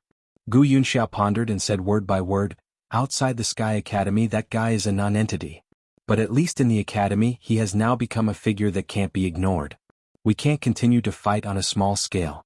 Next time we take action we must be clean and neat and don't leave any evidence." Yang Mingjiang took a big puff of the cigarette and nodded. The burning feeling on his body was getting stronger and stronger. In the blink of an eye he was sweating all over. Gu Yunxia, who knew his bad temper, only thought that he was angry and didn't think much about it. She took out her mobile phone and said with a smile, "Take a seat first. I'll go to the lounge to call the governor." Yang Mingjiang nodded and watched Gu Yunxia's back disappear. He lit another cigarette. The heat spread from the soles of his feet and kept rising, surpassing his chest and abdomen. The rolling heat waves rushed straight to his brain. Yang Mingjiang even felt that his body was on fire. He put out the cigarette, looked at Gu Yunxia's assistant and frowned. "Do you have water? I want ice." "Yes," the assistant said in a soft voice. She was also a freshman who graduated from the Sky Academy. In that year she was also a famous beauty. After graduating and staying at the school, she followed Gu Yunxia and naturally became a bargaining chip for Gu Yunxia to win over some of her confidants. Not only Yang Mingjiang, but even many promising ordinary male teachers had tasted her. "There's a refrigerator in the lounge. I'll get you some water." The assistant smiled charmingly and turned to the lounge. "The slut." Yang Mingjiang stared at the assistant's swaying soft buttocks with fiery eyes, and his heart was getting hotter and hotter. It was on fire. Yang Mingjiang only felt that the fire in his body was getting stronger and stronger, and he could hardly suppress it. He opened his mouth and wanted to say something, but he didn't make a sound for a while. Yang Mingjiang's face changed, and he finally realized that there was something wrong with the heat in his body. He subconsciously put his hand into his mouth, and his face instantly became desperate and pale. In a short time, the tongue in his mouth had disappeared, and even his teeth were melting rapidly. The burning heat instantly turned into a big fire. It was really on fire. The strange green flame instantly sprang out of his body and instantly spread all over his body. Yang Mingjiang's face twisted and his body twitched in the flame, but he couldn't even make a sound. In a very short time, his body twitched more and more weakly, and finally stopped moving, and then burned rapidly with the sofa. Crack! The door of the lounge was pulled open. The assistant, who was smiling charmingly and even a little slutty, walked out of the lounge with a bottle of ice water. She glanced in the direction of the sofa and suddenly froze. In the office, Yang Mingjiang's figure had disappeared, and with him, the whole sofa disappeared. The place was empty as if nothing had ever existed. The secretary was stunned, turned around subconsciously and hurried back to the lounge. In the lounge, Gu Yunxia looked serious and silently put down the phone. The assistant held the water tightly in her hand and said nervously, "Director, Mr. Yang has left and he stole our sofa." "Yang Mingjiang? Stole the sofa?" Gu Yunxia looked puzzled, stared at the assistant strangely and said, "What are you talking about?" Gu Yunxia soon understood that the assistant was not talking nonsense. On this day, a supernatural disappearance occurred in the Sky Academy. Yang Mingjiang, the leader of the course group of the practical lesson of the academy, mysteriously disappeared in Gu Yunxia's office. He seemed to disappear out of thin air with a sofa and disappeared in the blink of an eye. Gu Yunxia asked everyone and even adjusted the surveillance, but she didn't find Yang Mingjiang leaving, nor did she find him leaving with the sofa. It was in this office that Yang Mingjiang disappeared without warning and without a trace. Everyone in the entire Sky Academy was confused, and no one knew what happened. In the evening of the same day, Yuzhou City. In the Hidden Dragon Sea, the power center of Jianghu State. President Li Huaqing of Jianghu State personally convened a meeting of the decision-making committee. Zhuang Huayang, the headmaster of the Sky Academy. Fan Tianyin, the Minister of Security of Jianghu State, was invited to attend the meeting. Gu Xingyun, the god of war of Jianghu State, who rarely attended such meetings, attended the meeting. The meeting discussed the death of Gu Changjiang, the director of Huading Special Operations Bureau. Gu Xingyun took out the video. At the place where Gu Changjiang last disappeared, Dongqing Wudi, the commander of the Border Praetorian Corps, and Zhuang Huayang, the headmaster of the Sky Academy, appeared on the scene respectively. Gu Changjiang's body was not found, but the roughly estimated time of death was very consistent with the time when Dongqing Wudi and Zhuang Huayang appeared. The entire decision-making committee was waiting for the explanation of the two. Dongqing Wudi and Zhuang Huayang seriously clarified themselves one by one. Zhong Yongming, the top leader of Huading, was also a member of the decision-making committee. Although he was a little reluctant, he still proved that on the day they met, neither Dongqing Wudi nor Zhuang Huayang had any conflict with Gu Changjiang. It was just that Qin Weibai, the second in command of Samsara, had some unpleasantness with Gu Changjiang. This explanation was easily accepted by everyone. After all, whether it was Gu Changjiang, Zhuang Huayang, or Dongqing Wudi, they were all senior officials of Jianghu State. Not to mention that they did not have conflicts. Even if they did have conflicts, they would not be killed. Some basic rules were that everyone must abide by. So everyone's attention was focused in another direction. The time of Gu Changjiang's death was unclear, and the range of his death was relatively large. During this relatively long period of time, there was also another person who caught people's attention on the path that Gu Changjiang had taken.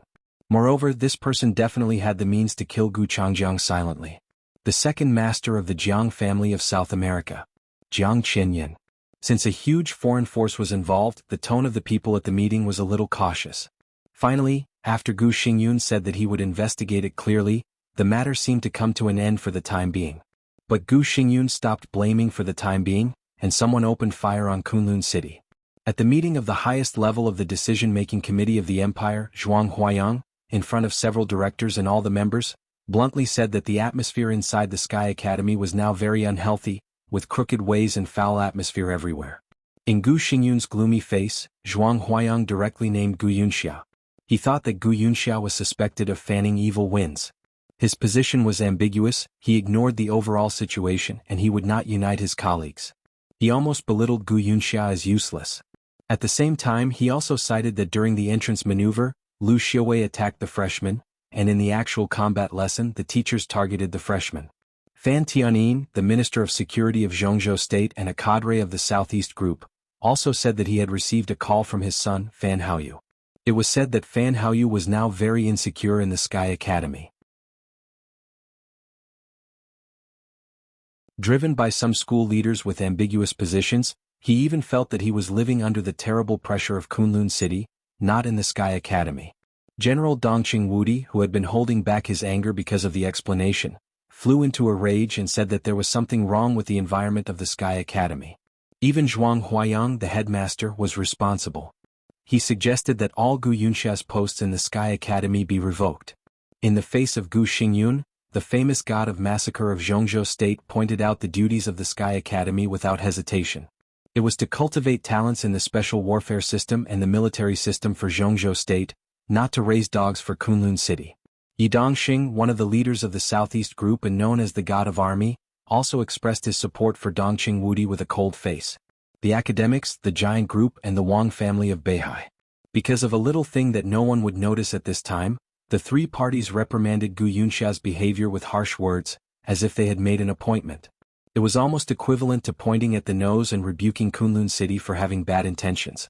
A director of the Prince Group said a few words for Kunlun City in a perfunctory way, which could be regarded as a way to smooth things over. In the face of the storm of reprimands, Gu Xingyun, the god of war of Jianghu State, was expressionless all the time, as still as a mountain. But everyone at the meeting could see the flash of anger in his eyes. A storm suddenly arose in the conference room. The sky over Yuzhou City was covered with haze.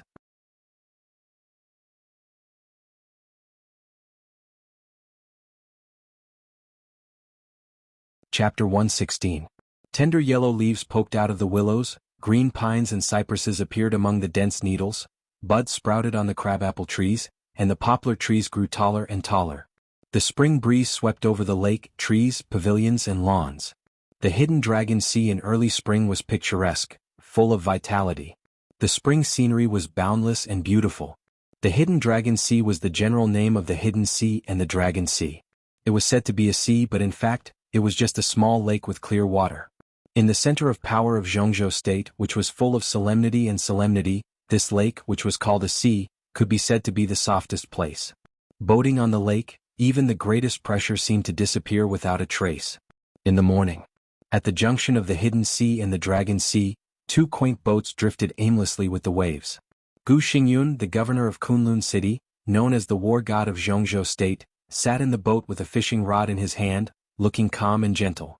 Gu Xingyun looked like he was in his 50s, with gray hair at the temples and an elegant appearance. His figure was not very strong and burly, and he didn't seem to have the arrogant and fierce momentum of the war god at all. Whether seen from a distance or up close, he looked like a very elegant and gentle middle-aged man, calm and collected, but he gave everyone a feeling of unfathomable in a trance. He put down the fishing rod in his hand, took out a cigarette, lit it and took a puff. The smoke drifted and fell into the lake casually. Gu Xingyun quietly observed the hidden dragon sea, which was full of spring, with a soft smile and a happy spirit. Who could have thought that at the meeting of the decision-making committee last night, the war god of Jianghu state was jointly attacked by the three groups and almost embarrassed? On another wooden boat beside Gu Xingyun, a ferocious-looking, even ugly one-eyed man kept observing Gu Xingyun's reaction. Seeing the smile on this war god's face, he subconsciously reached out his hand, touched his extremely eye-catching bald head, and said helplessly, "Your Highness, are we just going to let them do whatever they want?" Gu Xingyun, who seemed to have been thinking alone, slightly raised his eyebrows. This elegant old man with a prominent identity and great power was not sharp at all. His casual movement of raising his eyebrows immediately made him look more mature and charming. He took a puff of the cigarette and said with a smile, "What's your opinion, Fengbua?" Gu Fengbua. He was one of the deputy governors of Kunlun City and also the most important right-hand man of Gu Xingyun in the Hidden Dragon Sea. He was ugly. After losing an eye in a fierce battle many years ago, he looked even more ferocious, making people want to stay away from him at first sight. It seemed that his character had changed because of his appearance. He behaved cruelly and was very fond of unconventional methods. Especially in recent years, as his strength surpassed the peak of the Thundershocking realm and stayed between the fulfillment of the Thundershocking realm and the half-step invincible realm, his style of doing things became more arrogant. He was notorious in the special warfare system. He was the most famous mad dog around Gu Xingyun, who would bite whoever he saw and would not let go until he was bitten to death. Since Gu Xingyun became the war god of Jianghu state, he had always been extremely steady. He cooperated with Gu Fengbua, who was surly and ruthless, and they had a tacit understanding. They could even be regarded as a golden partner. Years of friendship and tacit understanding made Gu Fengbua never treat Gu Xingyun as an outsider. He held the fishing rod in his hand and said coldly, "Who is Zhuang Huayang? He is an old man who dares to challenge your highness without weighing his own weight. Does he really think he is the same as he was 5 years ago? Your highness, I'm going to challenge Zhuang Huayang and find a chance to kill him. At worst, I'll disable him, which is also a lesson to others. If we don't take a stand this time, any Tom, Dick, or Harry will jump out and bother us. So we might as well take this opportunity to make an example of him." Gu Xingyun did not speak and seemed to be moved. He thought about it for 5 minutes, then shook his head slightly and said with a smile, "Headmaster Zhuang is not a chicken. 5 years ago you were no match for him. 5 years ago I just entered the peak of the Thunder-Shocking realm. Naturally I was no match for him." Gu Fengbua looked dissatisfied and wanted to say more, but he was directly interrupted by Gu Xingyun. "Even now you are no match for Headmaster Zhuang 5 years ago. Forget it. The old headmaster has been in the Sky Academy for many years and has students all over the world. He is a hero to Jianghu state and the special warfare system. This is his last stop. I very much hope that he can reach the finish line safely. Gu Xingyun paused, looked at Gu Fengbo, who was still unconvinced and looked uglier, and said calmly, I'm serious. Gu Fengbo gritted his teeth and did not speak. Zhuang Huayang's state had declined severely in recent years, and he was even seriously inconsistent with the ranking of the top 10 contemporary experts in Jianghu state. This was a fact that everyone knew. 10 years ago was Zhuang Huayang's peak period. After Lu Qianqing's death, Zhuang Huayang ranked 4th among the top 10 contemporary experts in Jianghu state, second only to Wang Tianzong, Gu Xingyun, and Situ Cangyue. 5 years ago the top 10 experts were ranked again. Gu Qianchuan, the first elder of Kunlun City, Wei Kunlun, the Nirvana sword master of Mount Shu, and Dongqing Wudi, the god of massacre of Jianghu state, surpassed Zhuang Huayang one by one. The ranking at that time was still true. But for an old man in his 70s, the most unforgiving thing was time. Another 5 years were coming.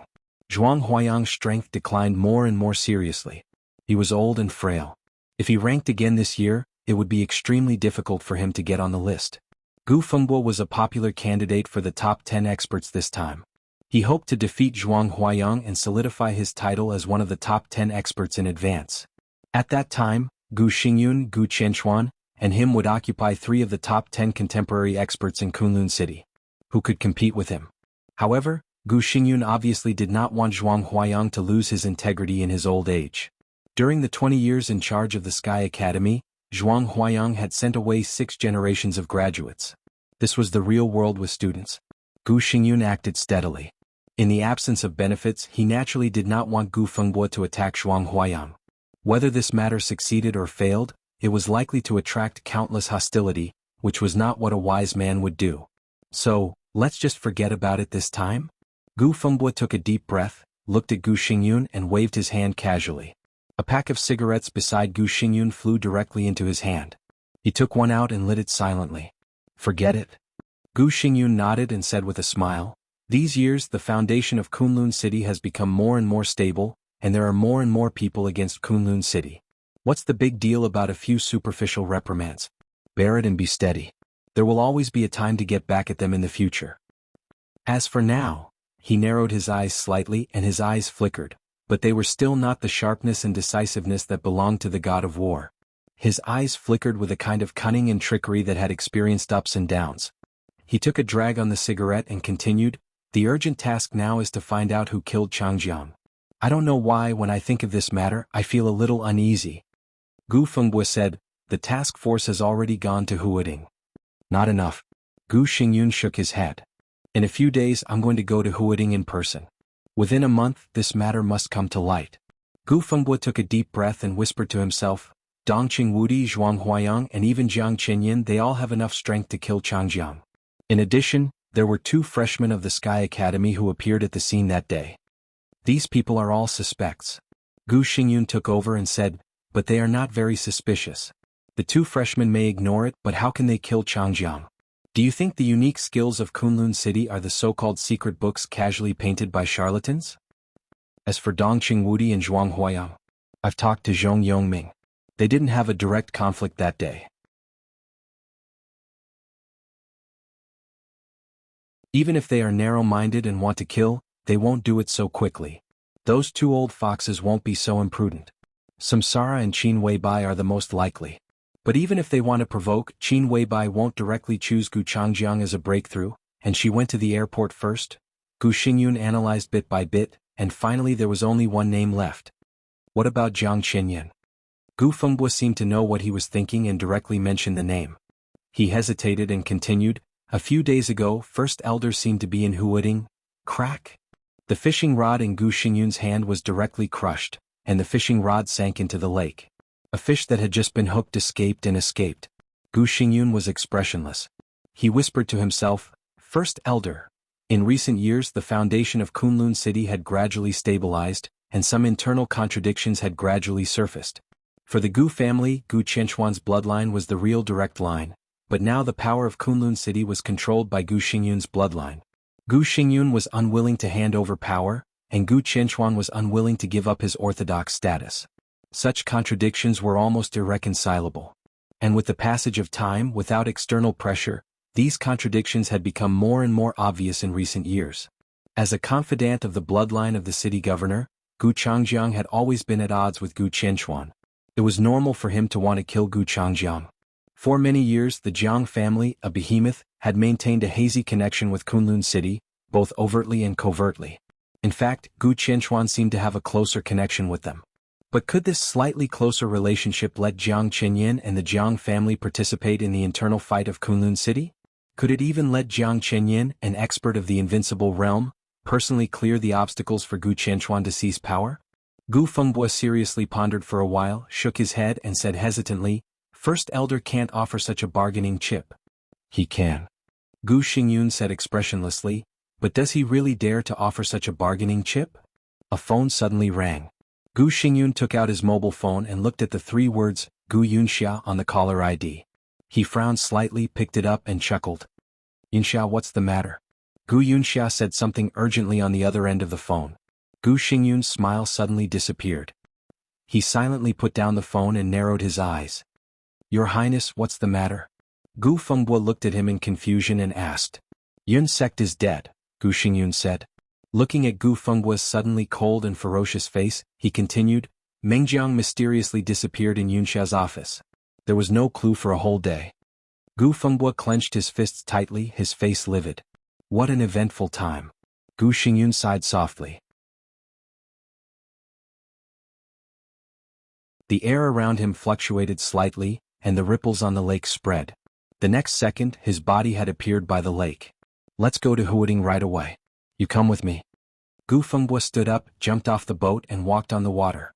Monstrous waves shot around him with amazing momentum.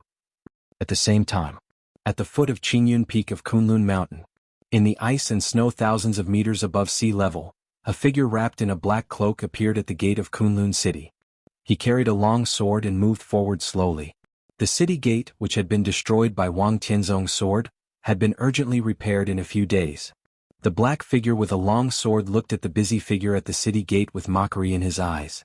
"Who are you? Stop."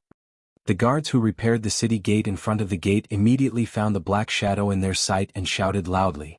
The black shadow continued to move forward. The guards in front of the city gate suddenly became nervous. Dozens of people quickly gathered and said at the same time, "Stop." In their sight, the black shadow stopped as expected. However, before the guards could breathe a sigh of relief, the black shadow had already spoken directly. His voice shook the sky, and the wind and snow in the city flew wildly in the fierce sword intent. As his voice spread throughout the city, he said, "I'm Saint of Samsara, under the order of the Palace Master. I have a letter for His Highness the God of War." He reached into his arms and took out an envelope. In the eyes of all the guards who suddenly became nervous, Saint stretched out his hand and waved it. The snow-white envelope instantly cut through the wind and snow. The wind howled and the sword intent in the city rang. The envelope, like a white flowing light, shot straight to the city gate. There was a loud bang. In the wind and snow, the gate of Kunlun City, which had been urgently repaired, collapsed again. Gravel flew. Saint turned and left peacefully, not in a hurry. Several superiors of the thunder-shocking realm in Kunlun City appeared at the same time. They looked at the envelope on top of a pile of stones, and then at Saint's back, gloomy and silent. Who would want to provoke the first supermaster of Samsara if possible? Skeleton, the thunder-shocking realm expert who had appeared when Wang Tianzong was about to enter the city, hesitated for a moment, reached out to take the envelope and opened it. Only after a glance, his face changed dramatically. Gu Xingyun didn't go to Huading in person after all. Even Gu Fengbo didn't move. Because just when the two were about to leave, a message swept through every corner of the dark world at the speed of a hurricane. It was a letter from the master of Samsara Palace to the lord of Kunlun City. It was delivered by Saint. When the letter reached Gu Xingyun's ears, it also spread throughout the dark world. The whole dark world was instantly shocked, and the whole world was in an uproar. "I heard that Kunlun City's martial arts is unparalleled in the world and is the pillar of martial arts in Jianghu State. I've admired it for a long time, so I came to ask for advice. Your Highness is the God of War of Jianghu State with unparalleled combat capability. You will not disappoint me, a woman. On June 15th at the Sky Academy, I will wait for your Highness's arrival. I would like to see your Highness's elegant demeanor. I hope your Highness will not miss this opportunity." Swords and sabers have no eyes. I hope your highness can put aside the worries of life and death and recreate the glory of Kunlun City. Although I am a woman and child, I am willing to let go of everything and discuss the pinnacle of martial arts with your highness.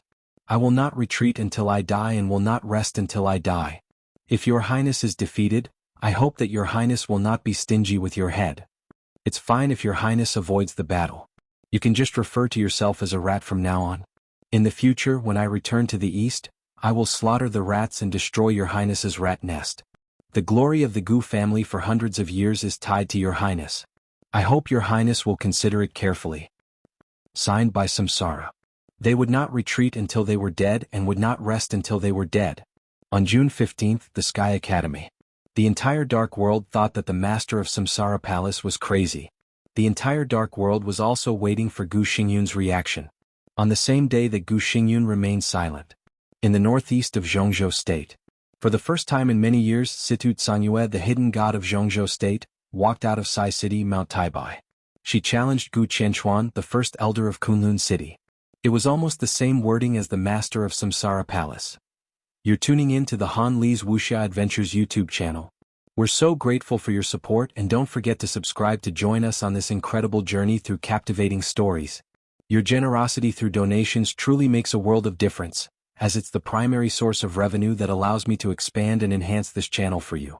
Thank you from the bottom of my heart for being a part of this adventure.